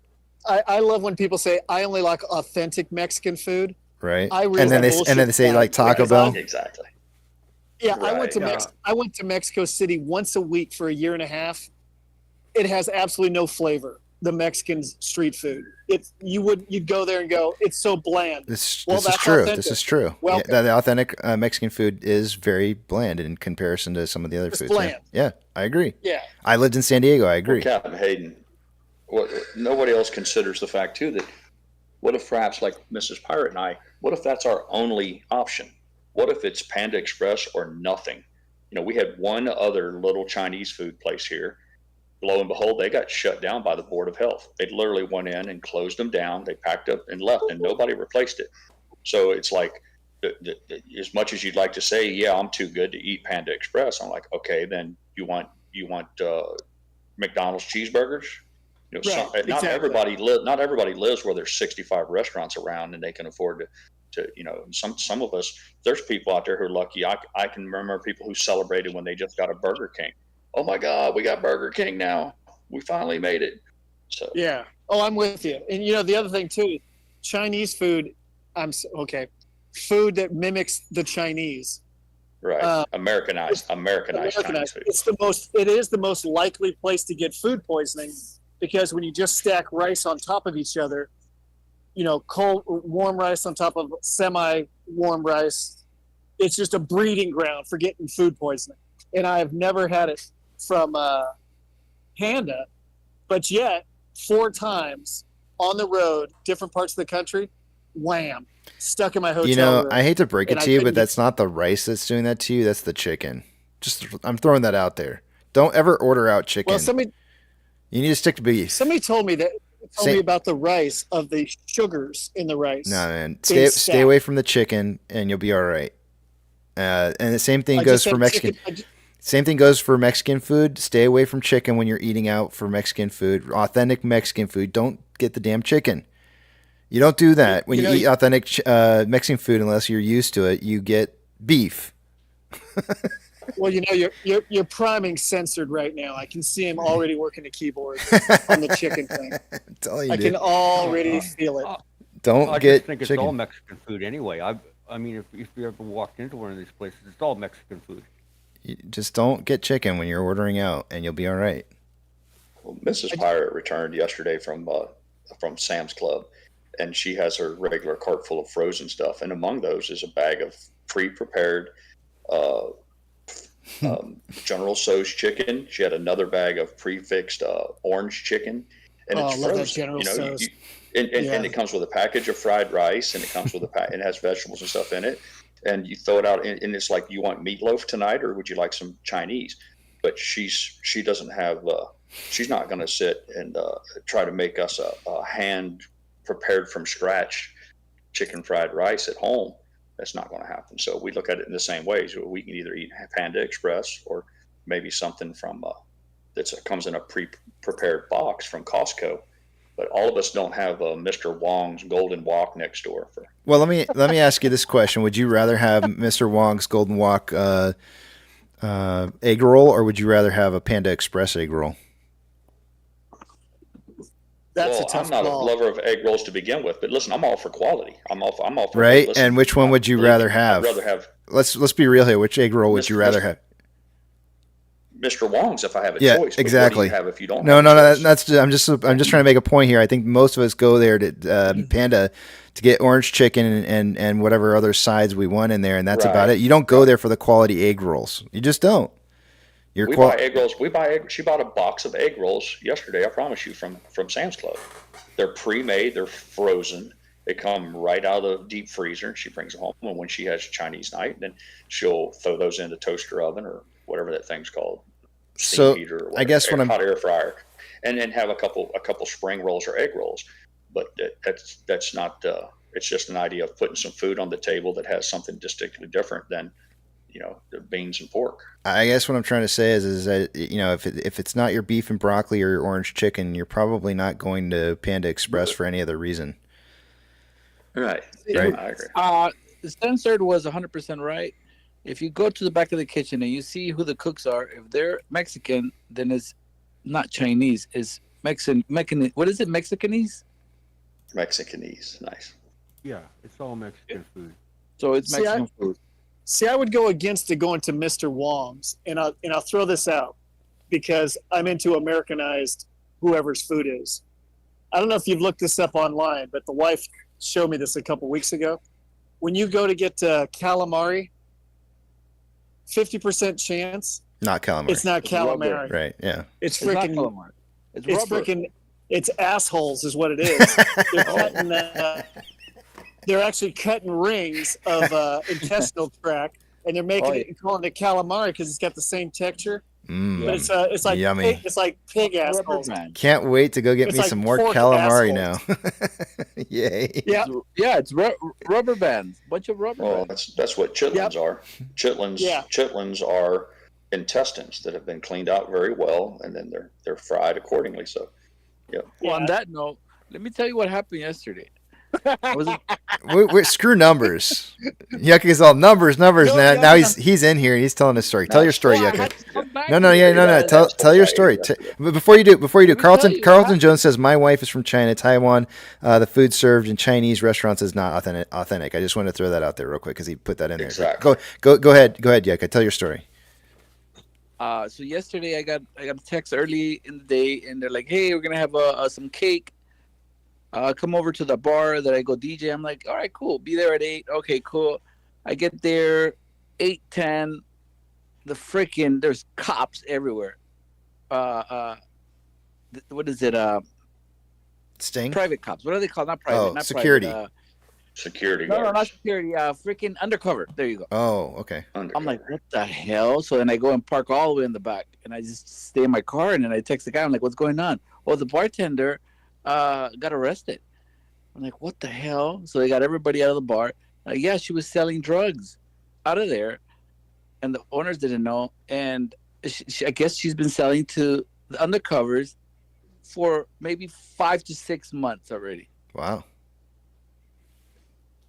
So I'm shocked. It's a girl. What did this have to do with the It was a food? girl. What did this have to do with the food? It does have to do with the food because you never know what you're getting out of there. You know what I'm saying? You never know Okay. what you're getting when All you go right. to places. I knew there was somehow it you were might tying be- this in, and I couldn't quite get there. But okay, I get it now. Yeah. Just Well, you can roll the drugs roll the drugs in a burrito in a You plastic just bag. don't know. The cook might be selling, cocaine out of there. You don't know. KC, couldn't you say the same thing though about Olive Garden? the true Italians. Oh yeah, You know, of course. somewhere in Italy, Absolutely. there's a guy who runs a third generation Italian restaurant. Pepperoni And right when now, he if hears he the knew. word Olive Garden, he just cringes. If He's like, "My Pepperoni God, heard that's us, not." if he even knew what Exactly. what Olive Garden was, he would be appalled. Absolutely appalled. Yeah, exactly. He'd be repulsed by it. So it's the same thing. It's like, what do you want for a $6 entree or whatever it is today? I mean, it's like it's fast food with a prettier box around it. I know I would offend pepperoni. I lived just above Naples for 90 days. I still like Americanized Italian. Call me a heretic. I'm a heretic. Nipples. Right. Numbers. Yeah, we're going too far. I here. like spicier food. You know what? I It's like like more- buying sushi at 7-Eleven. It's not real sushi. Oh, you do that? No. Tell me you don't do You that. got- Please tell me you don't do that. Absolutely not. Please tell me No you don't way. do that, Yucca. I have. No, I have. don't do that ever again, please. I have. Only because I didn't say care I about do you. it I now. really do care about you, Yucca, and I want to see you When live. I first started, Do you eat the hot dogs I out of did. those? Do you ever get a hot dog out of Oh those? yeah, I had a hot dog. Oh no. Yeah, let's. Oh, bless your heart. So, oh, thank you. I would rather go on that submarine to see that Titanic than eat sushi at Subway. Or excuse me, at 7-Eleven. At Subway. No, hot dog. What am I saying? Freaking 7-Eleven sushi. I did once. I don't think they serve it anymore. Yeah, there's probably a reason for that. We used to treat Mrs. Pirate would treat our two boys. They considered it a treat on long trips. It was baited up. If you boys behave, we'll stop and get some gas station pizza. And they thought that was the greatest thing in the world we could pull in. And while I was pumping gas, she would go in there and get 2 slices of That's that messed pizza up. and put under that heat lamp for like 3 days. Oh yeah, and they thought it was like they're like so we were good, right? We said yeah, absolutely, guys. Yep, that's where Hayden goes to nipples. Nipples. Is it Naples or nipples? Numbers. That's what it is. It's numbers. Market dynamics. Not nipples. Starting off with off exchange. By this time of the day, I would ignore these other comments and move into numbers by now. But what I'm expecting right now, 62% going through off exchange and EDGX. Combined, we got 55.62% going through off exchange, EDGX at 6.85. Combined total 62.47, so 0.47% higher than what I would expect. CHX volumes 3,663 shares, nothing unusual with that. GME CHX volume for the day-to-day is at 578, also nothing unusual. Borrow fees for the day-to-day are still the same as they were an hour ago, although available shares has stayed the same. The fees have increased, according to IBKR, to 1.64%. According to IBKR, an hour ago, there was approximately 260,000 shares having been borrowed for the day. It's now 2,210 shares. So it's almost a net wash. Like basically hardly anything borrowed. That's going to drop our estimated short-share interest of the free float to 20.56%. The cost per borrow mins at 1.04, averages 3%, and max 8.14. The total amount of shares on loan for the day did drop by 500,000 shares to 86.19 million shares on loan. That's 1.15 million more shares on loan, according to Ortex, in short interest, but only due to the fact that we just had the reported short interest come in. The new last reported 15 trading days coming in and being a higher number than anticipated, so I had to increase the amount of estimated short interest on the books. Moving on to options, highest amount of call volume as of an hour ago was at a strike price of $3. There was approximately 6,000 contracts. It's now 6.9. Highest amount of puts coming in at a $2.50 strike. There was 1.5 thousand contracts an hour ago. It's now 1.9. Market suggesting a closing price somewhere between $2.50 and $3 by the end of the day today. Heaviest amount of orders by Fidelity customers showing up. I don't expect to see AMC or GME on this list. And they are not. But I did scroll through it so you could see what was going on. MMRI, 293.42 as of an hour ago is now currently at 294.98, so we're starting to see that rise some more. 294.99. The spread between the 2-year and 10-year bond rates an hour ago was 0.429 and is now currently at 0.432, slightly up.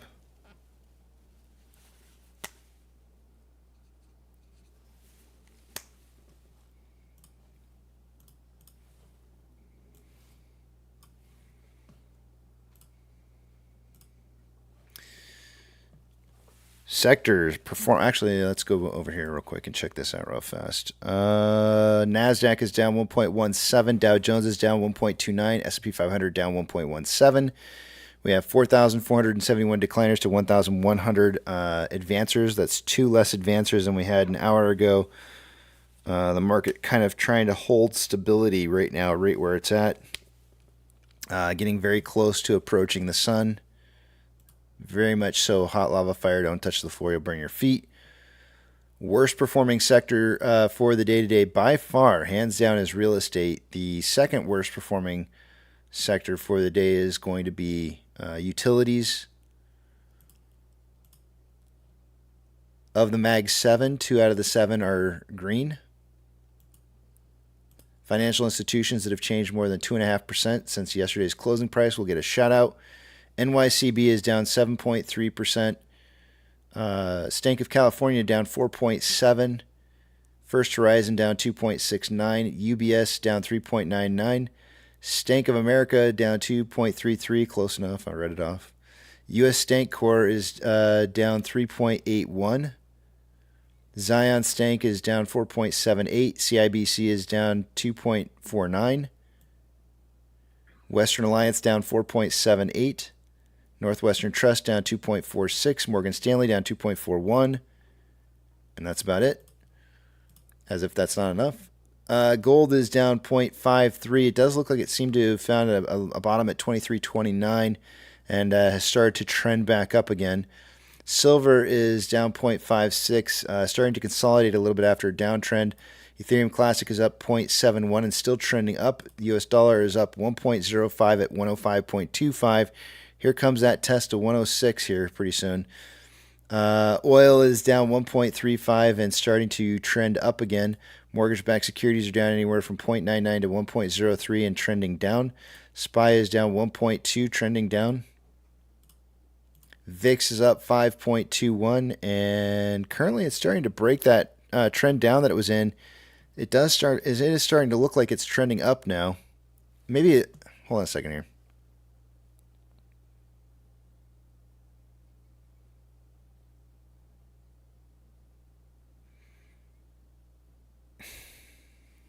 What's the futures? Futures are suggesting 1563. It's at 1576. It's trending up. It's breaking that trend. VTI is down 1.3, trending down. VB is down 2.11 and trending down. Tesla's down 3.39, trending down. Amazon is down 0.39 and consolidating. Cinemark is down 3.3 and starting to trend up. Doge is up 1.98 and trending up. Bitcoin is down 0.77. I am not calling out a break into an uptrend just yet. I know currently it is, but here's what I'm seeing.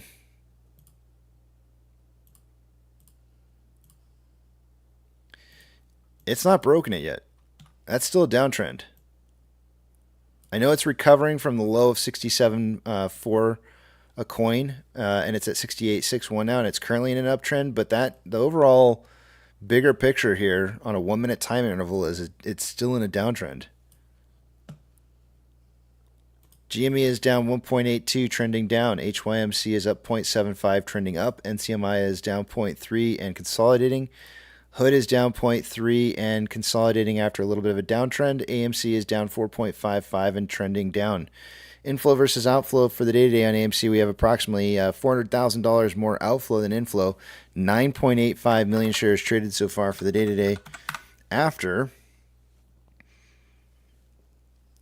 172 minutes worth of trading. It looks like we're on a pace right now for about 22.33 million shares traded by the end of the day today. We are well within the 5 to 25 million volume prediction that I had earlier this morning, but way over. We're already over the amount of volume we had for the last 2 trading days in a row. So pre-market was suggesting that we would see a very similar traded volume day to day, and that's not the case. We are seeing something drastically different.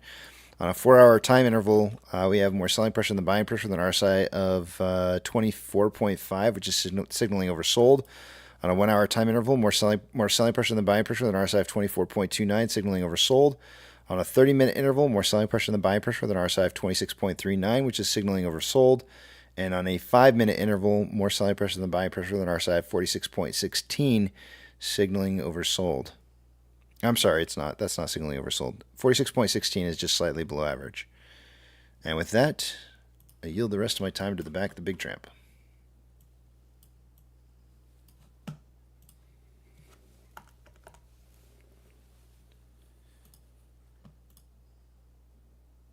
Jabe says authentic Chinese food is... Oh, shoot. That moved real quick. Hold on a second.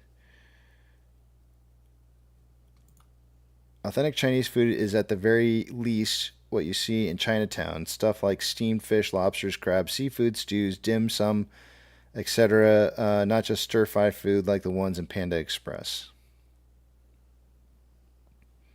Yeah, you might have been doing numbers, but he or she, I'm not sure. I don't want to insult them, but they said they are themselves indeed Chinese. Yeah. They have a little personal knowledge. I grew up with my mom loving Chinese food, and I feel like we would get it oftentimes on Sundays when she didn't want to have to cook or whatever.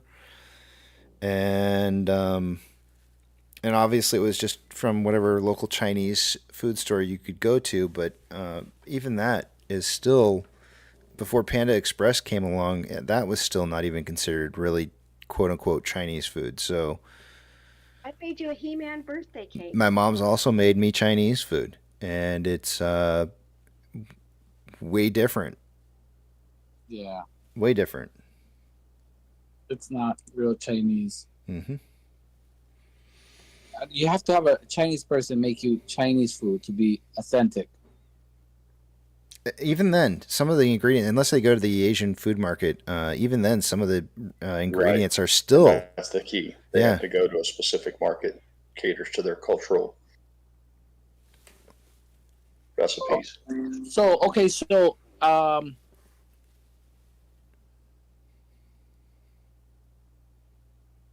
my mom wouldn't... I'm trying to think of the name of the brand that I had for soy sauce. It starts with an M, I think. Munchin? Kikkoman. Okay, that's it. That's the one. Manchurian. Yeah. There's Manchurian and Kikkoman. I think it's Manchurian is the one I had. I had Manchurian, so is that the one with the blue label? I think so. Okay. Anyway, it really doesn't matter. I had like the typical home staple for soy sauce in my house, and my mom came over to make Chinese food, and she's like, "Do you have any other soy sauce, real soy sauce?" I was like, "That's soy sauce, Mom," and she's like, "No, it's not." I was like, "What are you talking about?" She's like, "That's not soy sauce. We got to go to the." So we went to the Asian market, and we actually picked up a quote unquote real soy sauce, and that's the kind of soy sauce where when you use it, it's going to stain anything. It could touch plastic that's coated with a non-stick resistant, and it would still manage to stain it. Yeah, it still manages to stain it somehow. So I'm just telling you right now, there's no soy sauce is not what you think it is. Whatever you're getting is more than likely not even really soy sauce. It's watered down. First thing you got to do is look on the bottle and find out whether it's fermented or not. If it's not fermented, it's not real soy sauce. Yeah. And it's likely to turn you into a soy boy. So, who invented the hamburger? McDonald's? I don't know. I don't know about the hamburger, but I did read that the sandwich was invented for a nobleman and somewhere in Europe who was fond of card games, and he had his servants bring him a piece of meat between two slices of bread. And I think they even said his name was the Earl of Sandwich, and I don't know if that's where the name originated from or if it's just happenstance or coincidental that I think it was called the Earl of Sandwich. But as far as the hamburger goes, I'm unaware of where its origination is. So it's not American? Well, ground meat, ground beef and ground meat of any kind goes back probably I'm quite certain predates the North American relatively.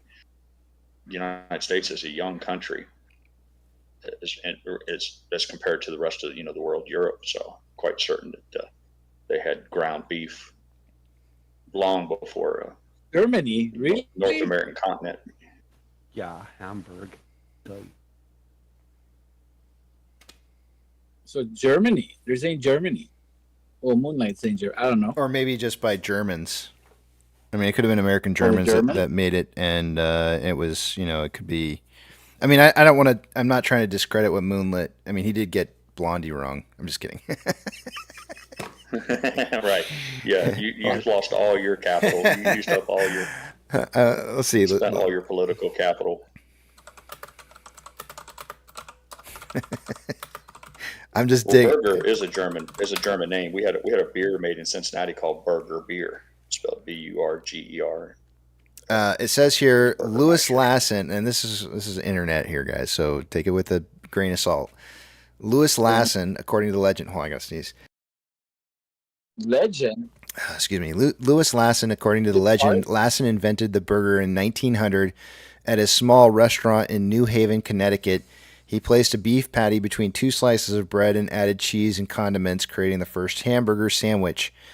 Oscar Weber Bilby was a cook in Oklahoma in 1891. I don't know why I put that at the end of that, but whatever. That's what I'm getting on a quick search. I'd have to probably throw the bullshit flag on the internet for that one, because that's like saying the first American who made a pizza in Connecticut off the Mayflower boat invented pizzas.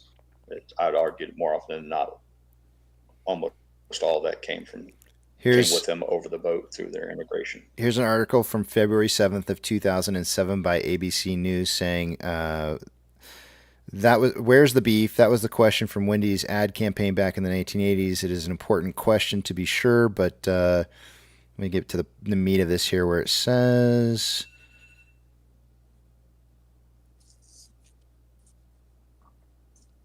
Let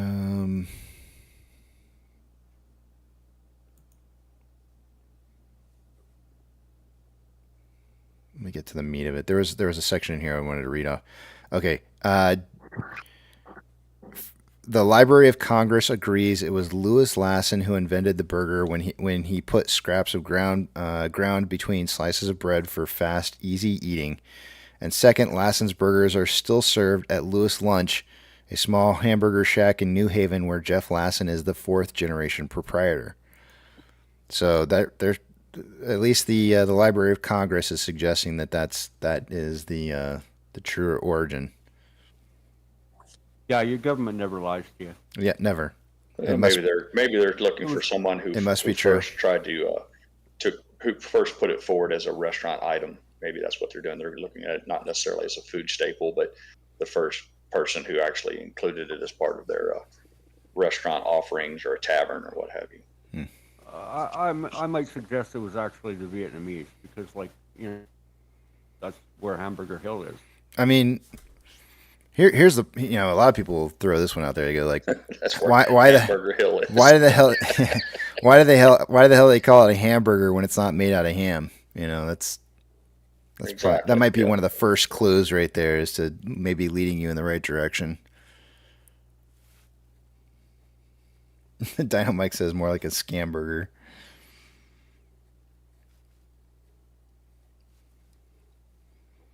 It was originally invented in Germany, and it's a hamburger because it was just fried sausage meat that wasn't in a casing.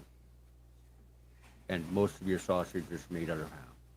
and Right. pork. It's already been ground up, went through the grinder. Mixed pork and beef, sausage, meat, fried in a patty. That's a hamburger.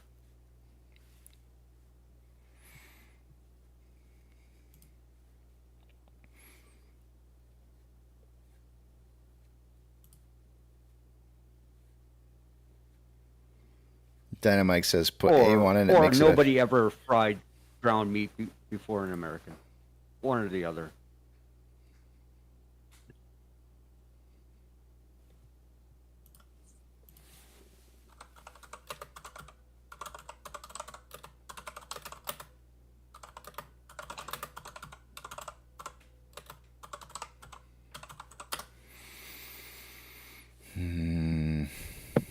Hey, what's up, guys? Oh, we were just talking about you.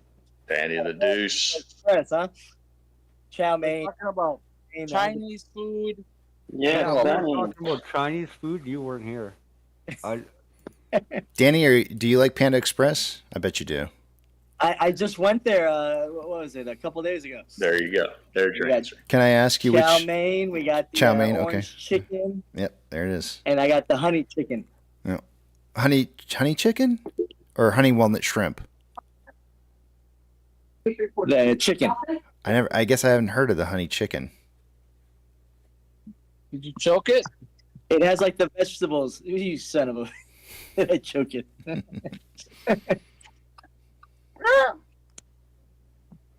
Yeah, it's pretty good. It's not too bad. But I always go. They got the one side, the two, or the three. You got to go for the extra $1.50. You go for the three. You got to get the big plate. And I had leftovers. You make 2 meals of it. Exactly. Yeah.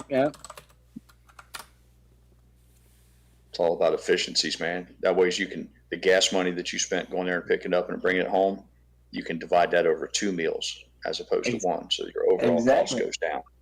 Exactly.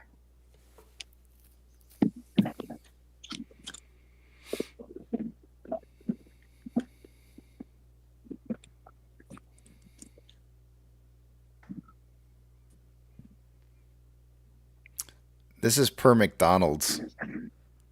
The term hamburger comes from Hamburg in Germany, where minced beef style dish was first created.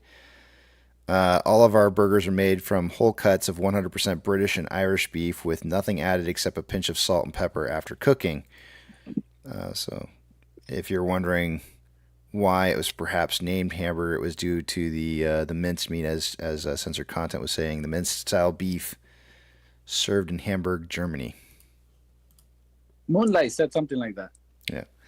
But the actual hamburger concept of the meat and slices of bread sounds like that may have been or originated here in the U.S., though.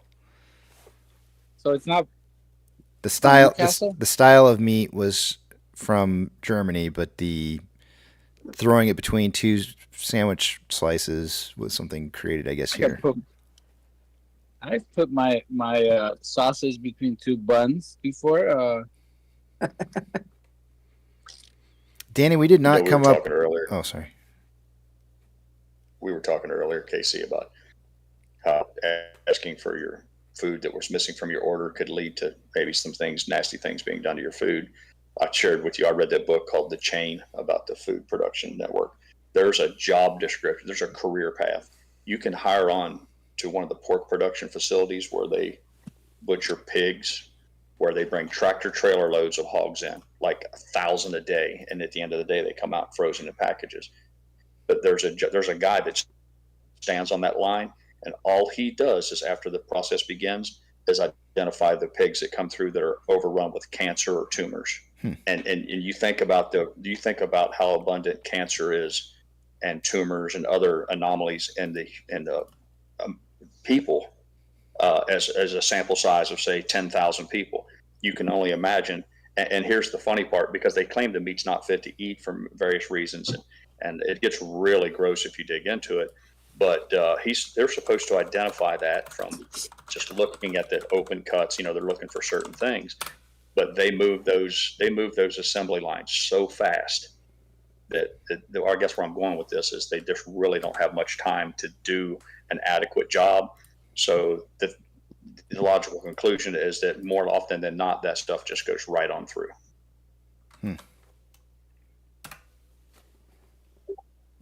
Why don't we do the joke on fast food? Well, I just sent you, believe it or not, tell me a joke about hamburgers. Hamburgers will be the title for the joke today. You guys are in sync. You guys are both synced up. And today. so I'm giving you an opportunity. I just sent it to you, the joke for ChatGPT. So I'll let you go run with it.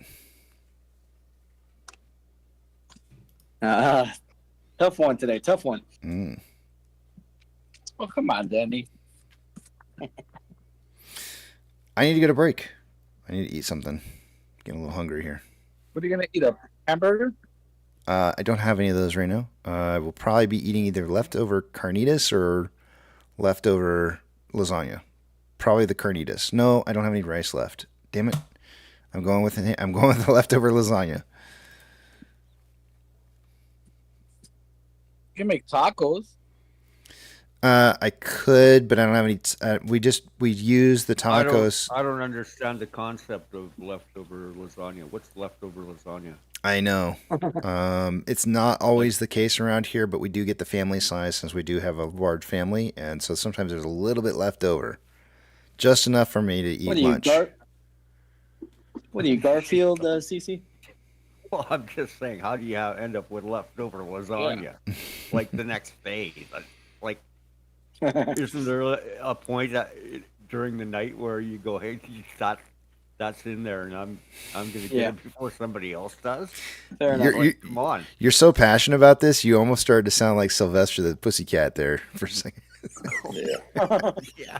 Now, is carne asada the same as or carnitas? No. Is that the same or is it different? Way asada different. Makes it different. Different kinds. So there's more than one kind of carnitas, is what you're saying? Carne asada is beef. And carnitas is pork. Yeah. Oh, I see. I understand. Thank you. Have you had brains, Casey? I have brains, yeah. Believe it or not, it's kind of shocking. No. Cabeza. Have you had that? No, I don't want to say that I have, but there's a small chance that maybe I have, and I don't know. I don't want to remember it if I had. It's delicious. You can do it! All right, I got to go to break. I have to. Casey, real quick before you leave, I got a track meet, so we're gonna be on the bus, so we got to be there by 4. Okay. So I might, if I do miss it today, we'll do it tomorrow. But I should be able to do it. Well, I'm just giving you a heads up. Is there a better time that you can do it? Is there a better time you can do it or no? You can do it now. No, that's too on the spot. I literally just gave him the joke, so it's too soon. It's not fair. It's not fair. You got to give him time to work his craft. That's not fair. No, it's 3:30ish. All right. Well, Tell you what, Danny. I don't want to put you on the spot. So if you're not here, you're not here, and if you are, great. And we'll see you tomorrow if that's the case. Does his best. I'm sure he always does his best to join us. Yep. I was just giving you a heads up, just in case something happens. Thank you, I'm sir. at the track meet. I appreciate that. I'll be here. All right. Yeah. No pressure. All right, go enjoy lunch. Yeah, the world's counting on you, Danny. Don't let us down. Thank you. You should have seen how many people came in at the very last minute. I don't even remember if you were here at the very last minute or not, but people came in the last 10 minutes and were like, "Did Danny tell his joke yet?" They were really they wanted to know if you'd told it, and they were really sad that we had done it like a half hour earlier. So sometimes that made me feel good. Sometimes you get what you get, guys. Selfishly, Yeah, you get what you get sometimes. Sometimes you manage to see like an amazing moment in time, and sometimes you don't. It just all depends on your luck. That's what it comes down to. It's hard enough catching lightning in a bottle. Yep. But it's even harder. It's harder to demand that the lightning be caught at the exact same time. Every day. So yeah. We do well just to get the lightning bolt into the mason jar. Yep. All right, let me put the message up on the screen here and head out. I'm gonna hang out here with the fellas. Yeah, you want me to leave it open?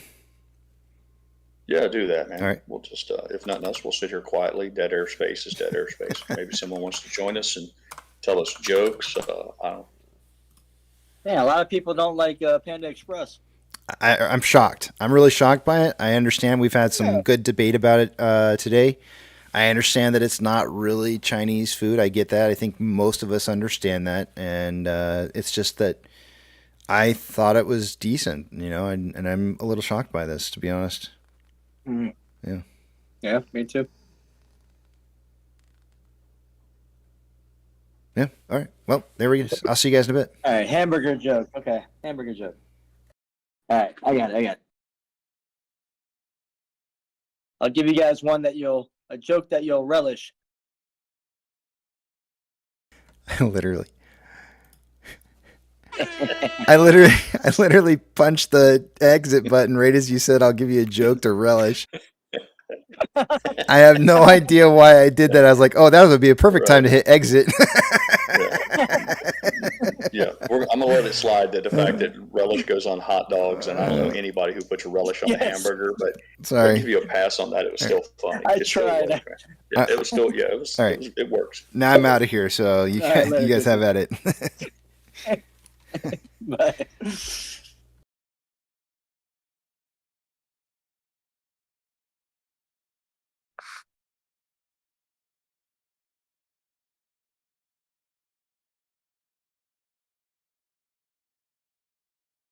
Yeah, I always get excited when Casey leaves the keys in the van, and lets us joyride for a little bit when he's off having himself a little snack or using the men's room. And even if it doesn't yield anything earth-shattering, we do end up with a disproportionate amount of dead air time. Talking about lazy. It's Oh, so we're still live. Hey, what's up, JJ? yeah. He's been doing it here recently. That when he goes on break, he just lets the rest of us kind of pick up the slack for a little while. Kind of like when the lead singer from a band goes in the back to have a drink and bang groupies. The rest of the band gets to do like some solo work and all that kind of stuff. Can you guys hear the background noise right now? Negative. You're coming through 5 by 5, but we don't hear anything.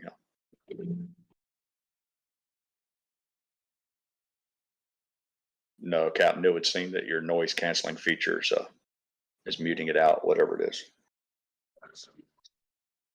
Okay, the track just keep coming by me.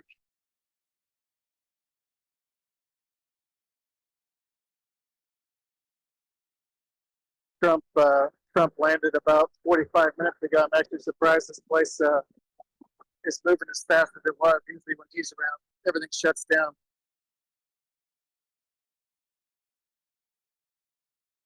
You said, so you're in Atlanta right now? You said Trump just landed in Atlanta? Is that what you said? Yeah, about 45 minutes ago. He's on the what do you call it? The corporate side. Parked his plane over there. Sure. But usually, when the president comes in, it's I can't remember what the ring is, 10, 12 miles.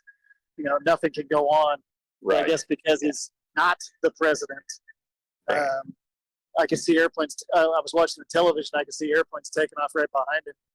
So at least they kept the airport open for a bit because he was talking for a while. Love the Trumpster, but we got to keep these planes moving.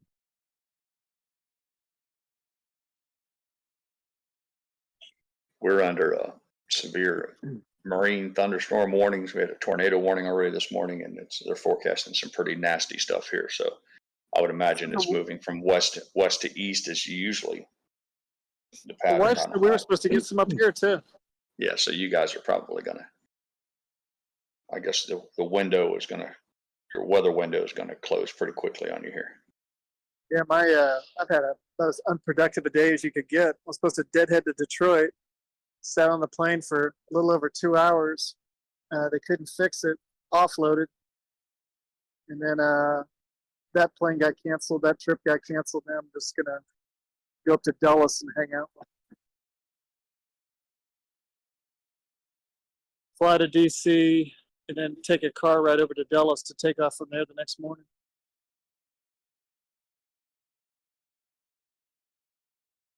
I was not a productive pilot today. I stumbled on an interesting video yesterday. And then a lot of times I'm a big spammer of Discord. I'm like, oh, this is cool. I got to share it with the fellows. This is cool. I got to share it with the fellows. So I load up more often than not, just foolishness.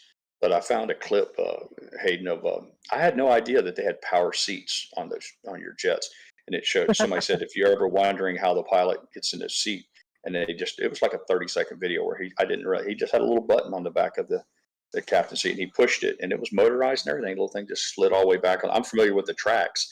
I had more than one occasion to pull pilots and co-pilot seats so that we could get to underneath them on the floor and things. So I was aware of the track, but for some reason, I just never dawned on me that was kind of cool.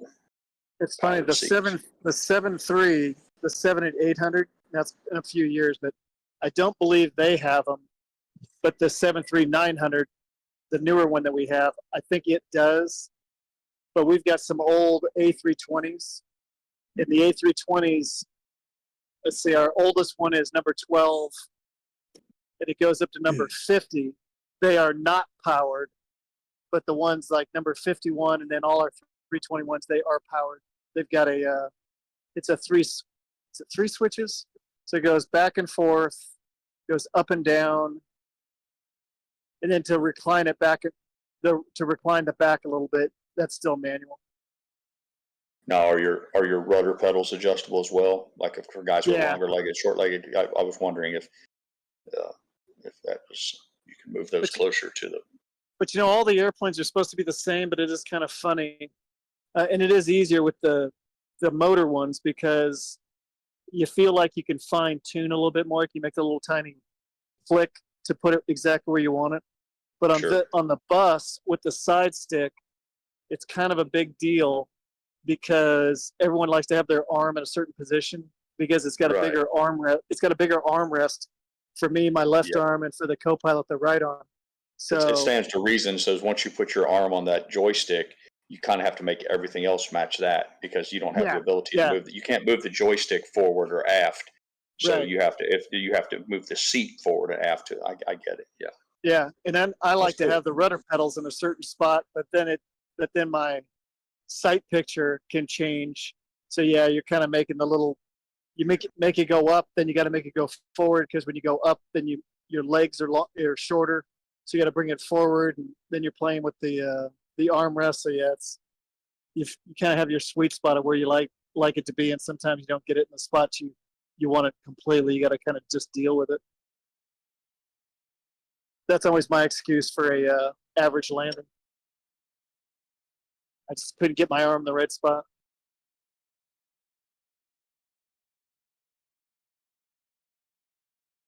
Yeah, it is getting kind of cloudy up here. I can't believe I've been sitting around this airport eating Chinese food.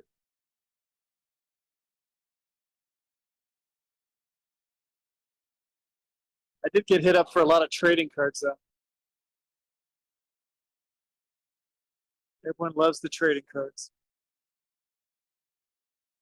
I had to stop by the chief pilot office and actually reload my shirt pocket so I can whoop them out quicker. Predominantly children, or you find that adults enjoy them as collecting them? Oh my God. It's adults. It's crazy. Really? Oh yeah. I guess that makes sense. Yeah, I guess collectible is collectible. I get it. It's crazy. I get hit up with more adults saying, "Hey, I'm getting it for my grandkids." I'm like, okay. I mean, whoever the guy is with the airline said, we had some cards before. They were like the older looking baseball cards. They weren't glossy.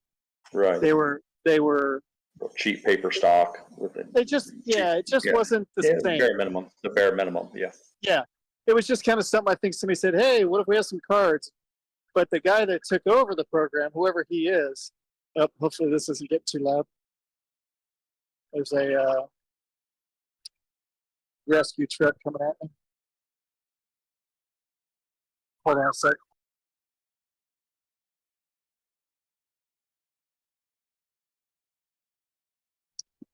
All right, just a second. But the guy that took it over, he made him into like They're glossy. They're embossed. They're Right. numbered. It's got all the cards had the stats on them before, but now, in fact, let me look at the one. Kind One of my of, kind pockets. of stepped up their game a little bit. Oh, Some of the, yeah. like, silver foil Oh, yeah. and the gold foil on there, and the Oh yeah, they're really high quality, and that's cool. That's pretty cool. yeah, people are into them. So actually, whatever airport you're at, whatever airplanes are based there, that's the cards they keep. So I've been putting in different cards because some people go, "Oh, I've already got that one." I go, "Oh, hold on a minute, I've got this one now too." So Pro helping Jeweler a wants brother out. he wants a Pro Jeweler wants an autograph card. Maybe we can talk Pro Jeweler. Maybe we can get Hayden to autograph one or two and send them to KC via the mail, and maybe that can serve as the next trophy for our the next poker tournament. Yeah, actually, hold on a minute.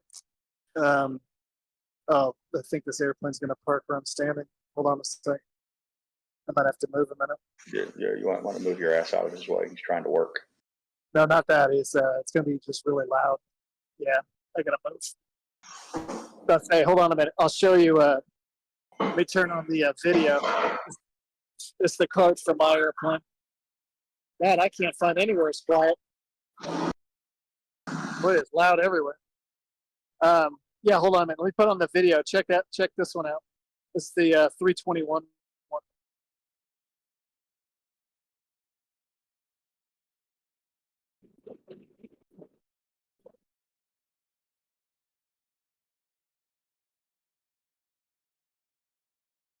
Yep. Let me get in the shade. There we go. So there's that one. And on the back, it's got all the stats. That's pretty cool. That's a pretty cool card. But yeah, the was really nice too. The big airplane. It's actually in a different color. It's kind of neat.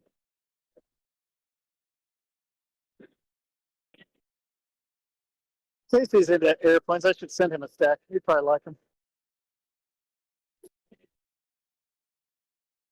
I actually saw people trying to sell them online. I was like, that's not right. They're like getting them from. Yeah, maybe if you get a moment or two in between pickleball games, you could stick a half a dozen of those in a envelope and shoot them off to Pflugerville via the old mail with what's cost of 2 stamps or something. Maybe KC will consider using that as the next grand prize winner for the poker tournament. But I think he's a little sensitive on his address. So I think what I need to do is I need the Austin layover, and then I'll get all the cards I can, like a set, and then hand deliver to him or something. Yeah, I told him we were going to meet at that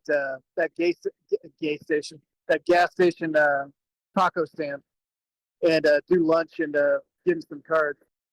He'd probably like that. Yeah.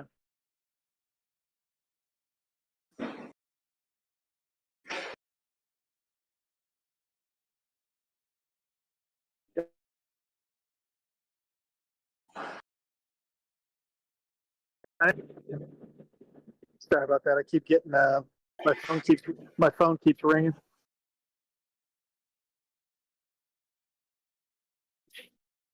Can you still hear me, Pirate?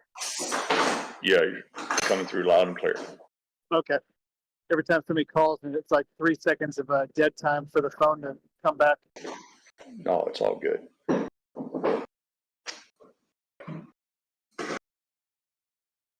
Roseanne was asking what state I was in. I just typed into the chat that I'm from Florida.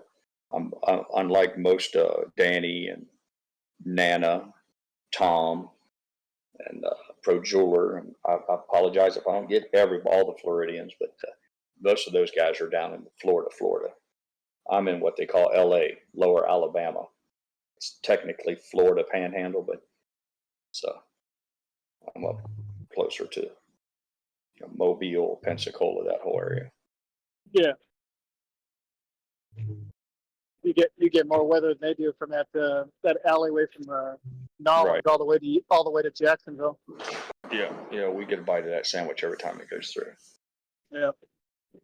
Although I used to like when I was in Jacks that we'd be out on the jet skis going through the buoys, and about 2:30, 3 o'clock.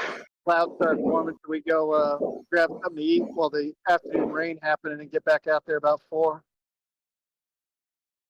That was always kind of fun. Back in the day when I had time.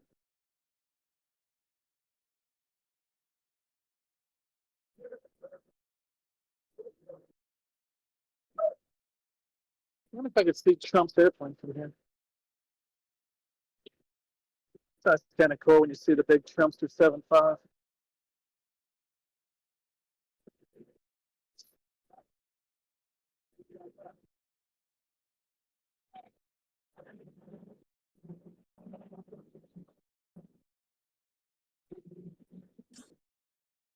Yeah, I knew I'd forget somebody, Nana. That's why I try not to give shout outs, because my feeble mind can never, and I always leave somebody out, and then I feel guilty. Living in 3D, our resident movie and film expert, as a result of his formal college education, he's from 3D, Florida as well. So you're right, Nana. And I'm sure there's many more. I thought Nana was in Pittsburgh. No, Nana's she's a beach babe. I didn't know that. I don't know why I thought she was in Pittsburgh. We have Roseanne Garb, I think, if I remember her. She's from upstate Connecticut, Massachusetts, Maine. I think she's a Mainer. And, there was Hazel. I think she's from the Northeast as well. So we have a disproportionate number of the fairer sex who join us are from the New England area. I can't get a picture of. I don't have the angle to see Trump's airplane. T-Mac, Tammy, she's from the South, so she's the exception to that rule. There you go. Nana said she was born in Pittsburgh, Hayden, so that might be where you got that from. Yeah, I guess that was it. Yeah. I'm kind of bummed I can't see the Trumpster's plane.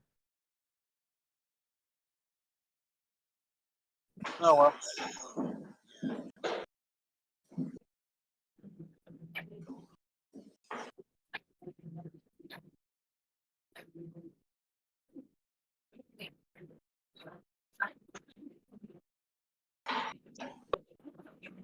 When Casey did the numbers, he mentioned that real estate was in the toilet. And I also saw some blurbs coming across that your main builders, D.R. Horton, Henry Holmes, Lennox, all your big heavy hitters in the new home business, they're all down. They're all pulling back as well today. You know, and I it's almost like talking politics, talking about who built your house. But D.R. Horton is, I think they were, how do I put it nicely, a mass builder. Yeah. And yeah, they build spec houses. They're built on speculation a lot of times. When the house is done, it'll be worth more. Yeah. They're not doing a whole lot of custom work. No. In fact, in the neighborhood that I was in, when they started building again, D.R. Horton actually brought the prices down on the previous homes with some of their work. A lot of people fail to realize that custom homes they're priced far differently. It's the difference between getting like a custom built Lamborghini or a Ferrari versus a Chevrolet Corvette or Honda Accord. And oftentimes with construction, it's not always size, but it's the finishes, high end finishes. Whether it's marble countertops or travertine floors. But yeah, all those big builders are really feeling the pinch for the inflation, high interest rates, and then you tie in a rising rate environment, and then on top of that, the spiraling out of control prices. I think Mrs. Pryor went yesterday to Sam's Club. I think that's the third time I've said that today, so I apologize for plowing the same ground over and over again. But she was quick to share with me when she got home that shampoo that she bought like a year ago for, I don't know, $6-7 a bottle is $16 now. And I'm not talking about a 10 or 20% increase. And then granted, it's a bigger bottle, the big Sam's Club tub of shampoo, but man, that's the rate of increases is like nothing I think I've ever seen before in the Well, given time in the given time frame. Right. Okay. Don't worry, Pirate. The inflation is 3 point something. Don't worry. Everything's good, no? Yeah, exactly, my friend. Exactly. Yeah. Fucking crazy. Yeah. You know, Fucking idiot. I bought a 75-pound pallet of the cypress mulch, the clear one, and I think for the past 5 or 6 years, I've paid it at the depot $2.25 for a 2 cubic foot bag, and this time it was $3.15. Yeah, that's crazy. It went up 30% just for chipped up wood, and I went, It's the most wow. amazing thing because Janet Yellen comes out and all the administration comes out and they look straight into the camera and tell everybody it's not that bad. It's really the economy's robust, inflation is in check, and they're like, not according to my wife. Now, who am I going to believe? The lady who goes and uses our family checkbook to provide for us, or some talking head on some politician on TV? And it's also funny because they always say, well, we're going to take out the price of energy, we're going to take out the price of food, and we're going to take out, and I'm like, well, that's everything you need. Well, of course there's no inflation if you're going to discount all the things that are inflated. So it's laughable. Exactly. The main things that they inflated, they want to remove it.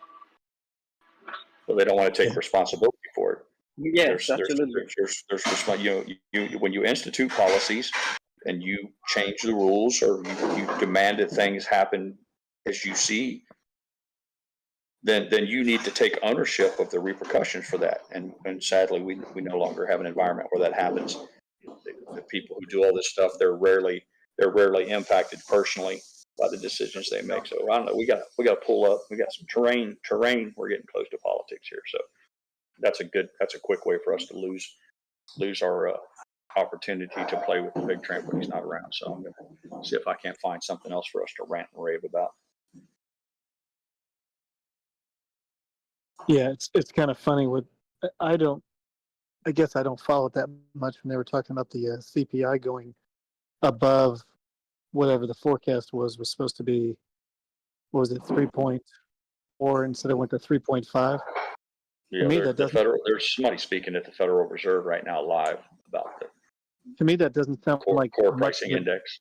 Yeah, that doesn't seem like much of an increase, but apparently it must be enough because when I was sitting on the airplane watching the CNBC, they couldn't do nothing but, oh no, it's so apparently that extra 0.1 was enough to rattle some cages. Well, as of late, their standard protocol has been, they'll come out now they'll say the current CPI is 5, which we know that's high, that's unacceptable. But our projection is it's going to fall to, 3 next year, and then the year after that, it'll fall as far as low as 2. And everybody knows it's a joke. None of that's going to happen. None of it's not. If anything, it's far likelier that the opposite will happen. But it doesn't matter. It paints a nice rosy picture for it right now. And then what happens is going forward, it's quietly someone will do a revision. They'll come out. It's always it's never done with the same fanfare as all the cheerleading, and they'll come out and say, well, we were a little wrong. We were a little too optimistic, apparently, this and that. But nobody's around to hear that. So it's all it's kind of like it's deceptive.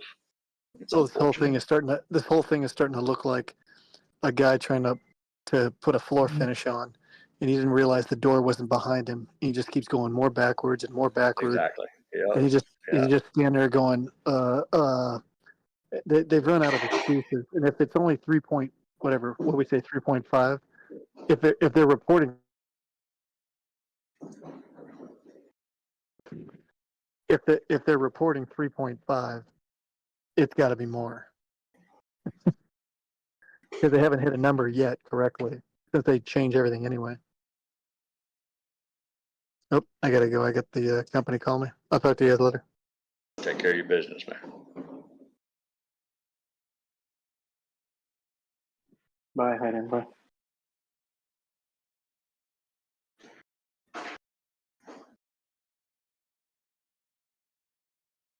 Yeah, it's one thing for a talking head to get on the mainstream media or social media sites and go on and on and on about how everything's getting better, how everything's really okay.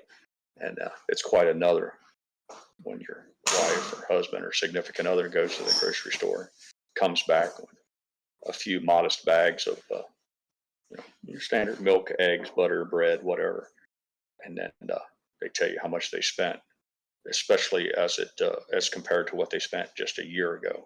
I understand that as time goes on, things just go up. That's the nature of things. But what we're seeing right now is far different from all that.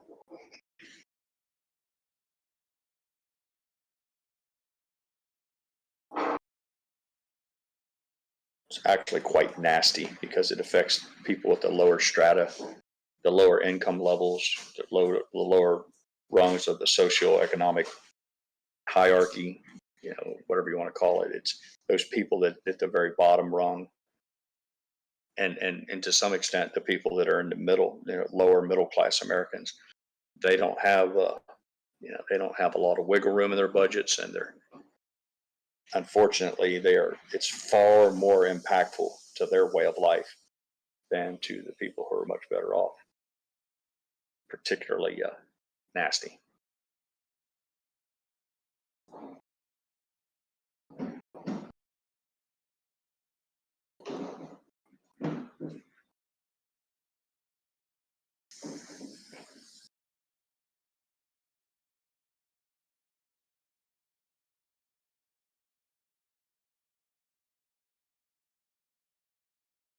Frank Lehman said they're playing games with the inventories in Tampa. They have dozens of homes available, but they only advertise four or five per development. When they close, they just add one more.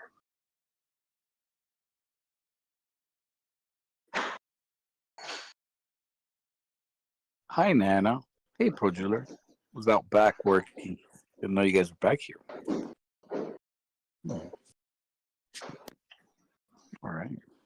Yeah, KC was kind enough to leave the keys to the car and let us joyride around town. Nice. Hey, Yaka. What's up?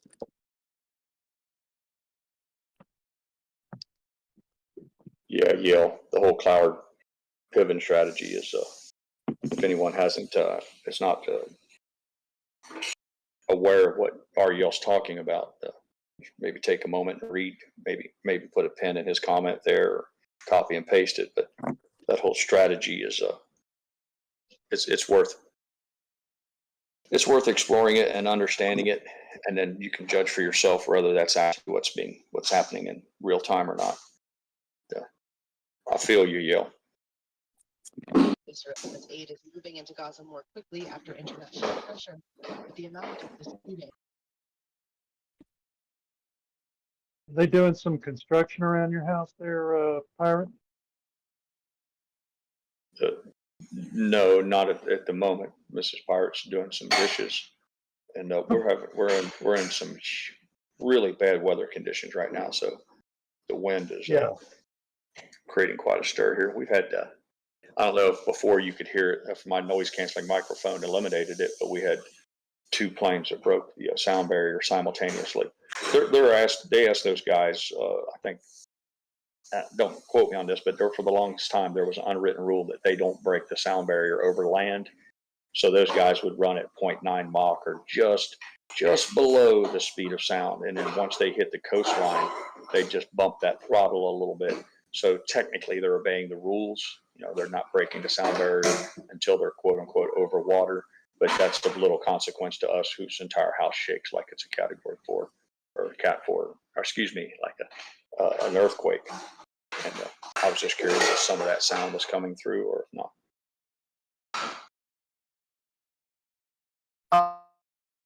What?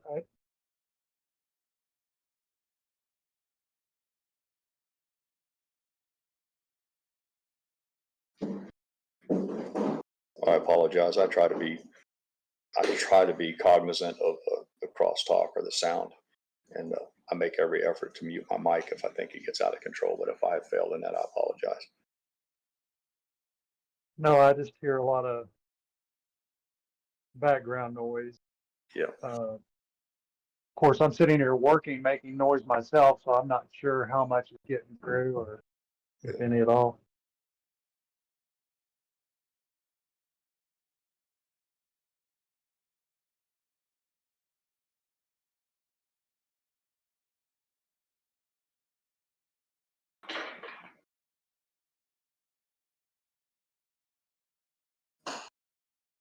I don't follow the local weather anywhere like I used. It used to be a fundamental. It had such a big impact on our bottom line because our work was done outdoors. The company we had the longest work was done 100% outdoors. So the weather, we lived and died by rain. And so I would just be glued to the Weather Channel. But since those days are no longer, those are in my past, I don't follow it as closely as I used to. But right now I look out, and if I can see white caps, you know, I'm sure you Pro Driller knows as well. He lives on it. When you can see the wind, if the wind is whipped up enough to make that water produce white cap waves, then that's worth paying attention to. Absolutely.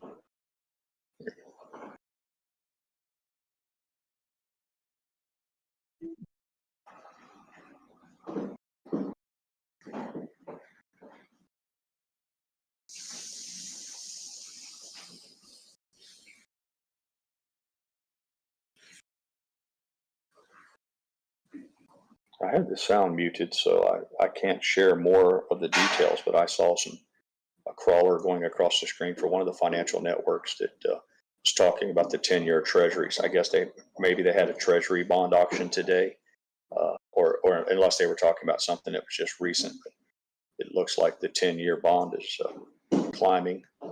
So I guess they're claiming some sort of success for the bond auction.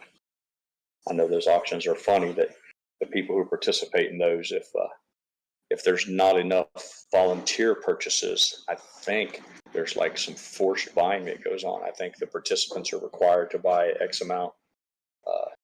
Each one of them has to buy a certain percentage in the event that there's not enough active participation.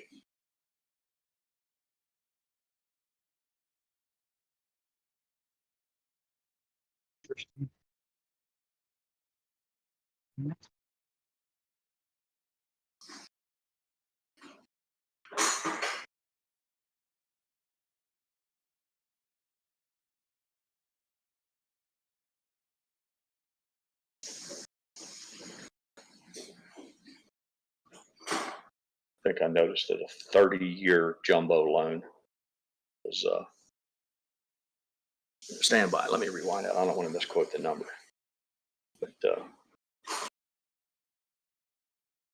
30-year jumbo is at 7.35%, and it reminds me that before my oldest is 21 years old. Before he was born, I had I guess that would be in the year 2000. I did a mortgage, pretty sizable mortgage for 30 years, and it was at 7.5%.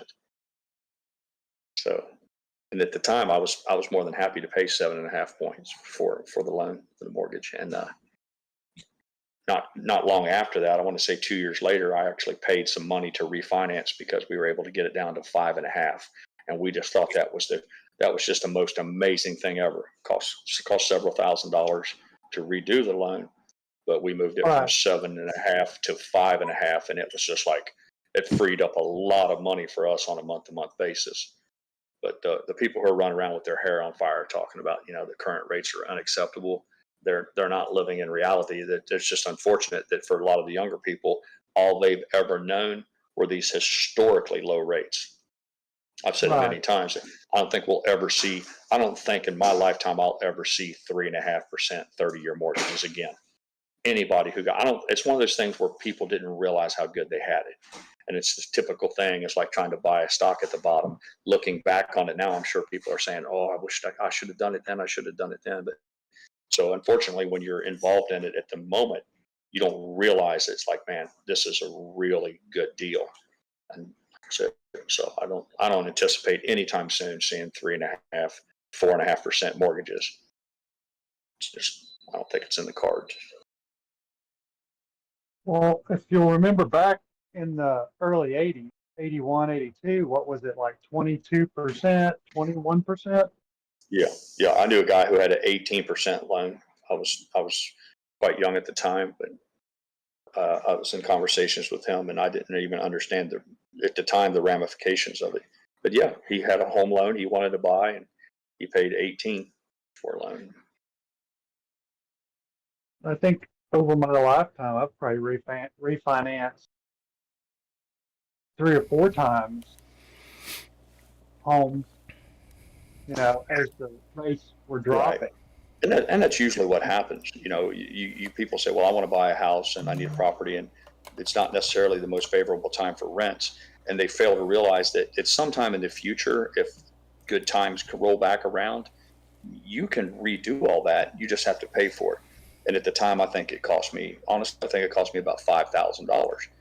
But if you can spend $5,000 to reduce your monthly payment by, $400 a month or something, doesn't take long to get the $5,000 back. And so often people can justify paying what they would think is ordinarily a little bit higher rate in order to get the house they want or move in at the time they want. And they just have to be disciplined that when the opportunity comes around. What they told me was that if you're going to spend $3,000 to $5,000 to refinance your house, you got to make sure that you're going to stay there for at least 3 to 5 more years, because you don't get the gains back if you refinance your house and then turn around and sell 2 years later. Not enough water had gone under the bridge to allow you to recoup your refinancing costs. But and I apologize by leading us into the real estate conversation. It's just no, but yeah, back then, Pirate, I think there was a lot of costs involved. Like a lot of people were involved, so I think that's why the prices. I think nowadays, you just go online, fill out a form. Yeah, the computer does it for you, and it's like what? It's like $1,000, $2,000, and it's gonna get cheaper. They love to see people refinance. There's people, they make money off of the refinancing. The closing company, the escrow agents, the people who are in charge of doing the legal, all the legal minutia that goes along with doing the whole new mortgage. That's a business, and it's quite profitable for people who engage in it. But you're right. It's not nearly as tough to refinance a house as it was, say, 20 years ago. Oh, I see Casey, our fearless leader's back. I am back. Casey. Yes, I am. And welcome back. Thank you. It is time to do numbers. So let me get into this. Sorry to interrupt. Yes, welcome up. No, we're just talking about interest rates and the Treasury, the 10-year Treasury, and mortgage rates. No worries. Glad to have you back. By this time of the day, I would expect to be off exchange and EDGX to be somewhere between or right around 63% in total. We got about 56.5% of our volume going through off exchanges. EDGX at 6.52. The combined total on that 63.02. So it's like smack dead on where it's supposed to be. 0.02% more than what I would expect. CHX volume 3,663 shares going through that exchange. That's not really very high. CHX volume for GME, however, has jumped to 14,603. That's about half of what it is. It makes me get all giddy. So we're seeing some big spikes and perhaps maybe return shares that are going in for GME as of right now. According to IBKR, in regards to the amount of shares available to borrow, it's still sitting at 750,000 shares, fees at 1.64. According to Ortex, an hour ago, Ortex was suggesting that there was approximately 2,000 shares borrowed for the day-to-day. It's increased to about 43,000 shares. That's really not much of a change.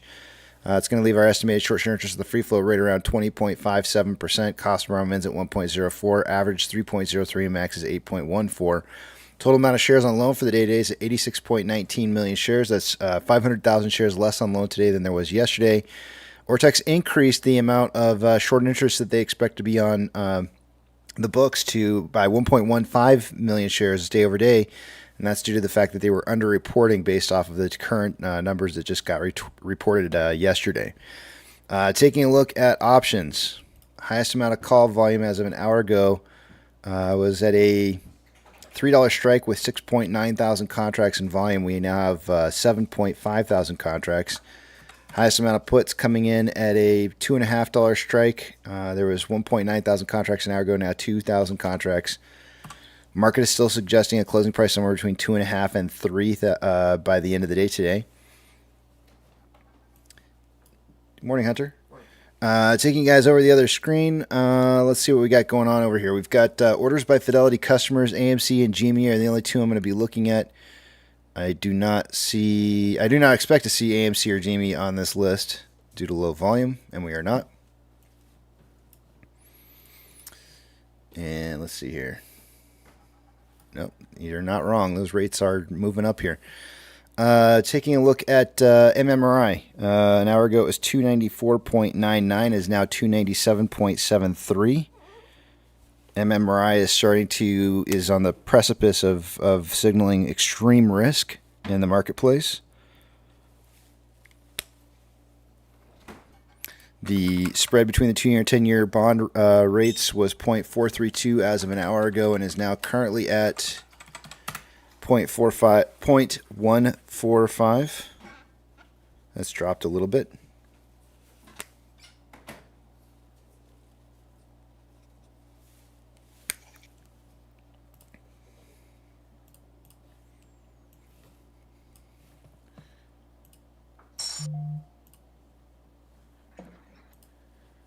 NASDAQ is down 0.78. The Dow Jones is down 1.04, and the S&P 500 is down 0.87. We have 4,514 decliners to 1,127 advancers. The market's advancing by 27 more securities this hour than it was an hour ago, so really not a whole lot of change there. The market is still on the precipice of looking like we're driving into the sun to get our face melted off. Sectors that are performing well for the day today, 0. The worst performing sector by far is real estate. The second best to worst sector is going to be utilities. Of the Mag 7, 3 out of the 7 are green. That's an improvement by 1 in the last hour. Financial institutions that are plus or minus 2.5% or greater are going to get a shout out for the day today. Coinbase is up 3.05. FRC is up 7.07. NYCB is down 7.76. Stank of California is down 4.67. First Horizon's up down 3.03. UBS Group is down 3.91. US Stank Core is down 3.68. Zion Stank is down 5.1. Western Alliance down 4.73. Northwestern Trust is down 2.51. And that's about it. Gold is down 0.85 and trending down. Silver is down 0.74, trending down.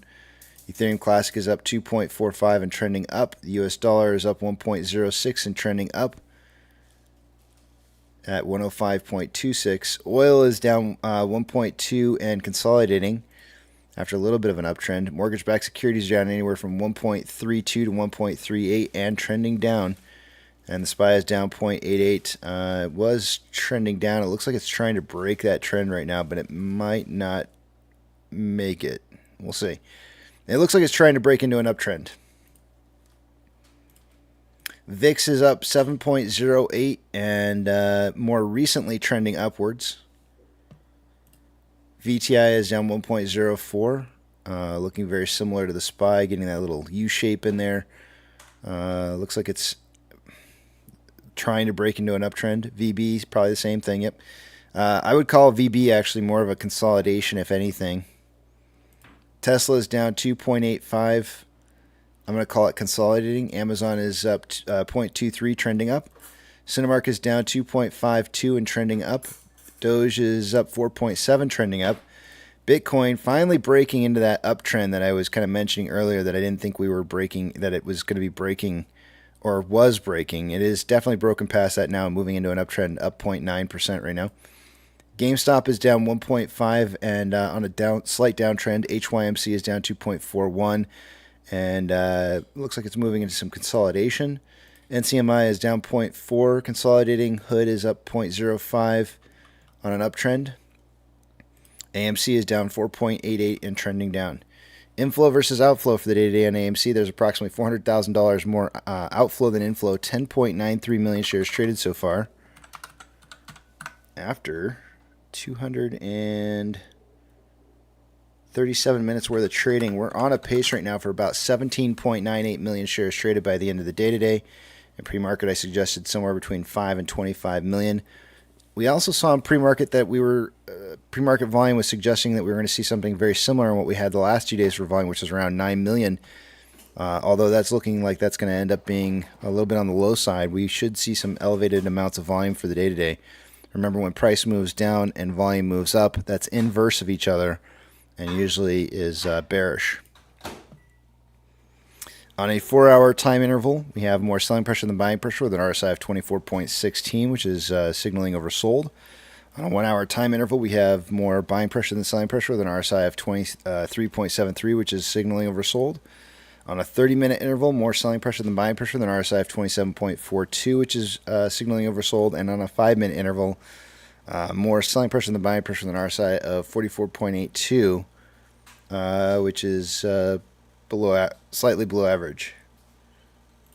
And with that, I want to read one thing that I saw while I was on break. For those of you who are familiar with the, I'm going to mispronounce this, I just know it.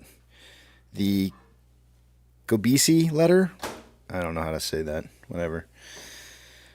This is the current situation that they printed up. What time did they print this at?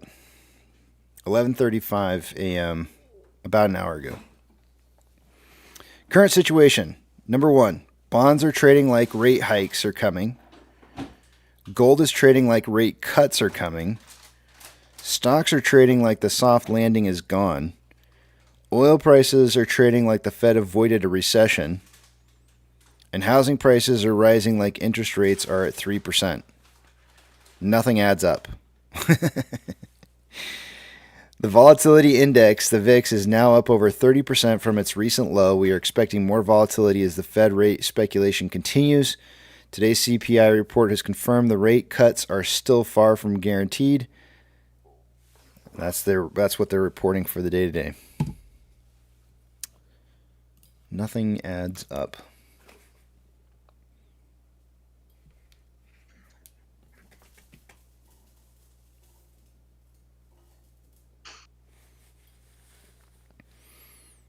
Shimmer says, good read. I'm not sure if he's talking about what I said or what Pirate... Maybe he's talking about what Pirate's talking about, maybe. I'm not sure. So if nothing adds up, KC, what is more likely to happen? That things will continue to just get rosier and rosier? Or that at some time the negative aspects will kick in and we will begin to see... You ever seen somebody drowned? Conclusion of all of this. Yeah. No, but I've seen people in distress. I never seen anybody actually die. Well, okay, but I didn't mean die. I meant. Yeah, I probably should have said that differently. Have you ever seen somebody struggling to not drown? Absolutely. Yes, I have. Yes, the limbs are flinging every which way they possibly can to find safety, right? Yeah. Every limb is thrashing in every direction. And it makes no sense. Like, you look at it and you're like, okay, wait a minute. All you really got to do is just float and you'll be fine. Because Bradley and Hunter's swim coach used to say is that the body likes to float. And so just let it float. The only thing I ever remember I went through lifeguard training as a young guy to try to get a job at a pool. And that's all I remember all these many years later was they said that a drowning man will drown you with him. Yep. And first thing you do is you swim out to them and then you push away from them when they try to, because they'll climb up on your head. They'll pull you under in order to save themselves. They could care less. That's why you want to have a ring or a skim board or the lid from a cooler or anything that you can extend out to them so that they can grab a hold of that and you can render aid, because the last thing you want to do is let them start clawing on you. Yeah. Yeah. I'm with you, brother. So that's what I feel like we're kind of seeing right now. Like if you were to talk about each one of those different items on that list that are right off there, each one of those is a body limb, and everything's just kind of flinging around right now, right? Trying to avoid from drowning. And ultimately, what ends up happening is without some kind of safety line, or like you said, a flotation device being thrown to the flinging limbs, and the entity ends up drowning. So, where's it going to come from? Where's that safety line going to come from? It's going to have to come from the Fed somehow. And the only thing I can think of right now is just tap into more strategic oil, because there is still some left to tap into, but it's the only thing I can think of that's left right now. They could do that.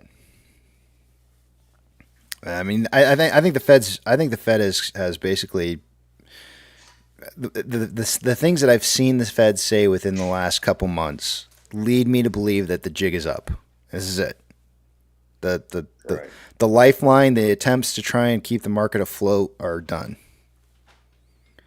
The only thing that further complicates it is that and not just as this is an election year, but we're getting close to election time, and that has huge ramifications on what they'll do and what they won't do, and so I would argue that probably high energy prices.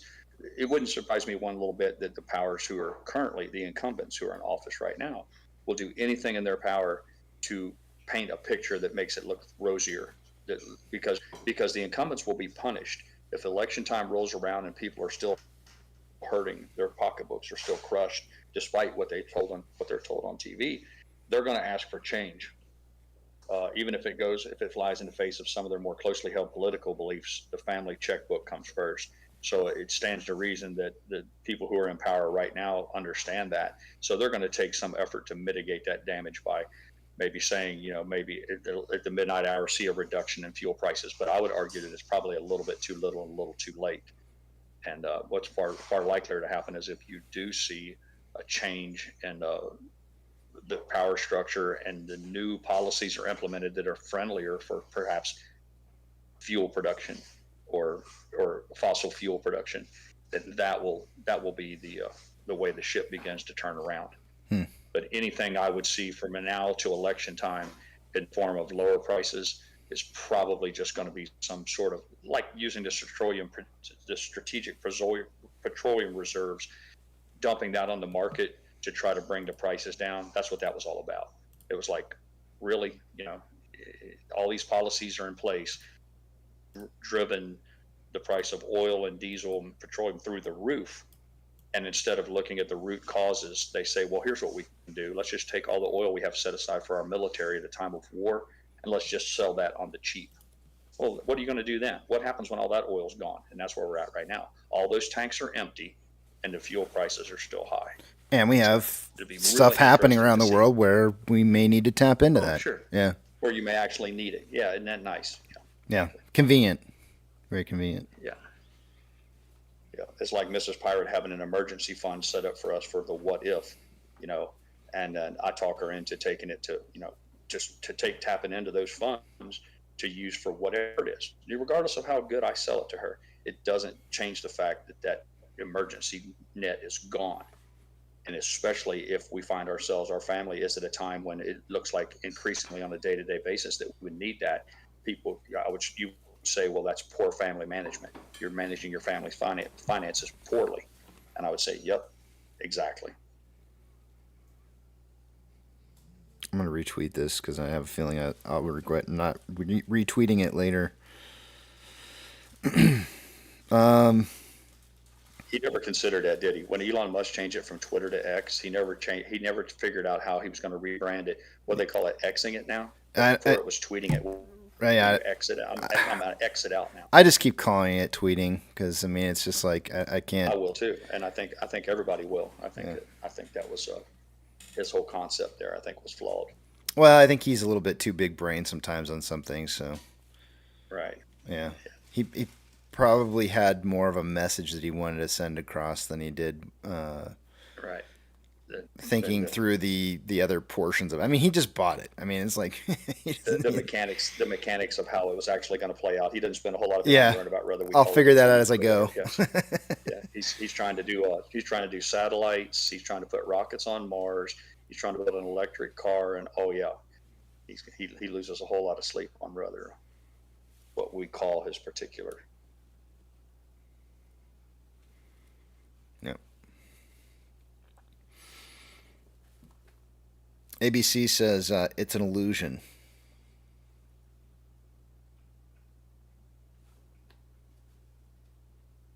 CPR. What's the illusion? The prices. Everything.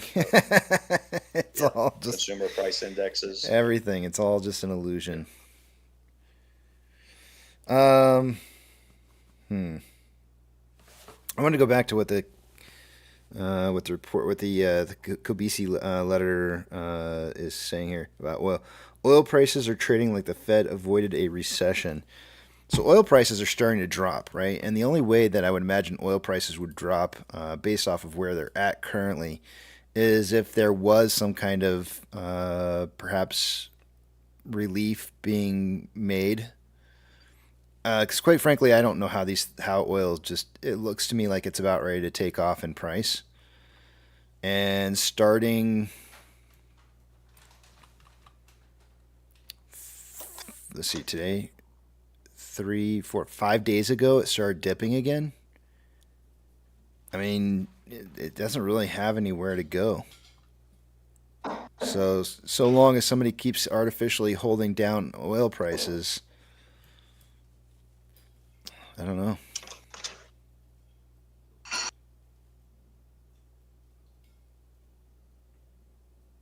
I wish we could see the strategic oil reserve prices, or not price, quantities sooner than we can. I feel like the reporting is too slow.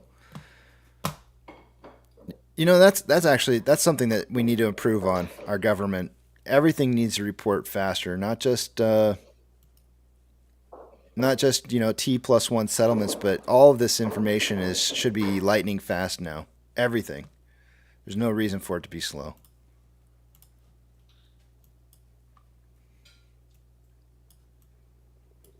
Unless you're trying to gain some kind of like economic edge over your competitors, over slowly released information. That's just it. You just nailed it, because it's all about gaming the system.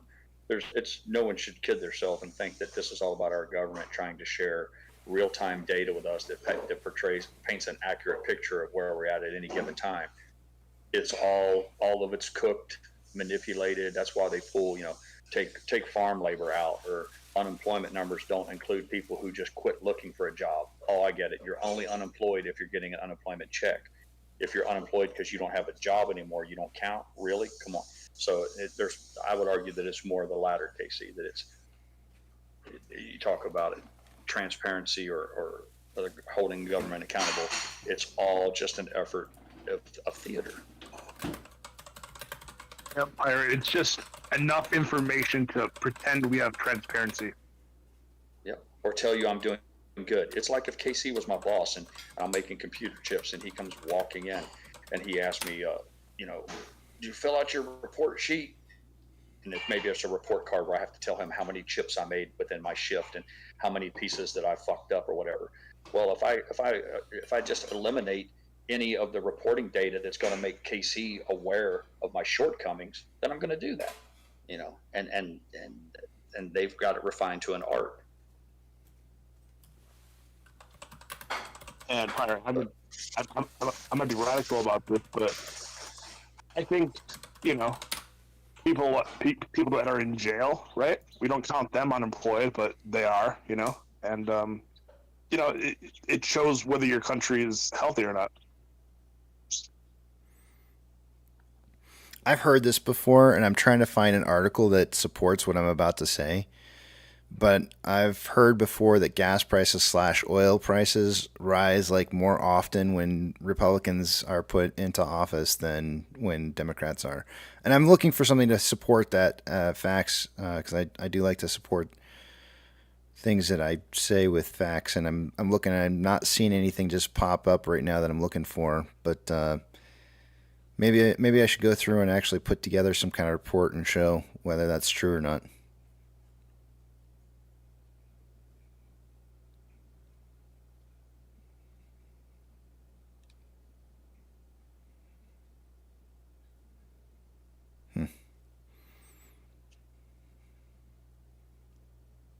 Pro Jeweler.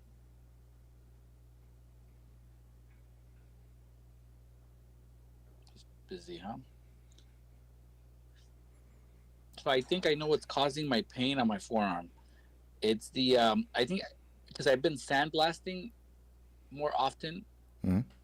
and I think the weight of the container that I hold in my hand with the sand, that's causing my pain. It's not the clicking of the mouse because that's not like a lot. It's not heavy, you know.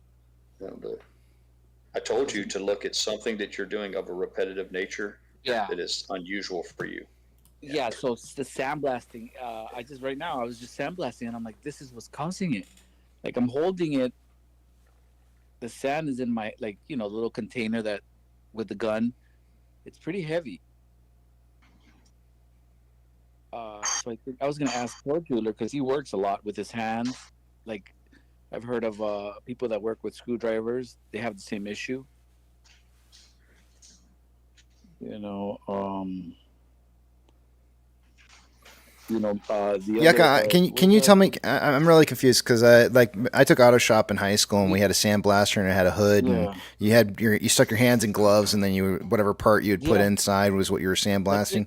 That's what you're using. Yeah. So master bladers. I don't understand what you said. You were holding the sand. No, okay, so the gun that I'm holding. The gun, right? The sandblasting gun. Okay. Yeah, it has a little container that you pour the sand in there. Right. Yeah, he has a small. He doesn't have an industrial set. He has like a homeowner hobbyist. It's like a hobbyist. Yeah, it's like a hobbyist sandblaster. I know. I have the tank one, the one with the big tank on the side that you can pour the whole sand in there, and then I don't need to. But that one, the lady that comes to clean my shop, she didn't know what she was doing, and she picked up the sand that was right next to it, and it had dust and debris and plastic, and she threw it inside the sand freaking container, the big one, the industrial one, and now it's clogged. Yeah, you can shovel up the old sand and reuse it, but you got to dump it through like a screen. You got to set your screen on top or something. Yeah. So now, let me ask you a question. Are your hands, are they inside a box and it's kind of and you're having to lean up to look over? You're kind of in an awkward position. Yeah. Okay. Down. Yeah. Like a cabinet. Yeah. Yeah, you're in a cabinet. You're sticking your arms in there. Cabinet. Yeah. Can't do that. Yeah, that could cause you some little discomfort after a while. Yeah. Yeah, and I have that one, Pirate. I had that one, but then I don't have the time. I got to go look for the parts now because I got to replace that whole part underneath. I tried to fix it. I think I broke something. Right. And it's an older machine, so I don't even know if they make the parts. And I've seen the newer ones; they're really nice. Yeah, you but can get you don't have to necessarily go with the high end cabinet, but I think even Harbor Freight and some of the cheaper tools they have a cabinet. They have a cabinet that has a V-shaped bottom, so that as the sand falls away from like your trophy, it falls down a funnel type system and it goes into a collecting device so that it recycles the sand. And those, sometimes you can put a little light in there, and unless you have you can upgrade and get the ones with a vacuum on them, because what happens is the dust builds up. I'm sure you're aware that it gets so dusty in there you can't even see inside of it. It's like trying to sandblast inside of a fog bank. But if you have a forced air environment where it has a vacuum recycler, it keeps the air circulated enough where it's clean. But yeah, I feel like you're leaning. I feel like you're leaning on that right arm. What do you think? You think I'm too short? No. So you have your hands inside the holes and they're going into gloves, and there's like those. Oh yeah. You're right. He's leaning on it. There's a cylinder. There's a cylinder gasket that's there, right? That's like probably a half-inch thick or so. I'm guessing half-inch. What? Like where the glove is connected to the box. There's a half-inch. Hole that a half-inch thick hole that you're sticking your arm through, right? Let me show you. Hold on a second. This is the weight, Casey. It's not He's not sore from leaning Yeah, on it. yeah, He he- doesn't have. When he reaches in those gloves, if he had a proper sandblasting box, all he would hold would be the nozzle. Look, It'd look, look like look. a garden So he's hose leaning. You nozzle. see where you put He your. doesn't have that. He's got a nozzle when it's got 2 pounds of sand in it. He's got 2 pounds of sand that he's holding. But he's probably leaning on that right arm though. That right arm where he's holding the gun from, and that right arm's probably getting a little bit of his extra body weight plus holding the gun as well. see this? Yeah. So you need. Do you see? Yeah, but do you lean to the right hand side a little That's the bit? weight. That's what's hurting you right there. That's a lot of weight to put on your forearm all the time. So here you want a suggestion on how to improve this? Do you have have you ever seen somebody who has one of those tennis elbow braces? Have you ever seen one of those? Yeah. It's like a little. It's a little. Yeah, it's a compression wrap, and you need to put that. It's a piece of plastic. That plastic will guard your forearm, and if you're leaning into that, that plastic will take the pressure of that extra weight off of like one specific point, and it'll probably relieve the stress a little bit.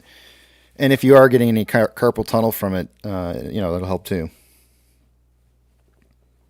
That would be. Easiest way, Yucca, is to upgrade. Just get the wand, man. Don't do a weight. You shouldn't. That little fuzzy pumper play school thing where you got to put 2 pounds of sand in it and fill it back up. You need to get away. You need to get away from that.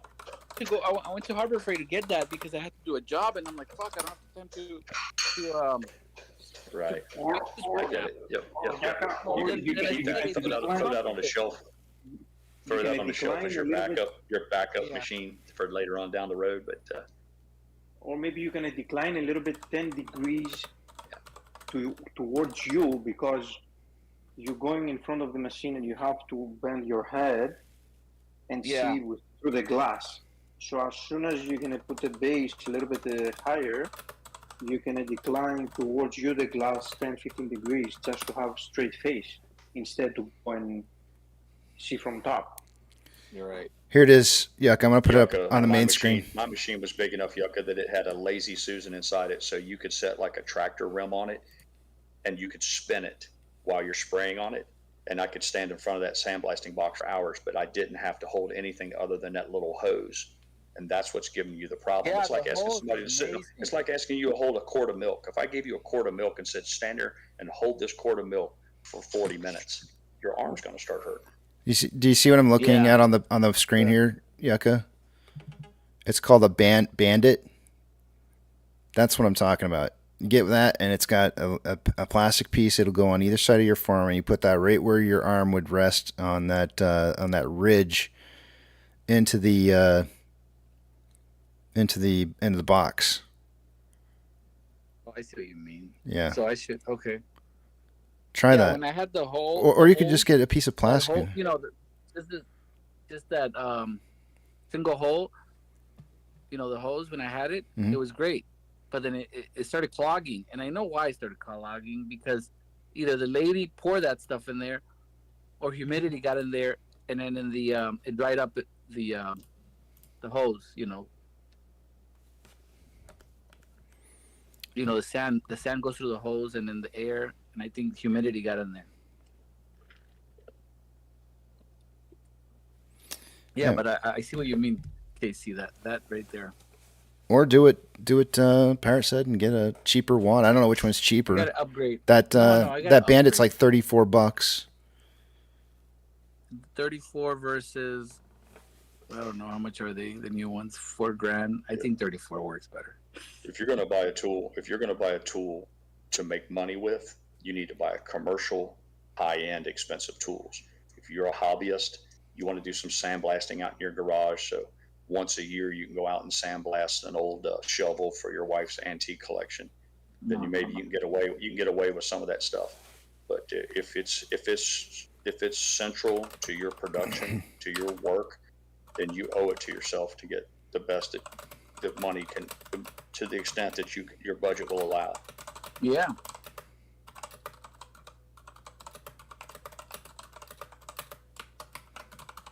You know those shipping containers, Yucca? Like you see them sold on eBay and Craigslist. They're frequently the ones the government uses like to ship computers and whatever. They're like the size of I don't know. It's like a metal box, 8 foot tall, and you can get them like 8 foot by 8 foot. They're made so they can sit onto a truck without hanging over. My friend bought one of those, and he turned the entire box into a walk-in sandblasting booth. So you open the door, you carry your part in, and it doesn't matter if it's a little spoon or if it's the front fender off a 69 Z28. You carry it in, you close the door behind you. He's got lights in there. He hooked up fans for downdraft air to keep the dust, and all he's got to do is put on his hood and his gloves, and then sandblast away.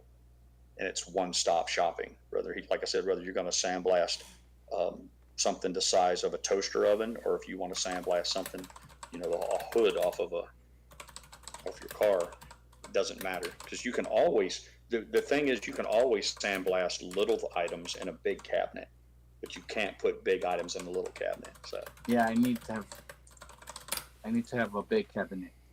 Well, for him, it saved money because he kept using the same sand over and over again.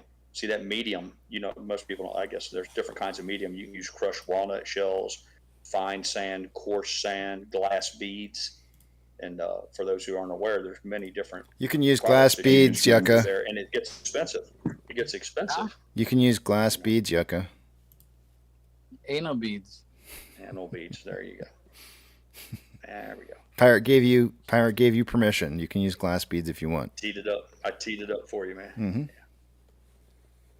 But yeah, if you can take a snow shovel and scoop up sand off the ground and dump it back into your hopper through like an old screen door, piece of screen, just to filter out the big particles, you can use the same sand. It still has it's still there. It still has the abrasive qualities that's required. And it doesn't matter if it's adulterated with paint chips or dust. It doesn't matter as long as it doesn't get wet where it's clumping. That's when you got a problem if you get into the clumping. Oh, shit. I'm pretty sure this is Costco. I got to show you guys this picture. I've been waiting to see AMC tickets at Costco, and I've not seen them. I've been seeing, I think, in general, Cinemark. But somebody just sent me a picture. I don't know if I should say who or not, because I don't like to unless I ask for permission. Somebody just sent me a picture on Twitter. Dang it, move over.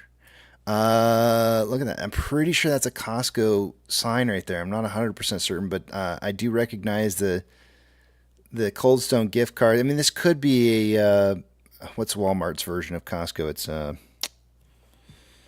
always forget the name of it. Sam's Club. Sam's Club. It could be a Sam's Club, but if this here's the funny part here.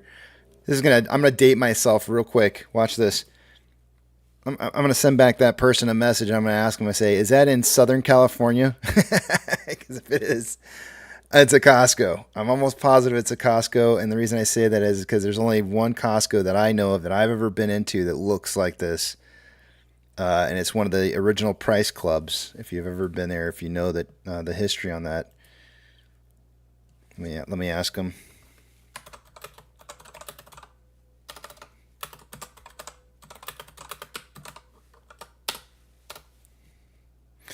But it looks like AMC 2 movie tickets for $20, $20 gift cards.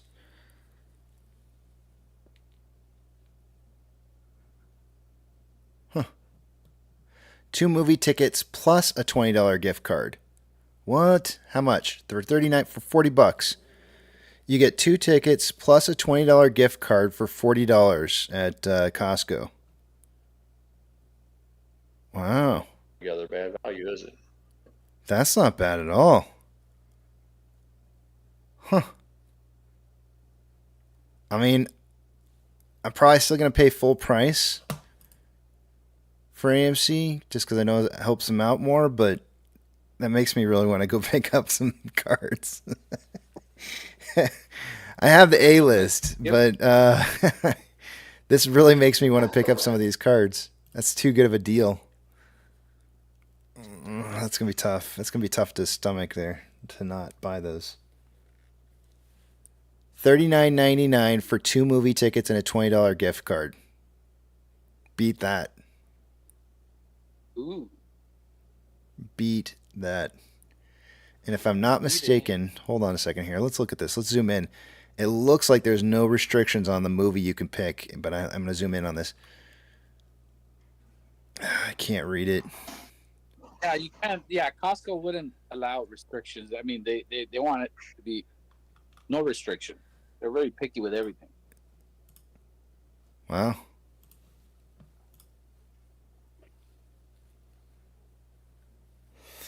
Well, unfortunately, Frank. Well, I don't know, man, because I do like giving AMC the extra money because like I don't even use my A list nearly as much as I should, which means it's just free money into AMC's pocket, which is great. I think that's a good way to support the movie theater.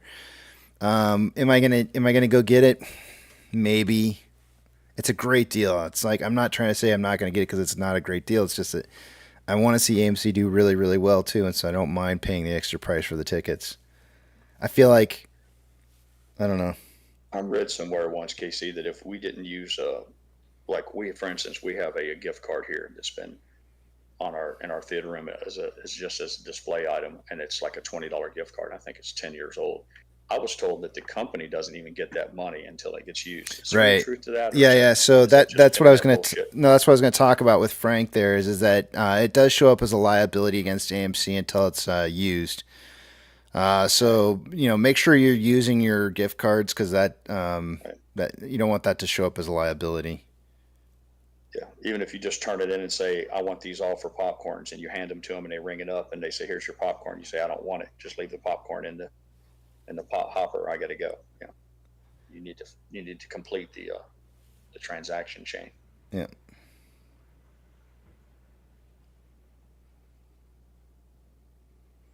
I bet you can probably, if you're, I don't bet you. I want to go check and see, but maybe I will pick up one of those. We got it. We actually have to go out to Costco, I think, within today or tomorrow.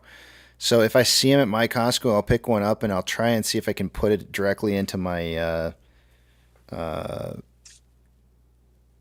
my app, my shoot, I don't know what it's called.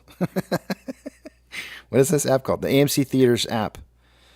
And when I do, I'll see if it automatically logs it in there. Because if it does, that would actually be a great way to.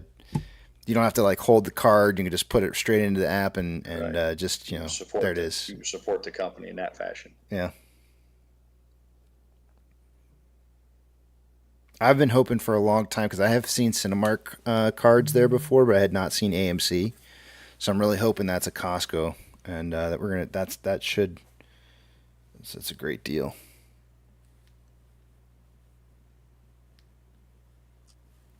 That is a good deal. All right, I'm going to end the poll. We got like 175 votes in here. I'm very shocked, and this is part of the reason why I like doing these polls because I like to know what people are thinking in life. And next time I decide that I'm going to, host a party and I'm going to bring or cater it with Panda, I'm going to be like, no, Casey, do not cater it with Panda Express. 40% of the people will possibly be offended at the fact that you catered it with Panda. So thank you for The Panda hate, all the Panda haters out there. It's okay, man. It's okay. It's nothing wrong with it. So, given that scenario, what will you go with? Will you just swing by and pick up a 20-piece box of chicken nuggets? Subway. That'll be the upgrade. Subway, yeah. Subway party platter, maybe. Big party platters. Yeah, those are always a hit. Hard to go wrong with the Subway. A poo-poo platter. My dad's funeral after things coming up this next week, and my sister had recommended that we were going to go get a Chipotle smorgasbord or something like that. That we'll have Chipotle cater it. So just try and remember somebody keep it sick. cheap. Somebody got sick off Chipotle? Yep. Oh, that's not good. Yeah, that was a long time ago. They had a real bad public relations thing, and their stock took a hit. But they did a great job. They managed that. That should be a case study on how to manage a bad event. Yep. They recovered from that, and then some. Yep. And then 2 weeks later, another. I don't know. Really. Yeah. Same with, you remember Tylenol? I mean, there were people who literally got killed. They poisoned Tylenol. The guy put I don't know what the hell it was. There's some hand sanitizer in the Tylenol at the manufacturing process, and people died. There's hand sanitizer warning out right now.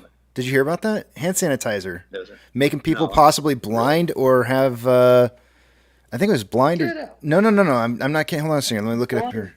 Yeah. Well, yeah, Pouring it on their you don't booty. stare at it. You don't gaze at the hand sanitizer.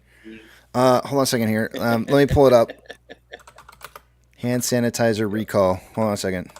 It's crazy. There you go. I just saw If it's this. handled properly, it does not necessarily mean the end of a business. It Two- can be managed. You have a public relations team. 2 days ago, Top of it, get out in front of it. hand sanitizer aloe gel recalled over warnings it could cause comas or blindness. Several lots of hand sanitizer and aloe gel are being recalled for containing methanol, which can put consumers at risk for serious health issues, according to federal health officials. The recall affects 40 lots of Aruba aloe hand sanitizer gel alcohol 80% and Aruba aloe alcoholata gel, which contains alcohol denatured with methanol. According to a notice posted by the Food and Drug Administration, the FDA warned that the recent recall that substantial methanol exposure can cause nausea, vomiting, headache, blurred vision, coma, seizures, permanent blindness, as well as permanent damage to the central nervous system or death. Oops. Well, that's where the similar thing happens with back in Prohibition with bathtub gin. And if you get bad homemade moonshine, if a guy makes homemade moonshine and they don't use copper, they use like galvanized steel or whatever, you can end up, that's where they tell you can go blind from a bad batch of moonshine. It's the same thing. Crazy. It's time for numbers. Taking you guys over to the other page here, I'm not going to be able to see what it is you guys are writing, so hold those personal thoughts, comments, questions, and concerns until you see the big tramp back up on the screen again. Let's take a look at what we got going on for the day today here. Starting with off exchange. By this time of the day, I would expect to see somewhere right around 64% going through off exchange and EDGX. We got about 56.28 going through off exchange. EDGX is at 6.5. The combined total 62.78. Or around 1.22% less than what I would expect it to be. CHX volume is 3,663 shares. Nothing unusual going on there. GME CHX volume for the day today is elevated at 15,403 shares. It's not over that 30K. That's a big number for me. IBKR suggesting there's been an additional 50,000 shares returned within the last hour. Fees are at 1.63%. According to Ortex, an hour ago, there was approximately 43,000 shares having been borrowed for the day. It's now a return of 39,000 shares. That might drop the estimated short-term interest. Nope, it kept the same. They didn't change it. It's at 20.57%. Cost to borrow ends at 1.04, average 3.03, and max is 8.14. The total amount of shares on loan for the day today is 86.19 million shares. That's 500,000 shares less on loan today than yesterday, but Ortex is estimating 1.15 million new shares in loan shares. The reason that number is a positive number, not a negative number, is due to the fact that the last reported amount of exchange reported short interest that came in yesterday was higher than what they had been estimating for, so they had to increase the number. That's how that works out. So moving on to options. As of an hour ago on options, the highest amount of call volume was at a $3 strike with 7.5 thousand contracts. It's now 8,000 contracts. Highest amount of put volume coming in at a $3 strike, guys. A $3 strike. That's up from 2.5 an hour ago. At a $3 strike, we have 2.2 thousand contracts. We had 2,000 contracts at 2.5. Oh, wait. Yeah, at 2.5 earlier. That means the market's suggesting a closing price somewhere between 275 and 325 by the end of the day today. Taking a look at what's next. What am I looking at? Hold on a second here. I gotta switch pages. Orders by Fidelity customers. AMC and GME are the only two I'm looking for on this list, but you guys can take a look at it and see for yourself what's going on in the marketplace. Due to our low volume, I do not expect to see AMC or GME on there. MMRI an hour ago was 297.73. It is now 96.19, so it is dropping back down a little bit. That's on the hairy edge of extreme risk.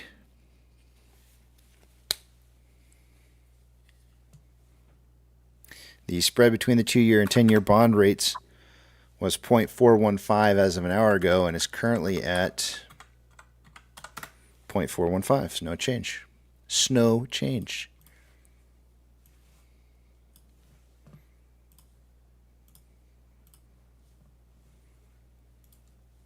NASDAQ is down 0.96, Dow Jones is down 1.2, and the S&P 500 is down 1.02. We have 4,444 decliners to 1,230 advancers. The market is more advancing than it was an hour ago. Not as close to the sun as we were. We're pulling up. Means we're getting a little bit of a reversal in the market where we actually have a green sector now, energy, one of the recessionary sectors. Surprisingly, utilities and energy are the two sectors that I kind of view as like recessionary sectors.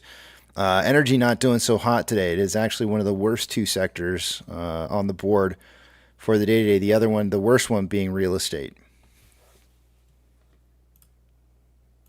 Of the Mag 7, earlier I think we had about 3 out of the 7 were green, and it's back down to 2. Financial institutions that have changed more than 2.5% since yesterday's close will get a shout out. Coinbase is up 2.74. Silvergate's up 2.9. NYCB is down 8.7%. Stank of California down 5.2. First Horizon down 3.13. UBS Group down 4.29. Stank of America down 2.58. U.S. Stank Core is down 4.07. Zion Stank is down 5.68. CIBC is close enough. 2.43 down. Let's see, what else? Bank of... What is this? This is New York, right? New York. I think this is the New York Mellon. Let me just check this real quick here. Yeah, it is. Okay. Stank of New York Mellon is down 2.5. Western Alliance down 5.1. Northwestern Trust down 2.89. Morgan Stanley down 2.52. And that is it. There's a couple others that are close, though. Gold is down 0.6 and starting to trend back up again. It keeps taking some dips and then rising back up. Overall, for the day-to-day, if you looked at where we opened up the market, give me 1 second here. Where did we open up the market at? Right about here?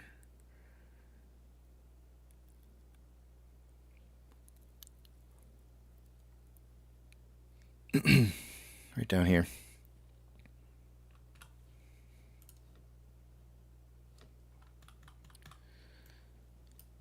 So, since market open, gold has been trending upwards with some dips along the way. Silver is down 0.28 and trending up. Ethereum Classic is up 0.83 and trending up. The current trend is down, but it is not quite... Well, actually, no. It's breaking into a downtrend. Definitely breaking into a downtrend. The US dollar is up 0.91 and also breaking into a downtrend after having been on an uptrend. Oil is up 0.19 and trending up. Mortgage-backed securities are down anywhere from 1.26 to 1.34 and trending... breaking a downtrend into an uptrend. SPY is down 1.05 and looks like it's trying to move into an uptrend. VIX is up 7.28, down from earlier at 16.07. It is definitely getting volatile. This makes me want to look at the SVIX. I think it's the SVIX. Hold on a second. There's a VIX of the VIX. I'm trying to remember what that's called. I think it's called the SVIX, but I might be wrong on that. But anyways, it's the volatility of the volatility. It's looking pretty volatile right now. So I bet you that's up right at this moment. VTI is down 1.17. Vanguard's down 2.23. Tesla is down 3.31. Trending down. Amazon is down 0.08 and trending up. Cinemark is down 2.78, trending up. Doge is up 2.49, breaking into what appears to possibly be a downtrend right now. Bitcoin is up 0.24 and broke a downtrend earlier this morning or this afternoon, and then is now starting to look what appears to be consolidate. GameStop is down 1.32 and consolidating. I'm gonna call it consolidator now. HYMC is up 0.91 and trending up. NCMI is down 0.4 consolidating. HOOD is down 0.37 consolidating. And AMC is down 5.22 and trending slightly down. Inflow versus outflow for the day today on AMC, there's about 30,000, I think that's right, $30,000 more outflow than inflow. 11.79 million shares traded so far. After 282 minutes worth of trading, we're on a pace right now for about 16.3 million shares traded by the end of the day today. I suggested in pre-market somewhere between 5 and 25 million, so that's going to be accurate. But pre-market was really suggesting that we'd see volume similar to what we saw the last 2 days. So to see it as high as it is right now at around 16 is kind of unusual. On a 4-hour chart, there's more selling pressure than buying pressure with an RSI of 23.99, which is signaling oversold.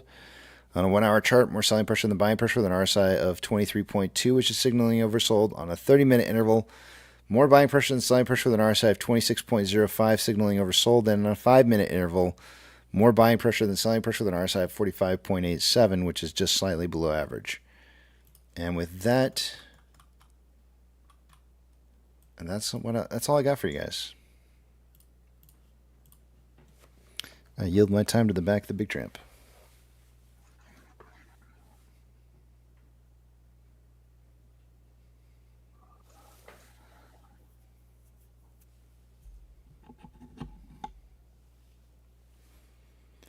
Epic fail on delivery.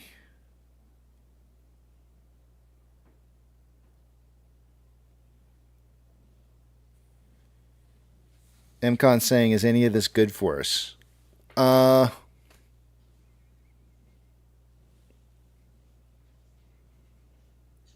don't really, I think it's the wrong way to look at it. It's really more about, does this mean that we're getting closer to a potential market failure? And I think that it is. It is getting us closer. I quite honestly, MCon, I would never in a million years sit here and tell you that I think that, market failure is good for us. I don't think it's good for anybody.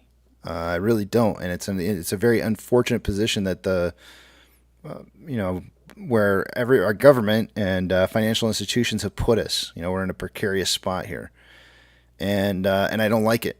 It's kind of jacked up. It's not really good for us. So, but in regards to AMC and seeing a margin call eventually being called, that's what we would want to see. Is we would want to see that happen. But I don't want that. I really don't. I feel like it has to happen in order for you to heal, you have to remove yourself from the fire. You can't start forming scars until you've walked out of the fire first and you've had everything, scab up on you and then turn into scars, right? Like there's no healing that starts until after that's all over. And we're still dealing with market pain. And unfortunately, I think we're going to have to deal with some more time of it.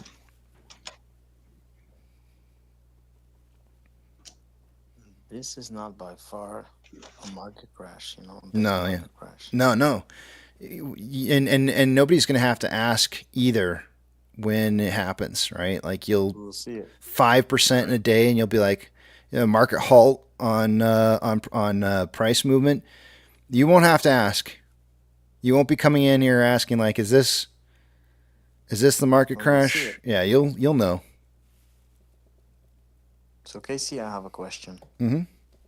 Why do you keep calling our friends at the bank a stank? Because if we call stocks stonks, then we should call banks stanks. Okay. Yeah? Got it. Yeah. I liked it. I thought that was pretty smart, whoever did it. I forgot who did it. It was like, stink. You thought I was just being an asshole. right? That's what you No, thought. it means in my language it means bad smell. Yeah, that's what it Something means that in our smells bad. language. Yeah, that's what it means in our language too. They smell bad. Okay. It's perfect. It's absolutely perfect. They're toxic. Very, very They're toxic. toxic. Yep. Anyway, they're toxic. Agreed. I have a question too.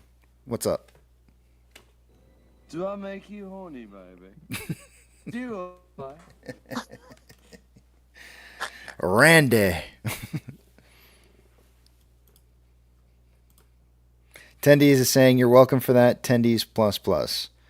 All right, Tendies is taking credit for it. I'll give it to him because I don't remember. But yeah, I think it's perfect logic to me. If a stock is a stonk, then a bank should be a stank.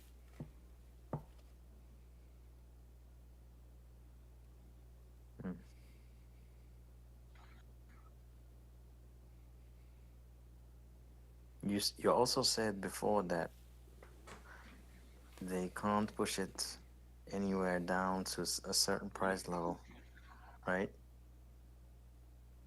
What was that price level? No, again? I said they will continue to push this price down so long as there's not margin calls made, is what I said. I said with the dilution that's occurred more recently, I think they're trying to target a 278.3 value. But I've never ever once said that or made a claim that they could not continue to push the price further down. I've never made that claim ever. So No, but is it possible that at a certain level they just can't push it any lower because of the cost of doing that? I think that there becomes a point to where it becomes cost ineffective, yes, but I don't know what that price is. There's no way for me to know. Mm-hmm. There's so many factors involved with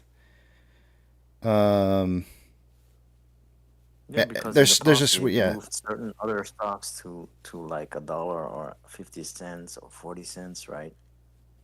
There's absolutely zero way for me to know what. I mean that would require me to know what buying sentiment is from retail, and there's no way for me to know what that is.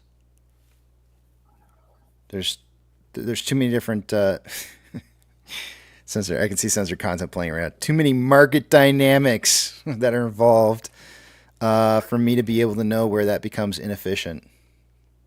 Now he's gonna come up with the song or with what? I was hoping so. No, I'm just gonna say if they're naked shorting, it's profitable every day, no matter what. It's just like free money in their pocket, everything they sell. So if there isn't any naked shorting going on, it's profitable at every price until the end of the world. Yeah, because of the naked shorting, and they wrapped it up in those tokens, which don't cost them anything. That's why they feel less pain. For now, like had they done the shorting in a normal, legal way, right? Then they would have never survived until now. What I mean by this is,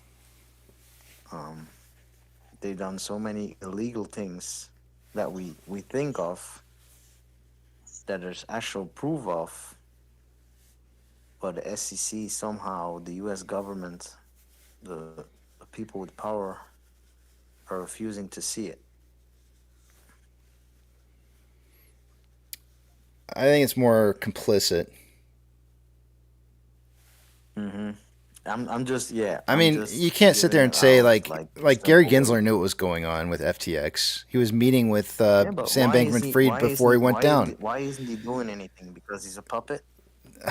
Because I think in order to maintain a market in the first place, they have to keep things running the way that they've been running. And if they don't, then everything collapses, and that's not what they want. Nobody wants to be in charge when a market crashes, man. Like, nobody wants to be responsible for that. Nobody wants to have their name drug into, like, just forever. I mean, So in other words, we have he's folklore. afraid for his career, his job, his name, whatever. hold on a second. Let me pull something up here. Let me see if I can find an article. Give me a Casey, second. that's probably my current biggest pet peeve with all the people who scream, but aren't the short, they've been so profitable up to now. I'm like, no, they haven't. They're not profitable until they finish the game. It's like they could have sold the float 1,000 times over and put all the money in their account. And yes, they're sitting on that pile of cash right now. But you can't say they're profitable on the trade because they haven't finished their trade.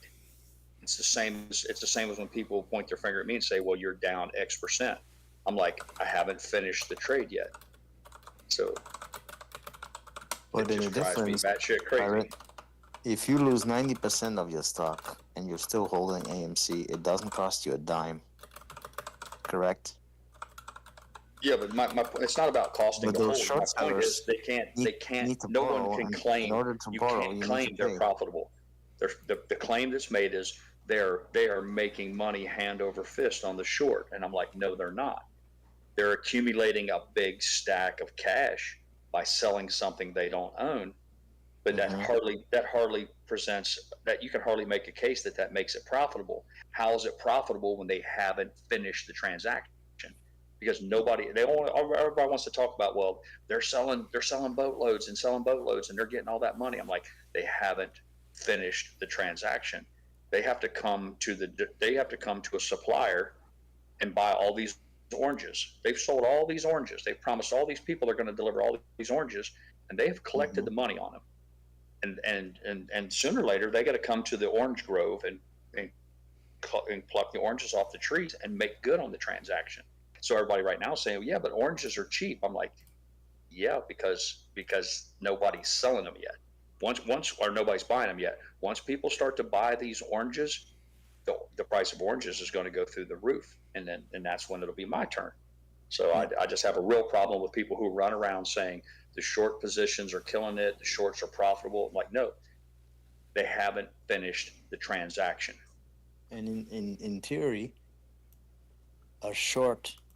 going short on something, right? It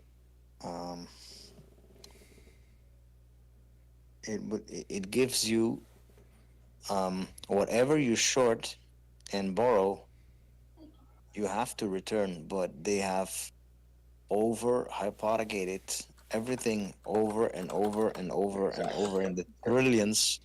I believe normally in a normal shorting, let's say I am shorting 1 million shares, then one day I need to repay 1 million shares, but they have overshorted this thing in billions and billions and billions of synthetic shares, meaning whenever this starts, I believe that they're gonna cut a deal with whoever they have to cut a deal with and say, like, if they shorted 3 billion shares, they will never repay 3 billion shares. It's not possible.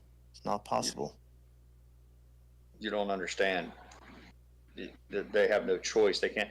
When you say they, you must be meaning whoever's short, or for our thought experiment, you're saying Citadel. The criminals. So you're yes. saying if he owes 3 billion shares and he's going to cut a deal, well, cut a deal with who?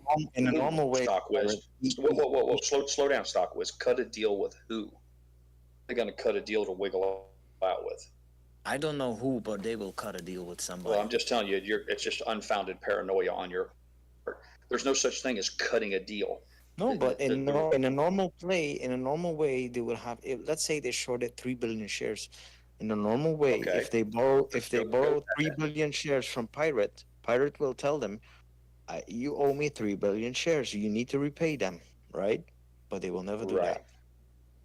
Well, why would Pirate let them off the hook? What I'm like, out of the goodness of my heart, I'm some sort of financial Mother Teresa, where I can say, oh, don't worry, my son, go with God's good graces and do good works. Don't worry about the 3 billion shares. The world, I mean, your family was in banking. You of all people. Yeah, I know. It doesn't work that way. I'm saying in a normal way, they are required to pay back every single share they borrowed and deliver it. Right. In a normal way, in a normal world, but we're not in a normal world in this play. Even if they didn't borrow it, even if they sold a share, they didn't borrow, which is naked shorting, they still have to eventually produce the share. Eventually. Correct. Normally they have to go. There's no letting them off or striking a deal. That's just more fear, uncertainty, and doubt that people like to spread. That somehow or another, these guys are all going to get together in a back room and cut some sort of a little secret deal. They can't. You have to, if you understand the basics. If you understand the basics of how it works, it's easy. That's exactly where we're at right now. They're like a rat caught in a trap. There is no way out. So, and what are they waiting for then, according to you? I'll tell you what I think they're. I say political change. I've said political change. Casey has different theories. Correct me if I'm Casey wrong. speak. It's his stream. Let Casey wants to respond. Let him answer your question. So I think one of the we've talked about like printing money before in the past, right? And this is where I contend that I think the CBDC becomes really, really important here. Is where if you had an ability to be able to just print money and you could offer somebody something that's just someplace where you're hold on a second, Hunter's leaving. See you later, Hunter. I love you. Have a good day. Drive safe. If you had the ability to be able to issue, a different type of money to individuals that basically the Fed's just printing, then you would be able to honor the debts that are required to pay off through the issuance of this new kind of digital currency that would be issued. So that's why I've been saying for a long time now that I really think that the finalization of that CBDC is something that kind of has to go hand in hand with what's going on here, because I don't think they really can repay anybody back in any kind of situation where the market's failing. It's going to be market-wide kind of thing, and nobody's going to be able to pay anybody until you have an ability to be able to issue some kind of new currency. I just don't see that happening. So I think, and every single day we see new articles coming out with reports on this new digital currency. I don't know if you guys read it or not. There was a new report that came out like just yesterday that they're coming out with a centralized currency that's in the works right now. Did any of you guys read up on this? Did you see it yesterday or no? No. Okay. I saw an article about it, but I didn't read it. Yeah, I saw that article as well. So I think the answer to your question, right? The true answer to your question is that they need to have a way to be able to pay people back, right? It's not a matter of. But isn't there an insurance for $73 trillion or something? There is insurance that's set up, but it's only for a certain amount. $73 trillion or something. I'm not sure what the exact number is off the top of my head. And last I heard, they don't actually even have the money that they need to have holding there as it stands. So I don't even know. So the theory about everybody saying Jerome Powell put the money printer on is just not existent. It's just fake. Why is it fake? I don't know. Everybody, You're conflating issues. You're conflating issues. Jerome Powell turning the money printer on has nothing to do with the short position. Right. It's like apples and skateboards. It's not apples and oranges. It's apples and skateboards. They don't have anything to do with each other. In the end of the day, who will pay us? On a different topic, while Maze and Blue 2 I mentioned earlier that the difference is that they knew they were going to short it and that they turned off the buying button. Understand this, Maze and Blue 2. Stopping the buying button doesn't change a thing. All it does is slow down the FOMO.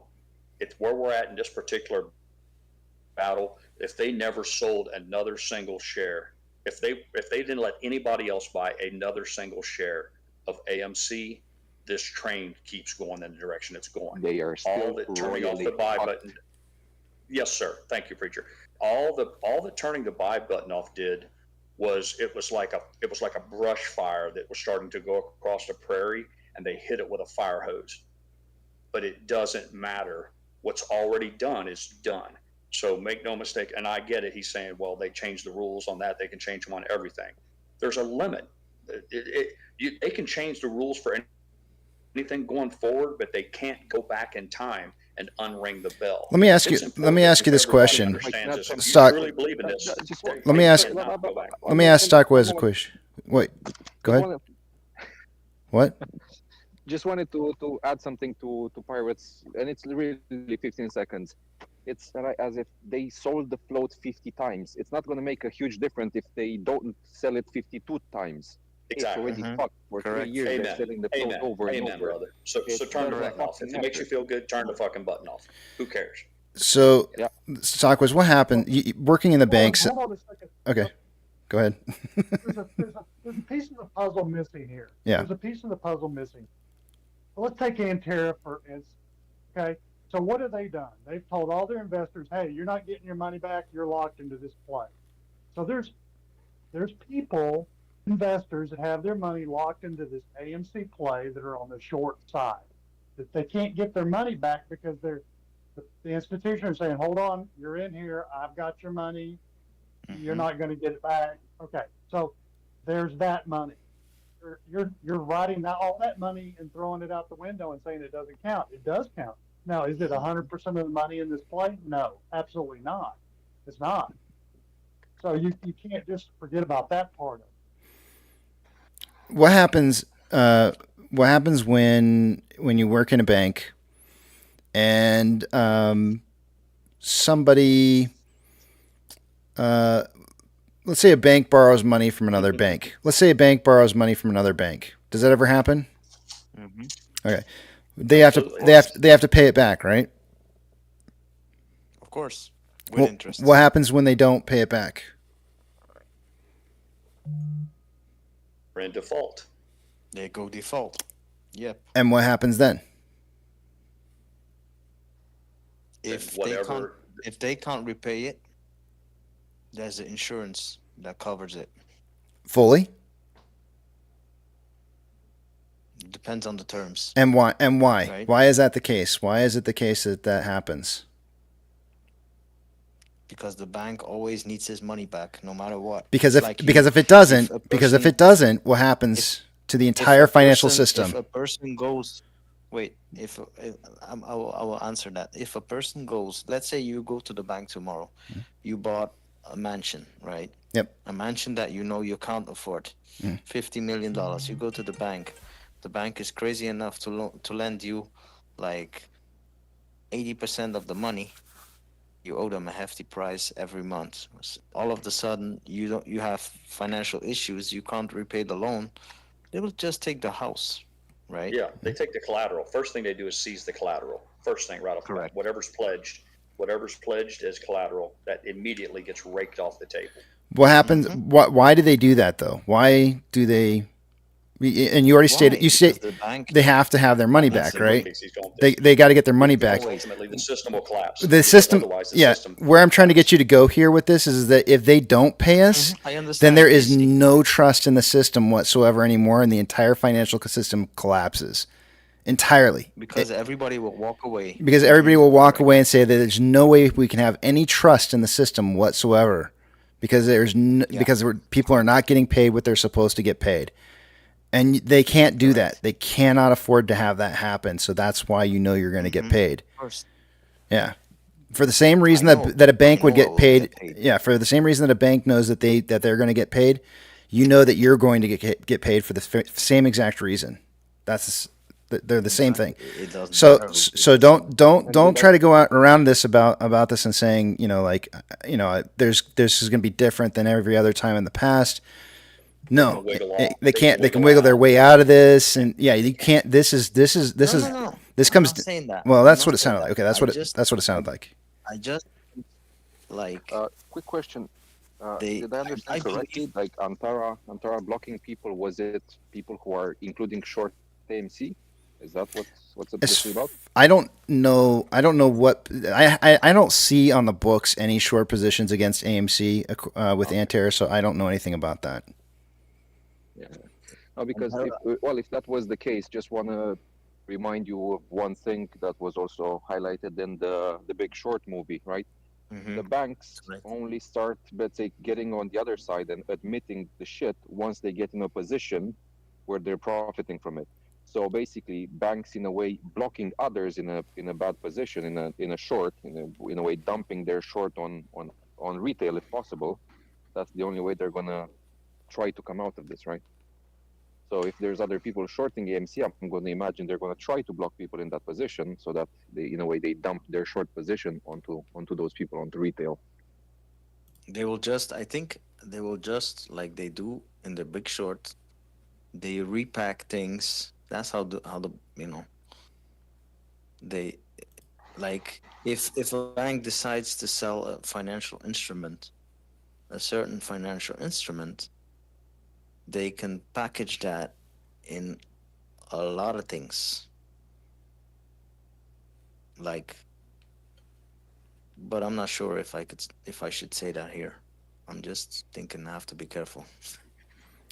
There's so what it I'll sounds like rather to not me. say it. What it sounds to me like you're saying is that they have they create products You in know order that to be you able to know hide some of the risk that they have on the books against AMC. correct. And I understand that. I get that, and that's That's what happened. That's what part of the happened reason in the why Big Short. that's part of the reason why we're not seeing what we saw back in 2021 happening again. And I would agree with you, but the thing is that comes with risk. Right? When they do that, that comes with great risk, They know it. and you keep mentioning the movie that talks about what kind of risk is involved with doing those kind of things. And it's when you start to see markets, having like massive failures inside because they've created that kind of risk. Instead No, of but instead of imagine instead of like taking their we losses knock at early, your they door, they and I decided tell that. you Okay, go ahead. that's what they do, right? Like imagine if I come knocking at your door and tell you, "Hey, KC, I have this wonderful thing. It's worth triple A.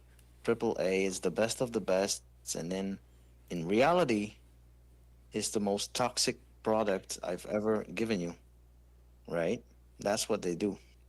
Yeah, I understand And that. by I toxic, you get know what that. I mean. I get that way more now than I probably ever have in my whole life. So, That's but how they do it, and but that's how I've been doing it, yeah, like but that for doesn't years mean and years that and doesn't mean that there's not going to be a decades and correction decades. from that though, right? Like don't assume that just because they keep on finding ways to hide risk that doesn't No, mean no. it's not going to catch up to them. At some point, some rule or some event will force them It's like to I've go said a on their long time knees and ago. give up. It's not a matter of us winning. We've already won. That's not the Of problem. The course, problem is they protest. that they want it to be on their terms, right? They don't want it to be on our terms because our terms not going to be good enough for the whole system. Our terms is a long time ago. Our terms would have been back in 2021. Their terms is like, well, we got a lot of stuff we got to put into place. We need to put laws and regulations into place. We need to make sure that the system doesn't fail massively when everything happens, and we need to be able to clean this up as orderly and possible in the best possible way that we can. And especially because if it's going to fail, nobody wants to see it fail that bad on their watch. Right. That's where the politics comes in. Yep. The politics is as big a part of this as the hedge funds themselves and the shorters. It's although we are in an effort to keep peace around here and not create a war, which would make us divide them, drive a wedge between our friends in here. You just have to acknowledge that the politics And you have to plays a huge play a role in this. You have to answer add one thing, pirate. You forgot one vital part, and you know it. Those hedge funds, those hedge funds, those hedge funds, those billionaires like Kenny, they're sponsors of the government. We all know that. So that's why they're in Right. bed with each other, right? But different politicians are sponsored by different factions. Mm-hmm. Now, Correct. Now, sometimes sometimes you'll see, often is the case where they grease both sides of the aisle. You'll see it often in political races where they make huge contributions to both the Democrat and the Republican. And that's the ultimate hedge because they say no matter who wins, he's going to owe me something. Of course. But even having said that, there's imbalance in the system. Usually there's a candidate for whatever reason that's looked upon as more malleable or more easily used as a puppet than another side. So they obviously for control, they want that candidate. and whoever looks more favorably on their particular desires. Let me ask you another thing. Do you believe that, let's say you're a senator, and I know you are in power of many decisions that could harm me or benefit me, right? If I put you in my pocket and I give you $100 billion or $50 million, I have leverage on you, right? Yeah, that's simple. Everybody knows that goes on. It's really the committee members. If you sit on the Senate Banking Committee, or if you sit on the committee for energy policy, see, that's why those committee in politics, that's why those committee appointments are so valuable. That's why they're given out like a reward. Because if you sit on the House Financial Committee, then you have power over the banking industry and over overall finance. So now you can, if you view it with that in mind, you can see how incestuous this has become. Because if you can get elected and you can get one of those much coveted seats, then you control to some degree the money. For instance, on the Republican side, if you sit on the Ways and Means Committee, you control money. Or if you sit on a committee more like more in tune with, say, for instance, defense, so then you're going to get lots of contributions from Lockheed Martin, all the usual suspects who make up the industrial military complex. Your Boeing, your Lockheed Martin, your Raytheons, the people who make the Humvees and tanks.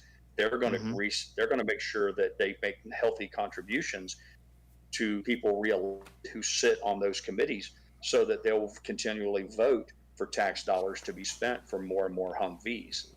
So it happens on both sides of the aisle.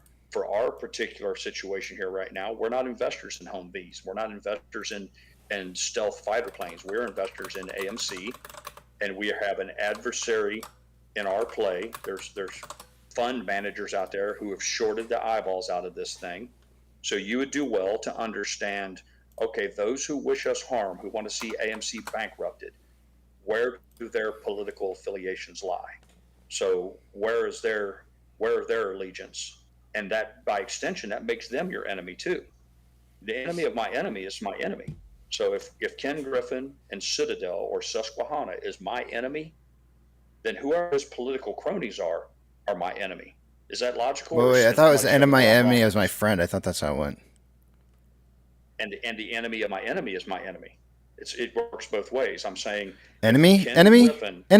Are we doing three enemies? And my enemy of my enemy of my enemy is also my enemy. Yes. Enemy. Okay. So what my point is, I got to go to break. I I want to throw in real quick here. I got to go to break. I will step aside here for 30 minutes, or no, less than that, 25 minutes, and I'll let you guys keep at it. Sorry, I had to just throw it in. Thank you, sir. Well, we look forward to your return. And I don't mean to bloviate or go on and on endlessly drone. I'm just saying, make no mistake about it. In the same manner of what you just said, Stockwiz, that a politician can be in the pockets of, say, Raytheon because they make, missile systems. So in the same way, somebody who sits on the committees for financing, banking, control over things that are material to the stock market, they want to make sure that they have their say with him. So they contribute to him. So in that fashion, whoever is the political buddy, crony, friend, partner, whatever label you want to use for Ken Griffin, it does not wish you well. To do what's best for Ken Griffin. And the flip side of that coin is, if you can figure out whoever Ken Griffin's enemy is in the political world, to the extent that he has one, then that guy necessarily would be your ally. If he's not willing to bend to Ken Griffin's will or help institute change, push forward, they use their power to do things like to make change, like Mays and Blue 2 was saying earlier. That's how they change the rules. They whisper in a committee member's ear that they'd like to see, the settlement date changed or T+2 eliminated or whatever. Now, but whatever it is, it's not for the general health of the market. It's for the good of them. So of course, if you want to try to ferret out how your vote affects your AMC play, learn who's adversaries and who are allies in the political world as it pertains to our enemy right now. It's real simple. It's not too complicated. Yeah, correct. They don't give a damn about the stock market. They only want to make profits. They are selfish in that way. Well, You're right. they give a damn about the stock market. They don't give a damn about you, stock whiz in the stock market. They want the stock markets. If you think that Nancy Pelosi isn't fond of the stock market, then you're not paying attention. Yeah, If she you don't is. think that Lindsey Graham, benefits from the stock market, you're not paying attention. These guys all love the stock market because it's their personal little honey hole. They just, it's like they got their own little personal farm pond that nobody's allowed to fish in but them, and they go. So. Correct. But you can either thunder away and pound the table and say this isn't fair and I want to change it. That's all fine and noble. But if you're going to participate in it, it's important that you recognize it for it as it is. You fight on the battlefield that exists, not the one you wish for.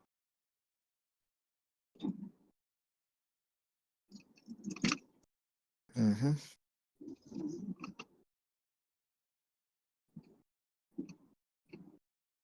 By the way, is there noise coming out from my side? I see my icon popping up, but maybe sound from the car, like the noise.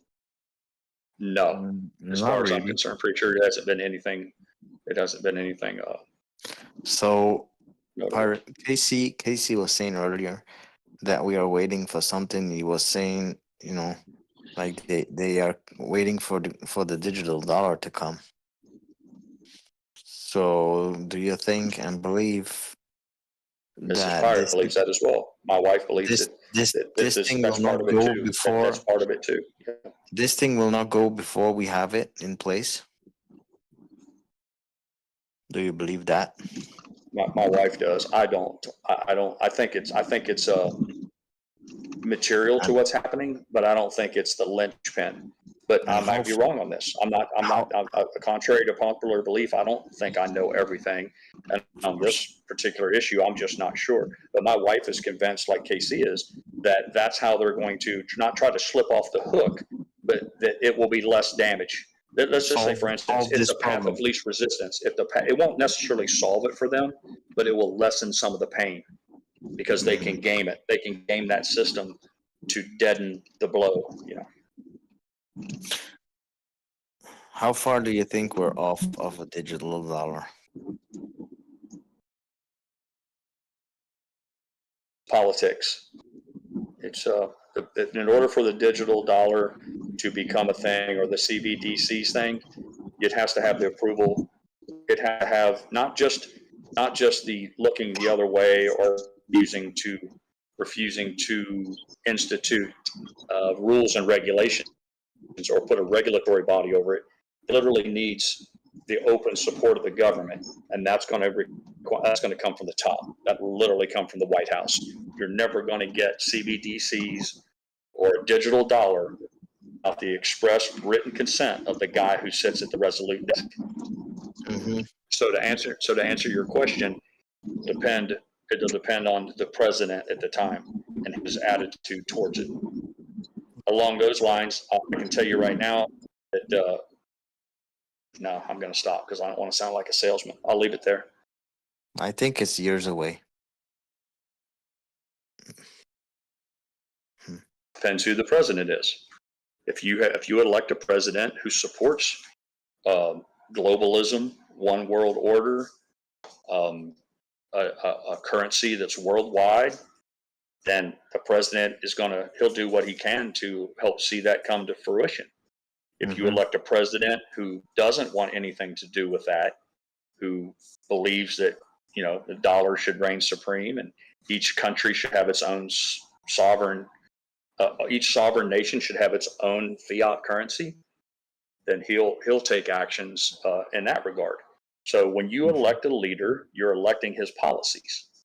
So all you have to do is look forward to the coming elections, see where the political want to be, all the contenders, all the people who want to asking you for your vote, or the Americans vote, Just ask what their attitude is going forward. And that's the answer to your question as to how long.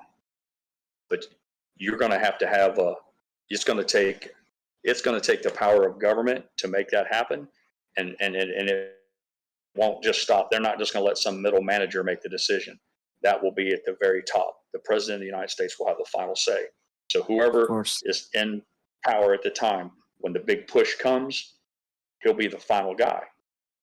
Because even if he says no and he vetoes it, to override the power of veto in the United States, you need, I can't remember the exact number. In case he was here, he could bail me out on this because he's real smart, blah, blah, blah.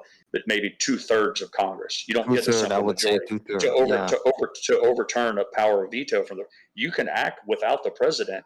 You just got to have almost the entire Congress behind you. It's not good enough just for the Democrats or the Republicans to say, well, we can override the president. This is part of the whole the setup of checks and balances is designed so that the president can say, fuck no, we're not doing this, veto, over with. And you can say, well, okay, the president's wrong on this. And they're like, okay, that's fair enough. The president's wrong. We all have to agree. Almost all of us have to agree. And I don't see a world where you'll get that kind of support from the American Congress to override a presidential veto. So thank you, Moonlit. He says he thinks 2/3 is correct. So the simple fact of the matter is, going forward for CBDCs or a digital dollar to have any real traction, it's going to take the support of the president. And that's why elections matter. That's why elections have consequences. And whoever you decide to be the captain of your ship, he's telling you, if you elect me captain, this is the direction we're going to sail in. So it's never been more important for people to vote for the captain of your ship. And then when, like I hate to beat up on California, but when they elect Gavin Newsom and all of the people in California that are the captain of California's ship, they can't cry when they run it aground.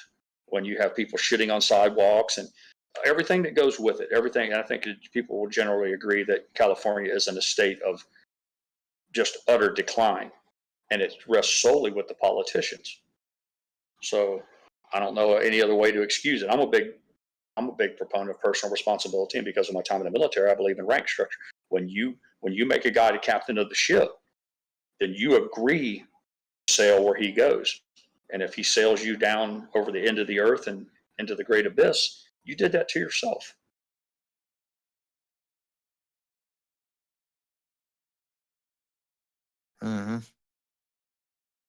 It's true, J Apes. And people do it all the time. You can pound your fist on all you want and say, I don't like this game, I want to change it. That you don't win. You have to play the game as it's being dealt. And it's basic art of warfare. Fight with the army you have, and you fight with the battlefield as it exists, not the one that you wish you had.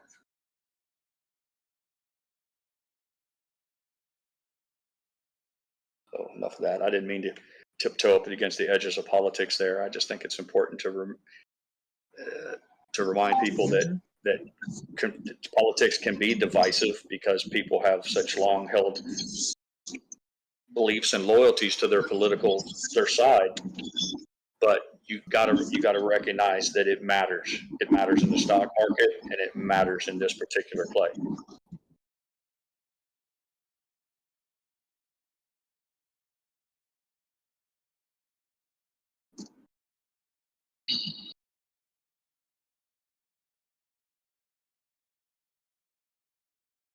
To answer your question there, JH, when you said no dates, as far as I'm concerned, I don't think we'll ever see the United States government support Bitcoin. If anything, I think they will actively engage in its demise, because quite frankly, it serves as an existential threat to the dollar. Bitcoin is the enemy of the dollar. And I'm not passing moral judgment there. I'm just stating a fact.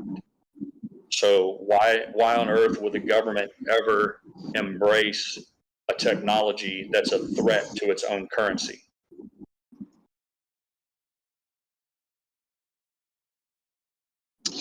Well, Pirate, I guess it depends, as you were saying, well, if you're going to have fair elections, it depends what people choose as captain of their ship, right? Absolutely. As most of us know, Kennedy was like weeks before getting assassinated. He started trying to get rid of the Federal Reserve, right? And pull out of Vietnam. He wanted all the troops to come back to Vietnam. He wanted to stop the war. However, they killed him. He was killed, and the vice president come in and immediately stepped up the war in Vietnam. Lyndon B. Johnson was made the president, and he literally, the first thing he did was took a big Sharpie and went right through what Kennedy said and said, nope, we're going to double down in Vietnam. So go ahead. I apologize for interrupting. Yeah, I mean, that's also true because war means money for the right people. The right people meaning, of course, not those. Big business. Yeah. But also the Federal Reserve means it would have meant if the Federal Reserve would have disappeared, which already happened, I don't remember the year, but Federal Reserve existed under a different name, was taken down for the same purpose because the country wanted to take control of their money, their monetary system. They brought it back under the Federal Reserve. Kennedy wanted to get rid of it, right? That couldn't happen because can you imagine the American people, your own actual government president having control of your money? No. Why would that happen, right?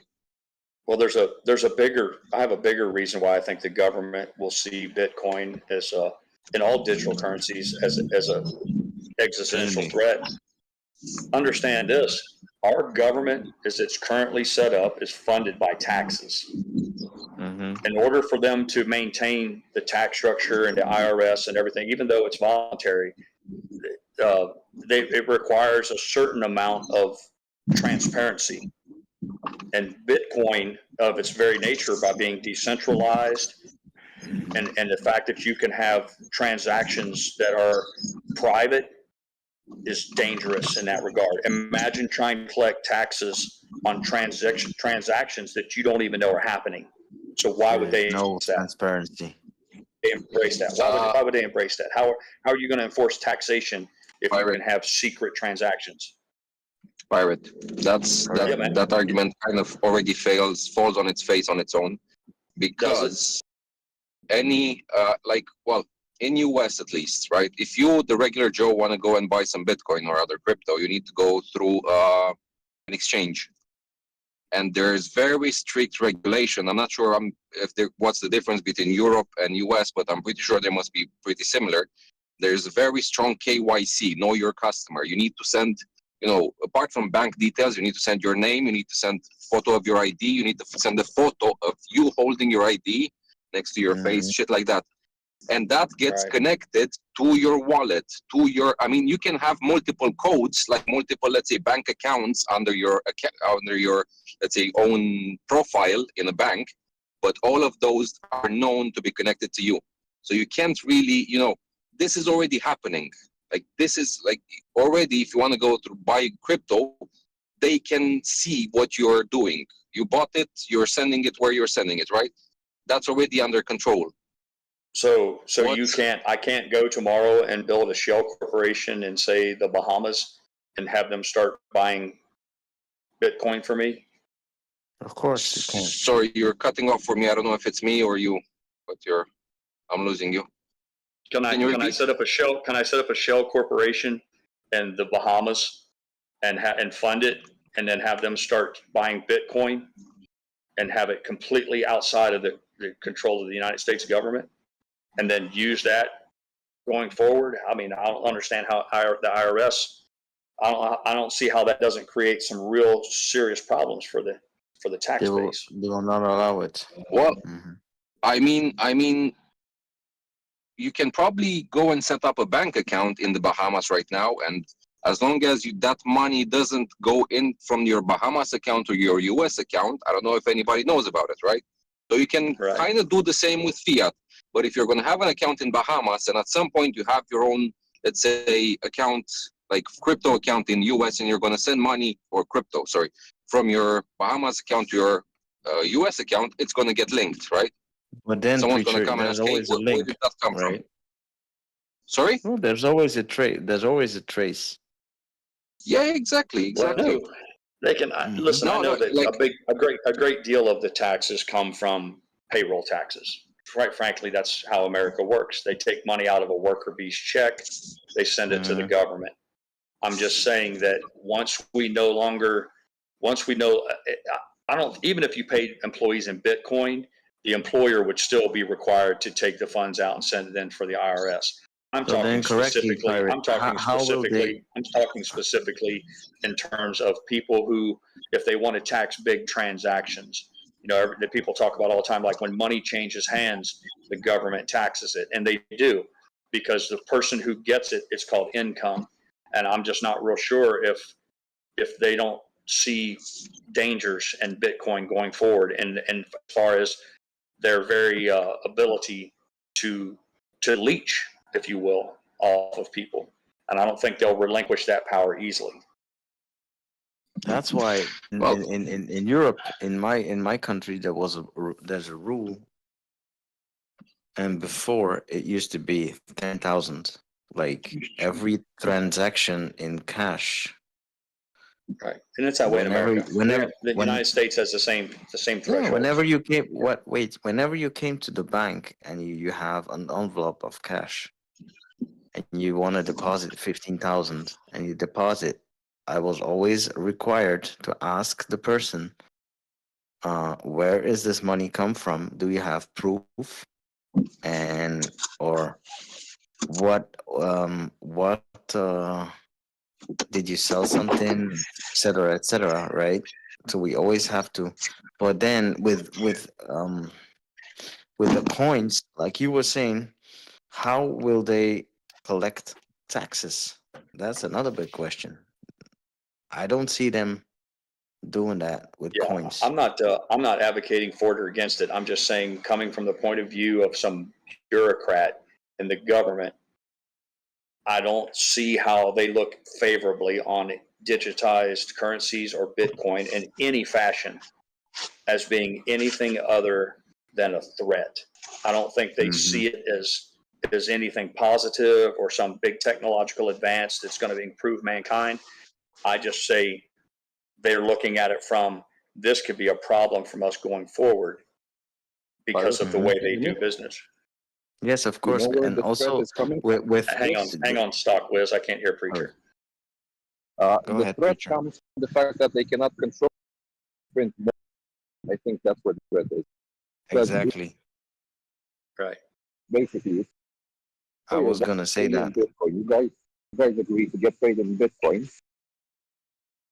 Buy a bit more Bitcoin to cover your taxes in Bitcoin. So he pays the government maybe either the equivalent in money or Bitcoin straight to the government. I don't see how taxes would create an issue for this, to be honest. Well, maybe taxes wasn't the proper example, but I think you would agree, Preacher, that our government, whether it's right or wrong, they use control of the fiat dollar for many things. For example, trade. You know, the Chinese devalue their currency. It makes their products easier to buy. So that puts Caterpillar at a disadvantage versus the Chinese-made Komatsu, whereas Chinese Caterpillars made in the United States are sold in dollars.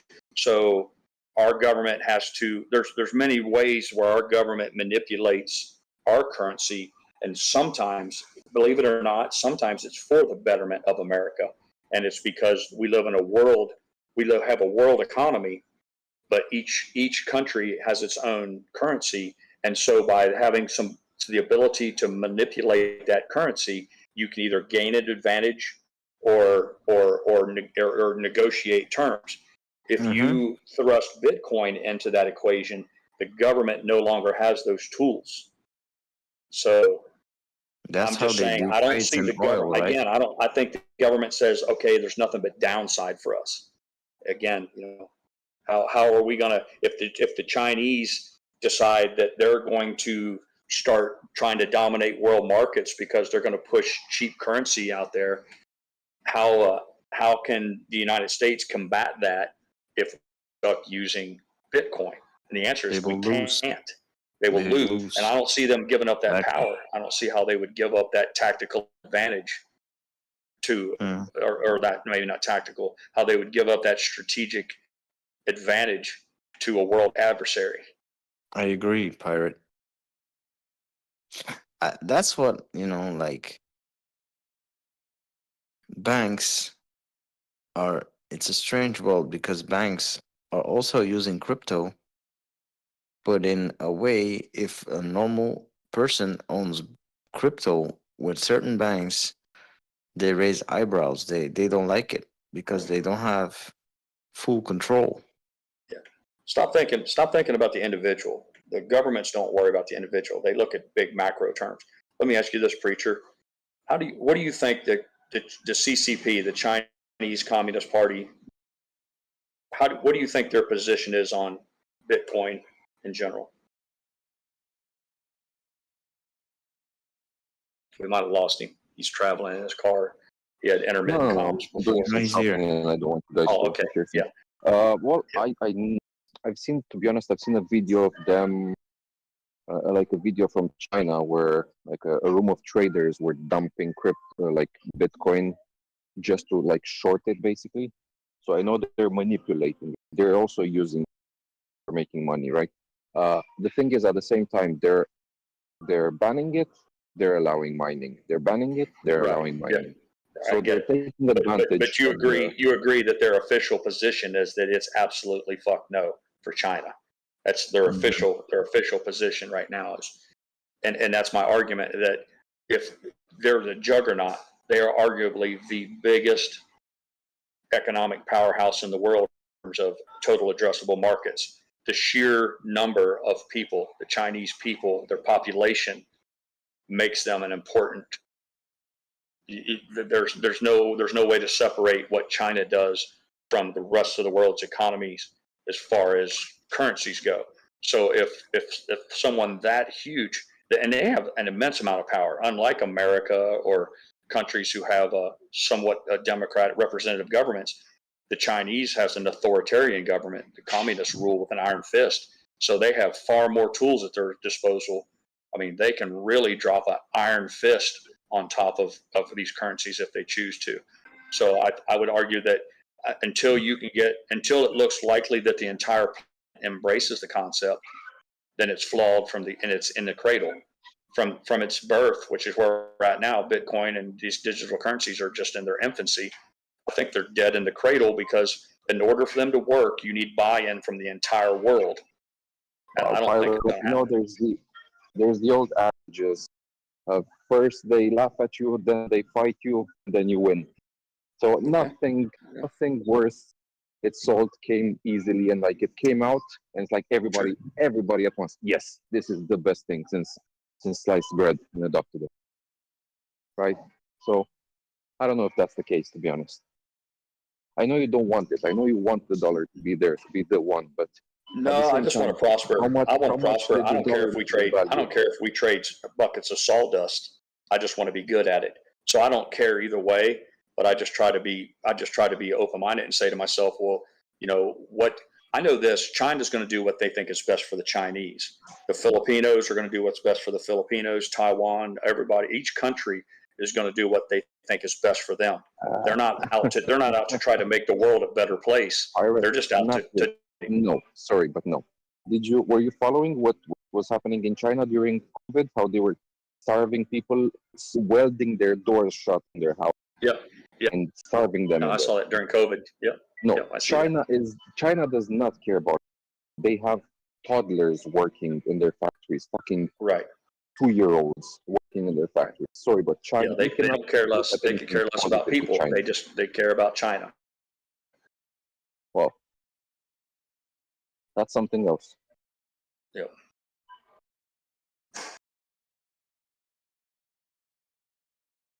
Yeah. Well, thing is, see, I think overall, Preacher, I think governments like having a fiat currency because of the power and the control that it gives them.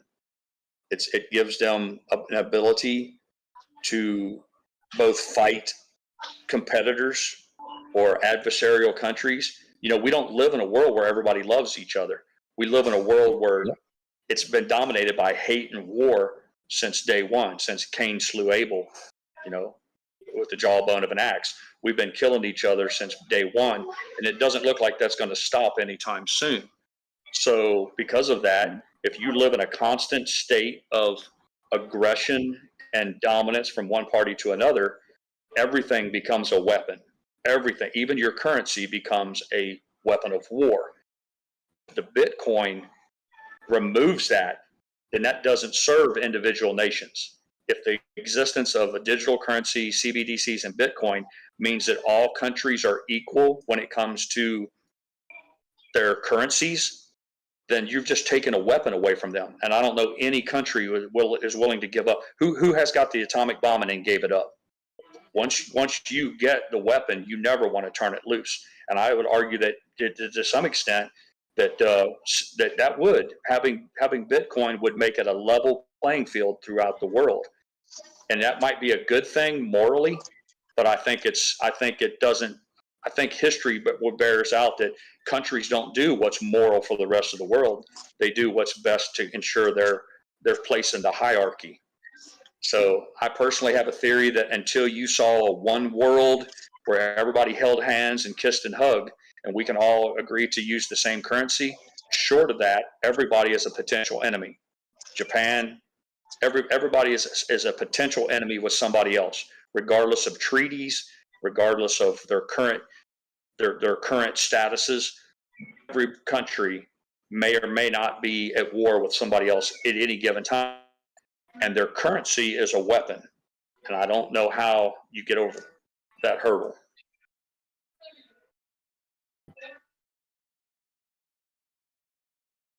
Doesn't mean you can't make money in it, though. Doesn't mean you can't. Like I said, I don't dispute that whatsoever. They've proven it. There's people who bought Bitcoin for $5 and rode it to 70,000, and it changed their worlds forever. So. Yep.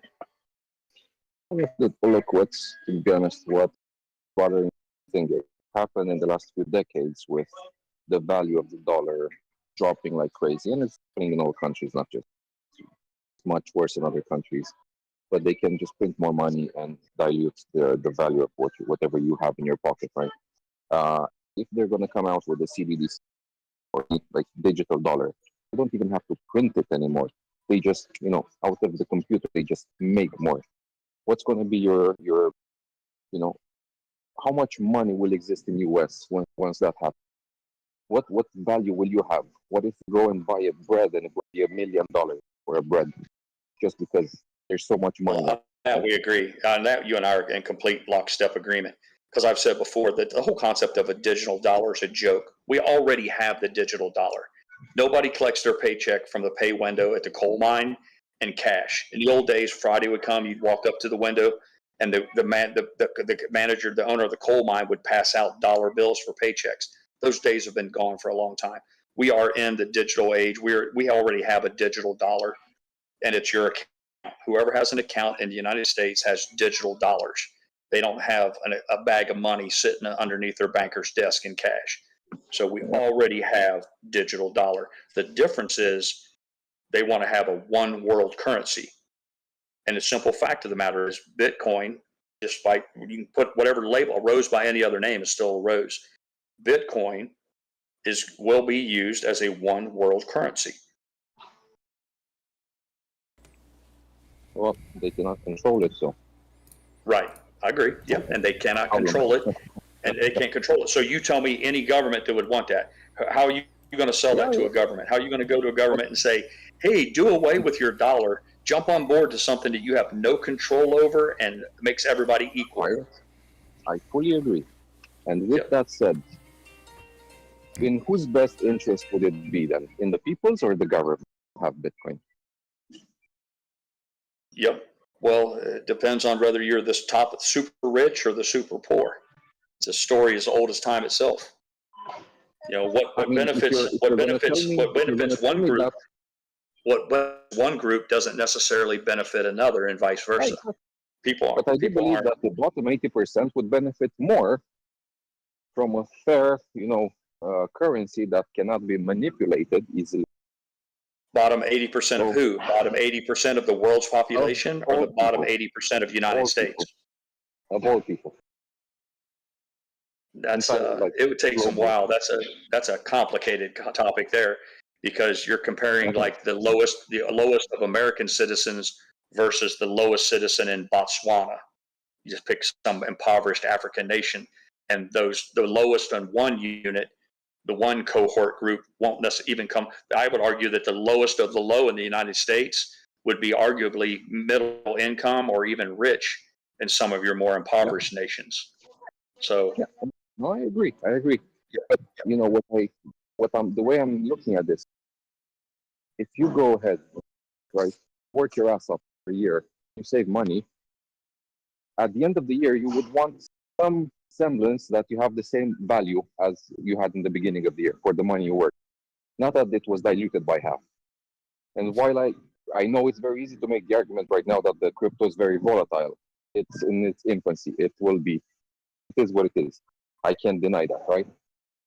But if it becomes closer to world currency and it stabilizes, so the fact that you can't easily manipulate it and reduce it, I think it's right. Because you work for I was responding specifically to when you say 80% of the people could benefit from it, and you say 80% of the bottom, and I say, well, 80% of what bottom? Because 80% of the bottom of America would say, well, under a world system of Bitcoin, we'll do worse.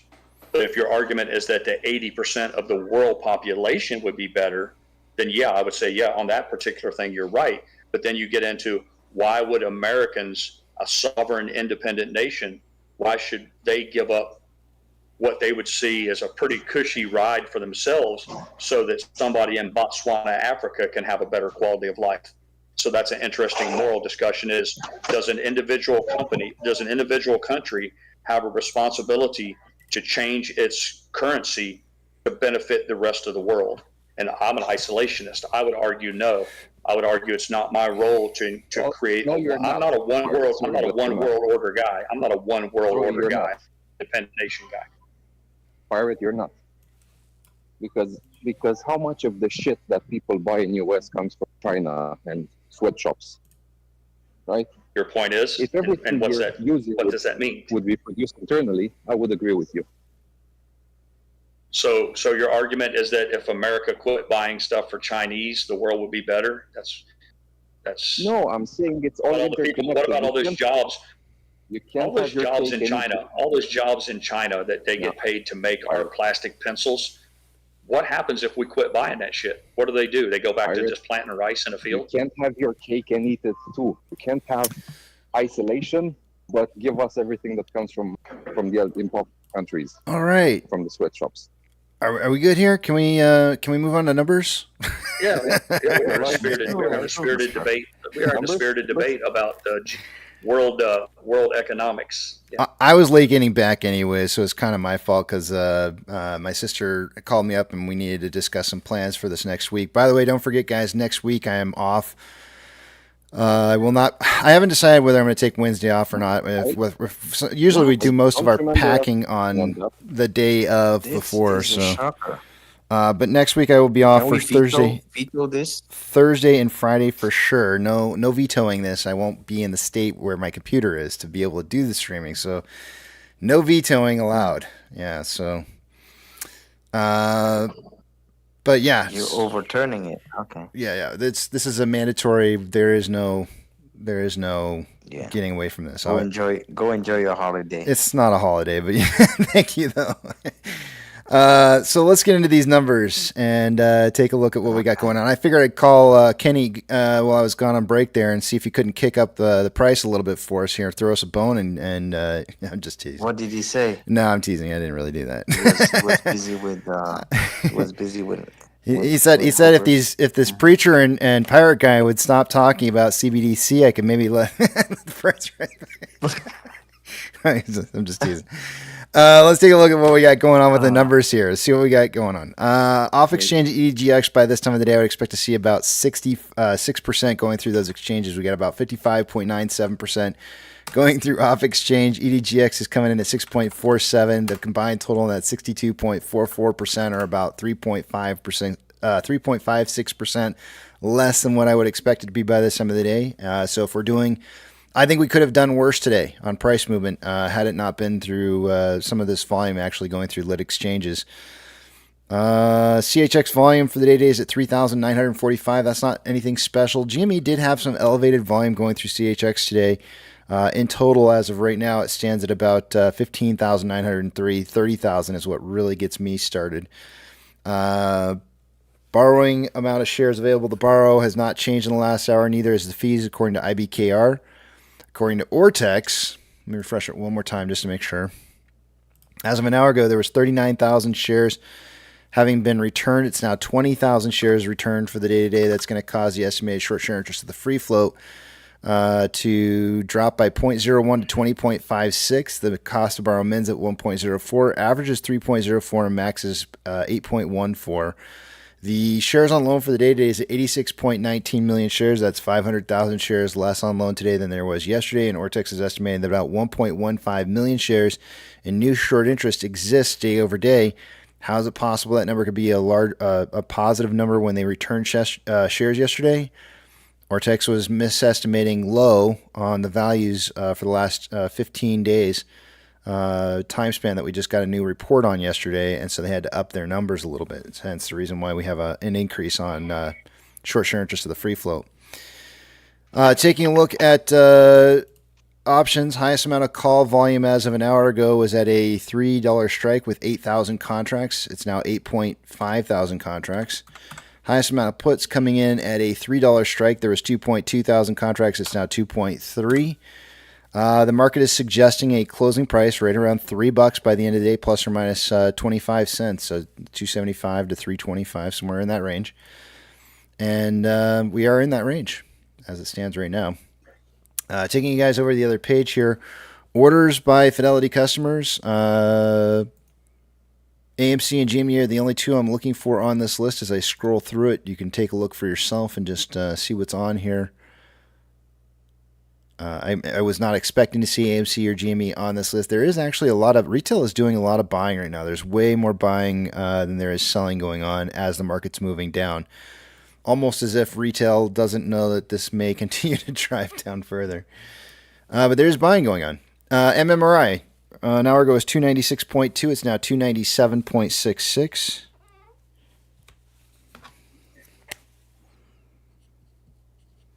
The spread between the 2-year and 10-year bonds, bond rates, earlier was an hour ago. It was 0.415 and is now currently at 0.411.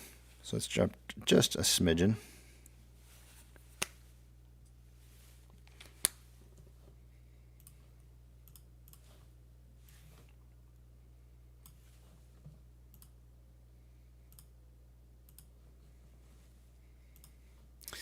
NASDAQ is down 0.85, Dow Jones is down 1.08, and SP 500 is down 0.91. We have 4,489 decliners to 1,243 advancers. The market's advancing by about 13 more securities than it was an hour ago, but still hot lava fire, don't touch the floor, still looking pretty darn nasty. Sectors that are doing positive for the day today, there's only one, and it's energy. The worst performing sector by far was real estate for the day today. Second worst being utilities. Of the MAG 7, 2 out of the 7 are green. Financial institutions that are plus or minus 2.5% or more of a change since yesterday's closing price will get a shout out. Coinbase is up 2.8%. Silvergate's down up 2.9%. NYCB is down 8.54. There may be trouble there. Stank of California is down 5.27. First Horizon's down 3.03. UBS Group is down 4.22. Stank of America is down 2.49. US Stank Core is down 4.07. Zion Stank is down 5.72. CIBC is down 2.68. Bank of New York Mellon is down. Stank of New York Mellon is down 2.49. Western Alliance is down 5.49. Northwestern Trust down 2.64. And that's it. Gold is down 1.04 and trending down. Silver is down 1.1 and trending down. Ethereum Classic is up 1.49 and trending up. The US dollar is up 1% and trending up. It's in 105 range now. Oil is up 0.39 and consolidating a little bit after an uptrend. Mortgage-backed securities are down anywhere from 1.43 to 1.5. They took some hit today and trending down. SPY is down 0.86 but trending up right now. VIX is up 5.34% at 15.78. It did manage to drop a little bit here. The overall trend, for the most part, is trending upwards, but you can see right at the end of the day here, once it broke below 16, it really started to trend down hard. And it appears to be breaking that trend right now as it stands. VTI is down 1.07 and trending up. VB is down 2.1, trending up. Tesla is down 2.97, trending up. Amazon is down 0.12 and is consolidating. Cinemark is down 2.44 and consolidating. Doge is up 4.58 and is definitely making a reversal after a little bit of a downtrend there. Bitcoin also starting definitely trending up again after some consolidation. GME is down 0.92, trending up. HYMC is up 1.29, trending up. NCMI is up 0.1 and trending up.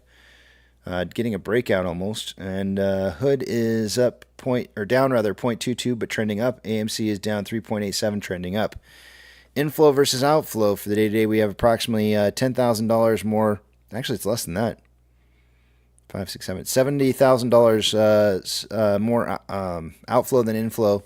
13.48 million shares traded so far for the day today.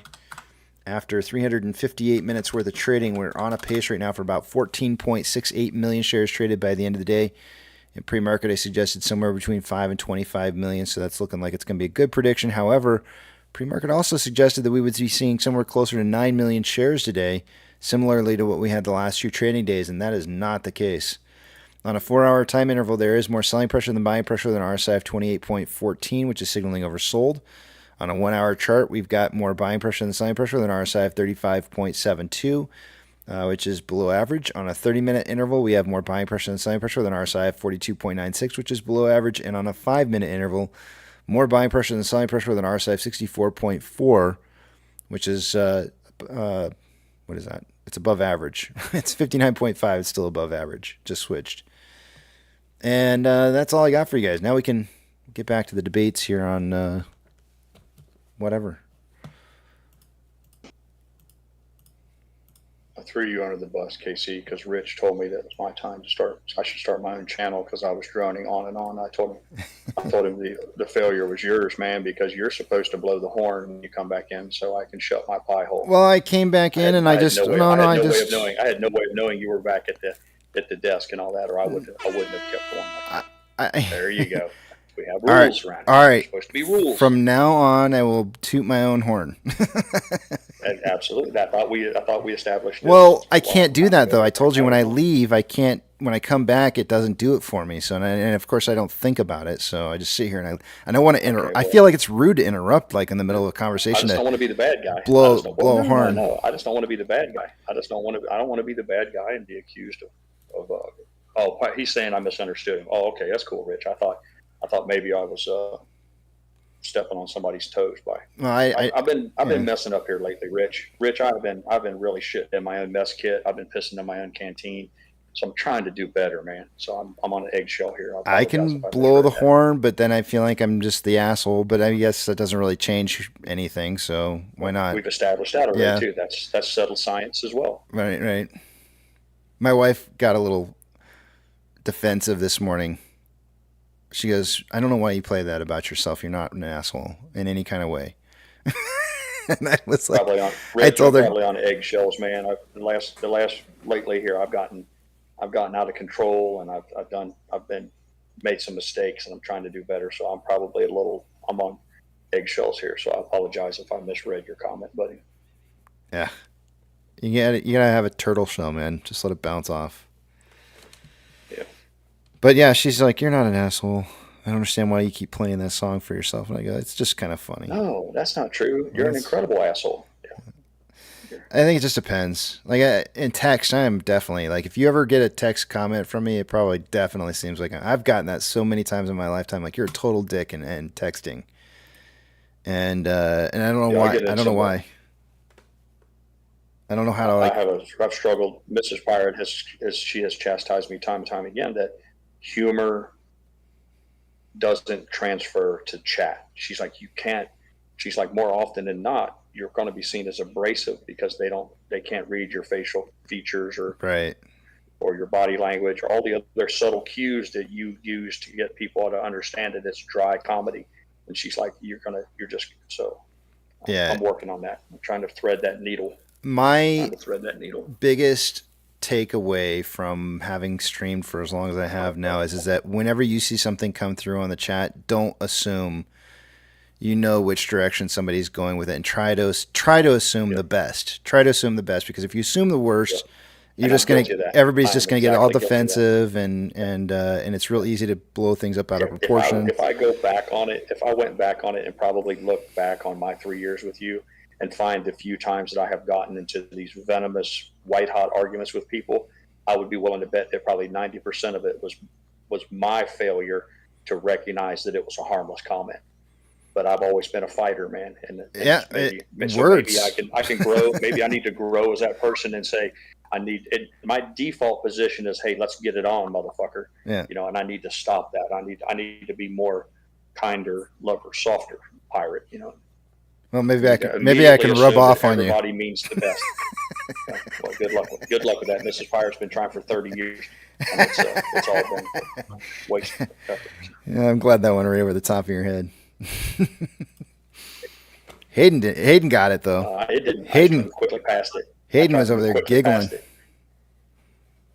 Yeah, I tried to move quickly as fast as I could, whistling past the graveyard. Hayden's got. I always say, if you take everyone's comments, something, then nothing bad happens. And we try not to take you poorly. I get them at R2D2. Yeah, we always try to take you kindly as well, especially when you're roboting like that. You're no longer at the airport anymore, I can tell. You're back at home, aren't you? Oh no, I'm still here. Oh really? Your airport's. No, I'm still here. Okay, the airport's got really bad internet service right now, or reception, because you're roboting big time. Try again. Hold on, let me try again. Let me try something different. Hold on. No, you're good right this second. Don't change anything. Hold whatever pose you're in.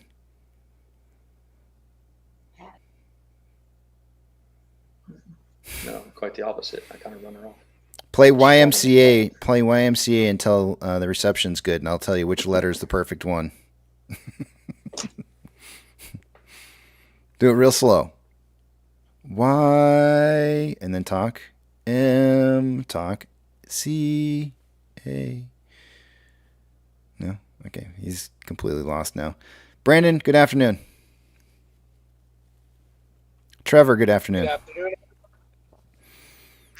Good to see you, gentlemen. Trevor, it's been a hot minute. Good afternoon. I see you're adding some zeros to your name in here. I don't know what that means. Are we supposed to say Trevor? Ooh. Something like that. Did that help any? I don't know, but I see a bunch of O's at the end of your name now. Trevor, ooh. I got to hang out with Danny and Trevor the other night playing poker, and we had our cameras on. We got to see face to face. I can finally put a picture in my mind to his name when he talks now. So. Is this cool? Is this any better? It is. For now. It's crazy. I've been canceled 3 times so far. Wow. Yeah. We shall see what happens on the next one. So, if you take that whole internet thing, I always take, whenever somebody writes something to me that they're joking, if you always have that, I know they're joking with me, you never get butt sore, you know what I mean? Or LOL at the end. helps. Like my wife's helped me to understand that LOL at the end of saying something funny it doesn't make you sound as much of a dick. Yeah. I guess for me, I have a problem with. I tend to jump towards accusing people of being passive aggressive, like they're going to they're somehow being nasty, but they're kind of tiptoeing around the edges of it. And I may be guilty of calling people out like that because I see it in my personal life, sometimes in real life, and I find it distasteful. I would much rather preacher just call me a cocksucker and get it right out in the open, and we can have at it, than somebody who's kind of, like I said, slips around the edges a little bit. So, but yeah, I would be well served to just treat everyone as that they're just trying their best to be humorous. And if I suspect otherwise, I would probably be much better served to just let it go. And I'm going to work on that, Casey. It's like I shared with you. I'm going to try to do better in that regard. Pirate, I don't know if I can give you a bit of advice on that, because I've applied this many times, for example, in Discord servers, while gaming and stuff like that. With friends I know and I've, let's say, maybe grown up with, I allow them more. With people I've just met or spent a few weeks, I expect a level of respect. If I treat you with respect, I expect the same. You believe you can treat me with less respect, I'm going to say nothing and leave. That's it. I respect myself, and I'm not going to waste my energy with people who don't. So, my advice, if you see anything like that, make sure that they're actually, there's ill intent, and it's not just a misunderstanding. And then just, if there is, just block them. It's not worth it. Yeah, sorry about that there, Meep. It's unfortunate if your children heard that, but it's like I've said many times before, I do my best to mitigate it, but I can in no way promise you that from time to time I won't use adult language. So if that's the case, you might want to, you might consider taking steps that your children don't hear something I have to say if it's going to be a real problem for you. I'm respectful of others, and by all means, I try not to go overboard with expletives or dirty language and then. But it's been explained to me from the get-go. This is an adult channel with adult themes. Yeah. So we share our responsibilities in this. I'll do my best to keep it at a minimum, but you have a responsibility to keep your children out of earshot if you know that there's a likelihood that this will happen. So we'll work together. Kratos has spoken. I had to go looking for the name of the character because I couldn't remember. Not you. I was talking about Preacher Kratos. Every time I see an image of Preacher, I think of Kratos from the game God of War. I just seriously you don't understand, dude. I swear. Have you ever tried doing that for Halloween one year? I feel like you would pull off the role perfectly. Well, one, I haven't played the game because, from my understanding, it's only been on consoles, and I've never had a console yet. Two, I don't dress up for Halloween. It's not my tradition. It's I don't do Halloween. I've never had a costume or anything. Do me a favor. I just because it's gonna tickle my silly bone here a little bit, or whatever. But do me a favor and pretend like you're angrily saying you're calling out to your son, but call him boy as angrily as you can. Just one word. Use that word. See, KC, if I may interrupt you, see, this is an example of what I'm talking about here, about me trying to be better. Now, someone made mention about me using naughty language, and we had it out. Now I've got a chat participant here. He's called Do It Already. I've never seen that name one time in 3 years, and now he wants to come in and poke the bear. Seems to be a common complaint with Pirates language. So that comment would take far more. I would have far more weight if that was Danny or Yucca or CPR. But when I see a name that I've never seen before, ever, and immediately it's thrown a punch at me, how am I to take that? What am I to make of that? This guy my? I don't even read it. Just I don't even acknowledge it and just move on. Okay, all right. I'm just curious. Okay. And Casey, here if I can add something on this, boy. With this type of issues, I mean, my understanding is this is a mature channel.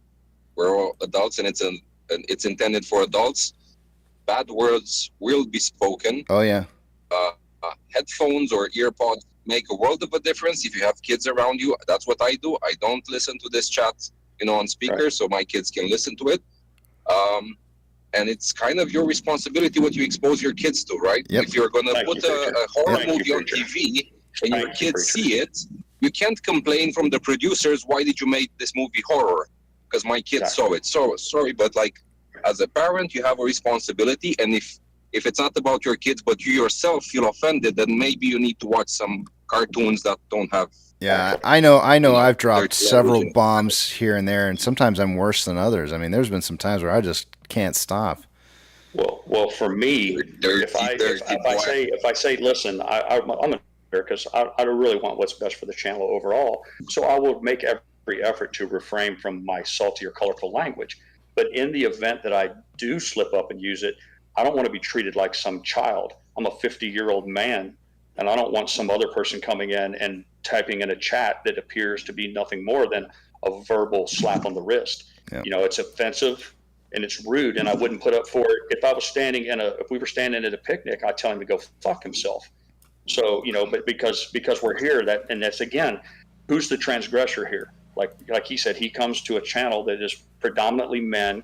It's been clearly stated that this is an adult-themed channel, that although we don't go out of our way to make the pornography the topic of the day all day long, that everyone understands the rules of the road here. So I get offended when someone seizes on some particular moment like that, where perhaps, and so here we are, And, yeah, but I want to be kinder and just try and make a point of saying it and then okay, great, good, move on. Yeah, exactly. Yep, exactly. Duly noted. I would like to. I won't fucking say that again. Exactly. Sorry. We're good people here. We're good, decent people here, and we consider each other friends.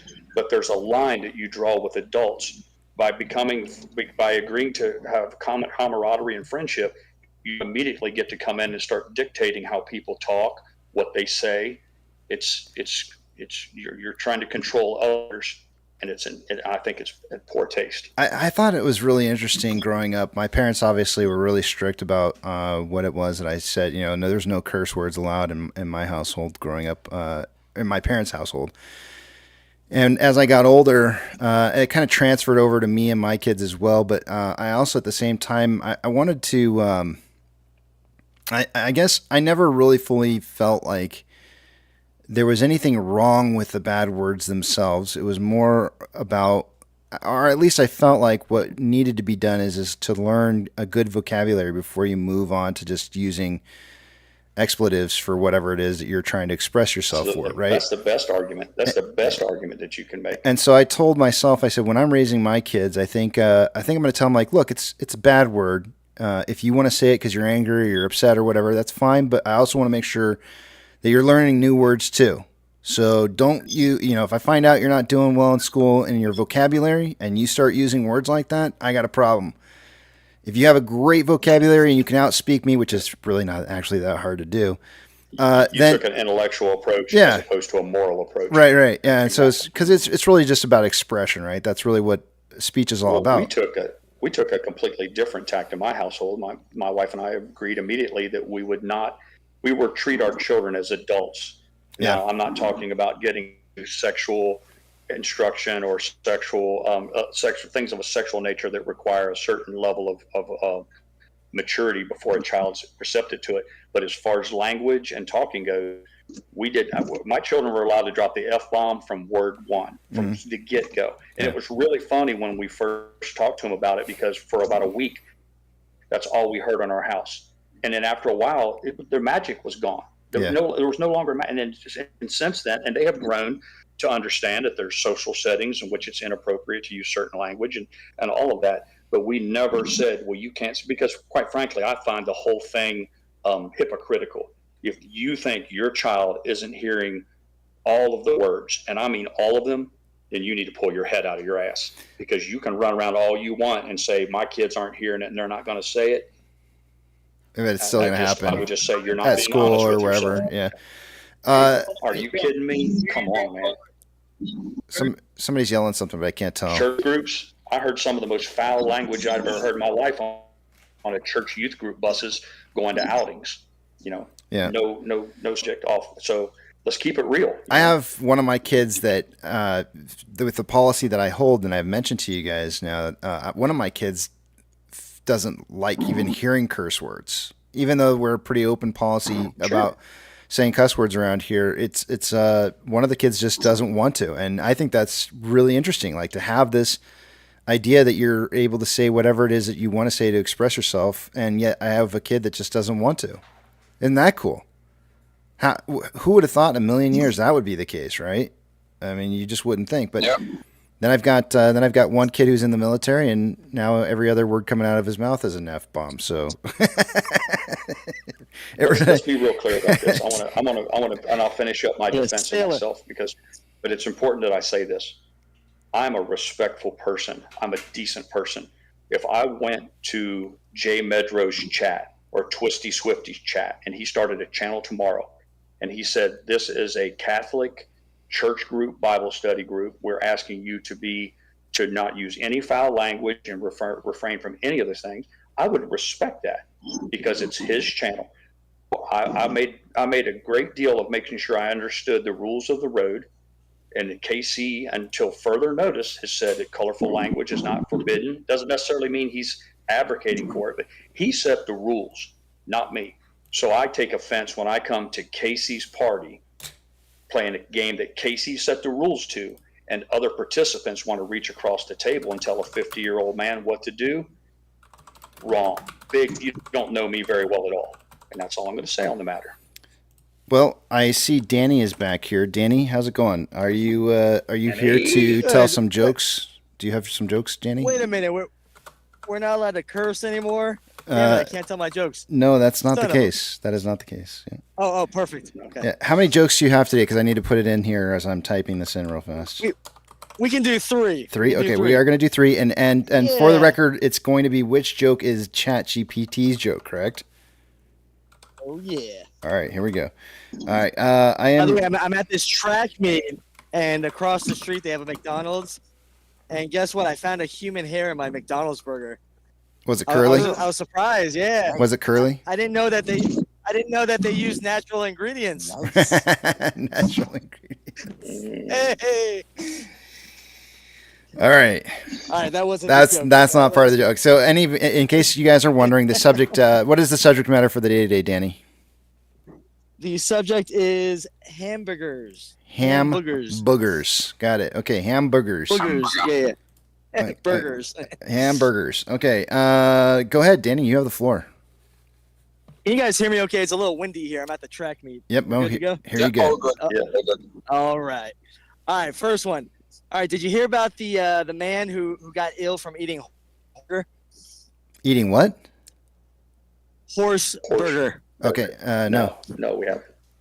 He's in stable condition. All right. Next. All right. Moving on. Hmm. Why did the hamburger go to the gym? Why? Because it wanted to get bun of steel before hitting the grill. Buns of steel. All right, last one. Hey, quit it with my poker tell. All right, last one. All right, wait, where are we at? Hold on. All right, what did one hamburger say? What did one hamburger bun say to the other hamburger bun? What? Let us meet each other halfway so we can catch up and remain friends. May your life never grow stale, and I hope you relish cheese days. Wow. Oh, man. That one there was like so many levels, man. It's like there's like 6 punchlines rolled into one there. Okay. Well, we got lettuce. Start poll. The poll is in. GPT. The poll is in. Joke 1, joke 2, or joke 3. Which one is ChatGPT's joke?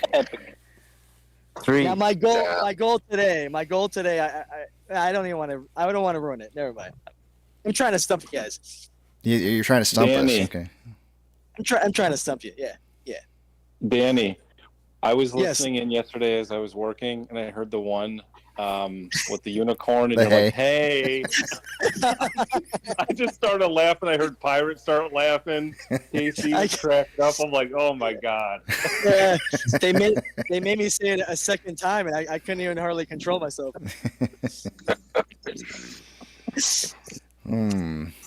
Interesting.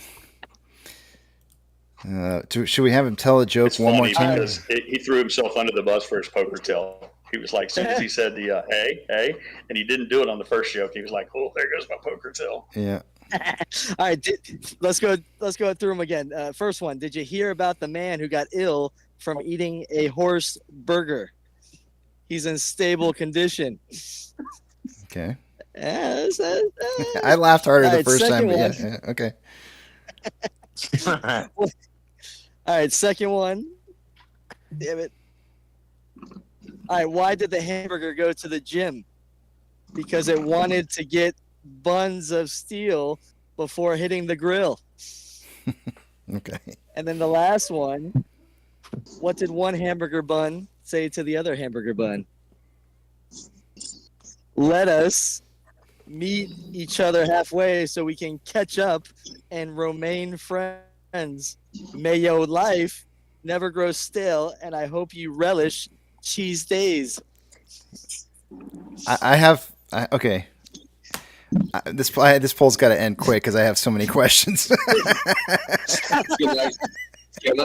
Can I have a vote outside of the poll because I'm driving right now? Sure, you can, but don't say it out loud though. Like throw it in the, or I guess you can.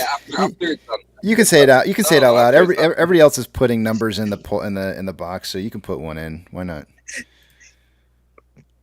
No, but like if I'm saying it, I don't want to influence. Not that I could influence anyone, but I don't want to potentially influence anyone's decision. Taint the poll. You don't want to taint the poll. Yeah, exactly. Is that? I wonder if that's like a This is real. a tough one, Is that a real stripper terminology? I bet you that's just a real term, not to taint the poll. But that's something. That's probably a real I don't thing. think you can taint it. There's nothing that can taint it. I'm pretty sure. Well, I'll tell you what. How old was you before you realized, Casey, that the pole? Did you know that the stripper pole actually spins on a ball bearing? I didn't know that for a long time. I found out later. Yeah. I didn't either. I didn't find out until like 3 years ago. Yeah, the only reason I found it out was like, how do they don't get their a lot of burns on their hands and they're like, dumbass, that pole spins. Yeah, so the only reason I found out was because it's becoming a little bit more popular and people are installing them in homes and stuff, and so you see a lot of TikTok videos. Right. And if you watch That's real how I found carefully, out, too. a lot of them are like spinning it with their hands before they get onto it, kind of revealing the fact that it spins. And so that's when I figured it out. I was like, oh, because I thought for sure they So were many just years. How did I go? How did I go so many years and never figure that out live in person? Yeah. I never once. It's just I wouldn't have The thing known. is, but that anyways, still takes nothing away from the effort it takes to do those things. Right. Oh, sure. Right. I Right. get it, yeah. It's still the physicality of it. Yeah. All right. Explain to me. I was at a loss to figure out how they could the friction of their hands. You know, how I was at a loss to figure out how they could spin that effortlessly without, and now it makes sense. All right, I got to cut you off because we're getting close to ending of the time here. So, Danny, I'm going to go ahead and end the poll here in 10 seconds. 10, 9, 8, 7, 6, 5, 4, 3, 2, ignition on 1. And if your vote is not in,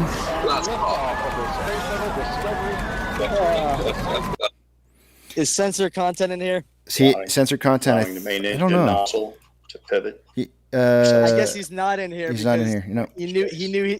He knew he didn't have to cue the music for Mhm. today because I didn't win this one. He didn't win this one. The Chat GPT joke. It was number 2, the Buns of Steel. The one that And I got did the the- least amount of votes. The one that got the least amount of votes, Scott. Oh man, look at I that. did the like See what happens when you do hey on your jokes. Everybody think that's your joke, right? And so now you do hey. You threw people off. You guys off today. This is why I'm saying you got to do it on all of them or none of them because it throws everybody off. You fooled everybody. So if I can give you my vote, and I'll keep it honest, like I'll agree Second one was the worst one. So kudos to you. You had good jokes. But the third one was so complicated, like so, well thought out. It's like, this has to be an AI. It's like, no way, Danny sat there I was at the the track opposite. day I and was I the came opposite. up with. I thought the I thought AI it would was be. I pretty thought the AI joke would be brief. Danny, And that only Danny could do one that was that long. And Danny, did you sit with your classroom and try to come up with one together with your class with the kids? I have to admit, I came across that one.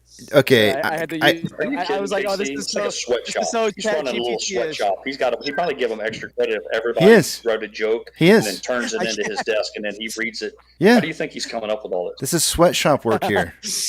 I feel guilt. I feel partially guilty for causing this to happen. Yeah. It's hard to pass my class. All those kids go home. They're like, "What'd you learn at school today, little Johnny?" Like, we had to write fart jokes for the teacher. Everybody had to write 3 fart jokes for Mr. Danny. I'm like, what? It's hard to pass my class. My class is no joke. Oh, wait, hold on a second. Hold on. I gotta get to. Hold on. Yeah. There it is. There it is. That's the Danny we know and love. Yep, it is definitely the Danny we know and love.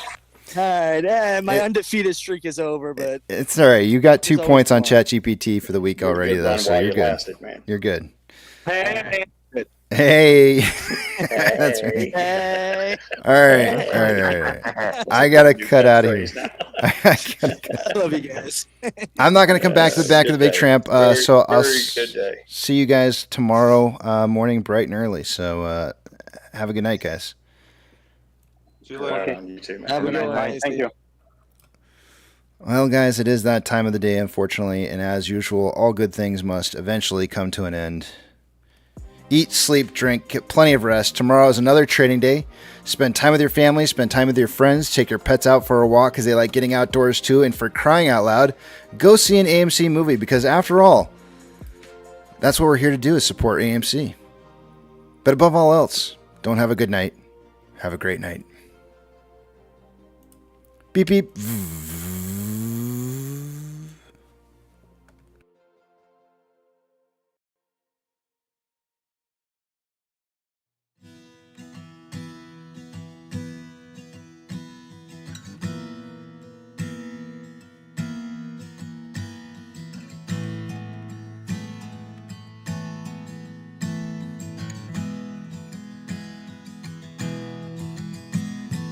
When the night's getting cold, you're needing a shoulder.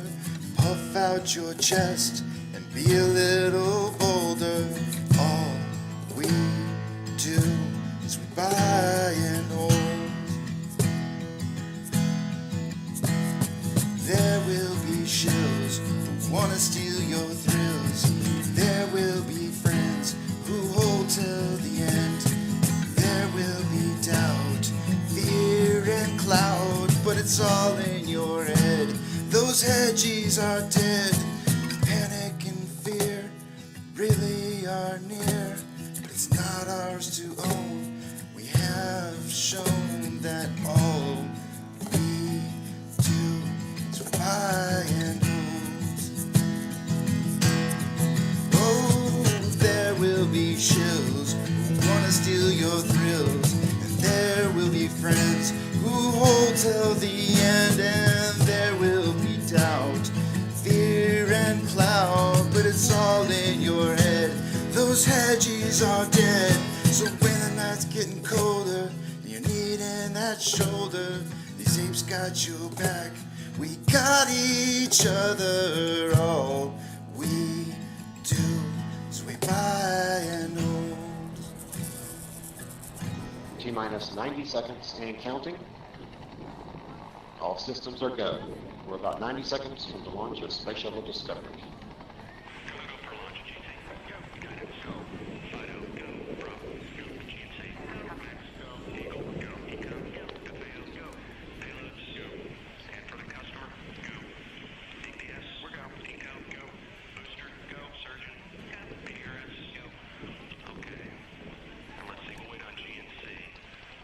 T-minus 60 seconds and counting. We are transferring to orbiter internal power at this time. Discovery is now running off its 3 onboard fuel cells. Coming up on a go for auto sequence start.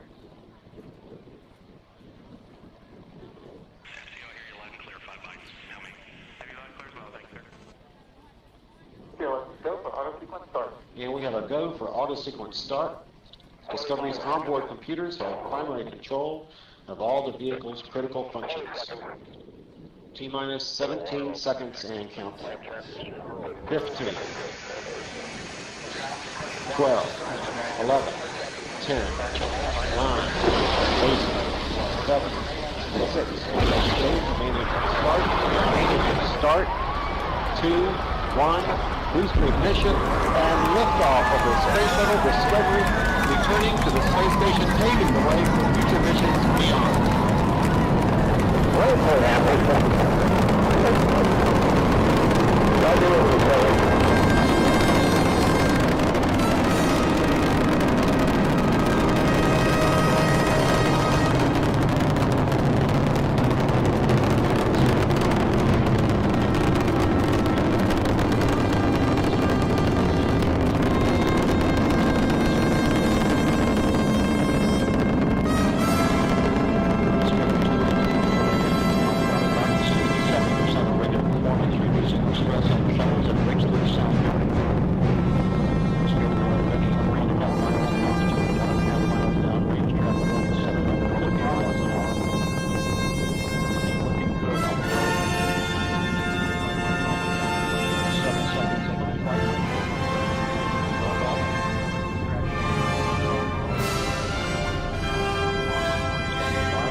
Discovery's onboard computers commanding the main engine nozzles to swivel, aiming the shuttle for its precise target in space for main engine cutoff.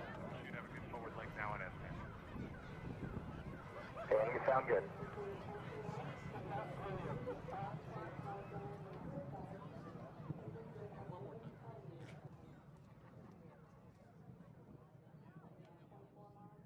Discovery Houston, negative return. Copy, a negative return. Cowboy. Cowboy.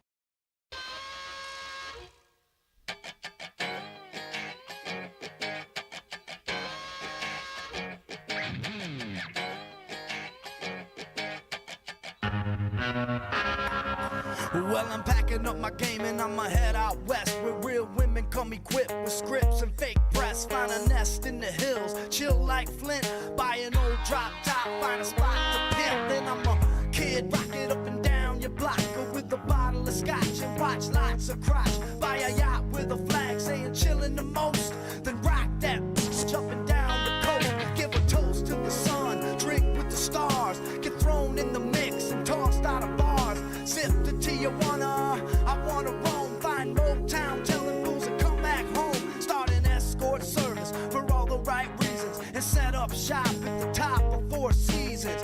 Kid rockin', I'm the real McCoy. And I'm headed out west, sucker, because I wanna be a cowboy, baby. With a top left back and the sunshine shining. Cowboy, baby. West Coast chillin' with the blues. I wanna be a cowboy, baby.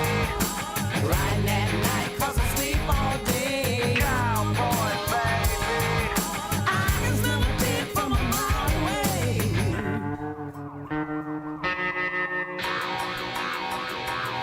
I bet you'll hear my whistle blowing when my train rolls in. It goes like dust in the wind. I once was lost, but now I'm just blind. Palm trees and weeds, scab knees and rice. Get a map to the stars, find Heidi flights. And if the price is right, then I'm gonna make my bid, boy, and let California ain't know why they call me a cowboy, baby. With a top left back and the sunshine shining. Cowboy, baby. West Coast chillin' with the boom. I wanna be a cowboy, baby. Riding at night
just a regular failure. I ain't straight out of Compton, I'm straight out the trailer. Toss like a sailor, drink like a Mick. My only words of wisdom out of radio edit. I'm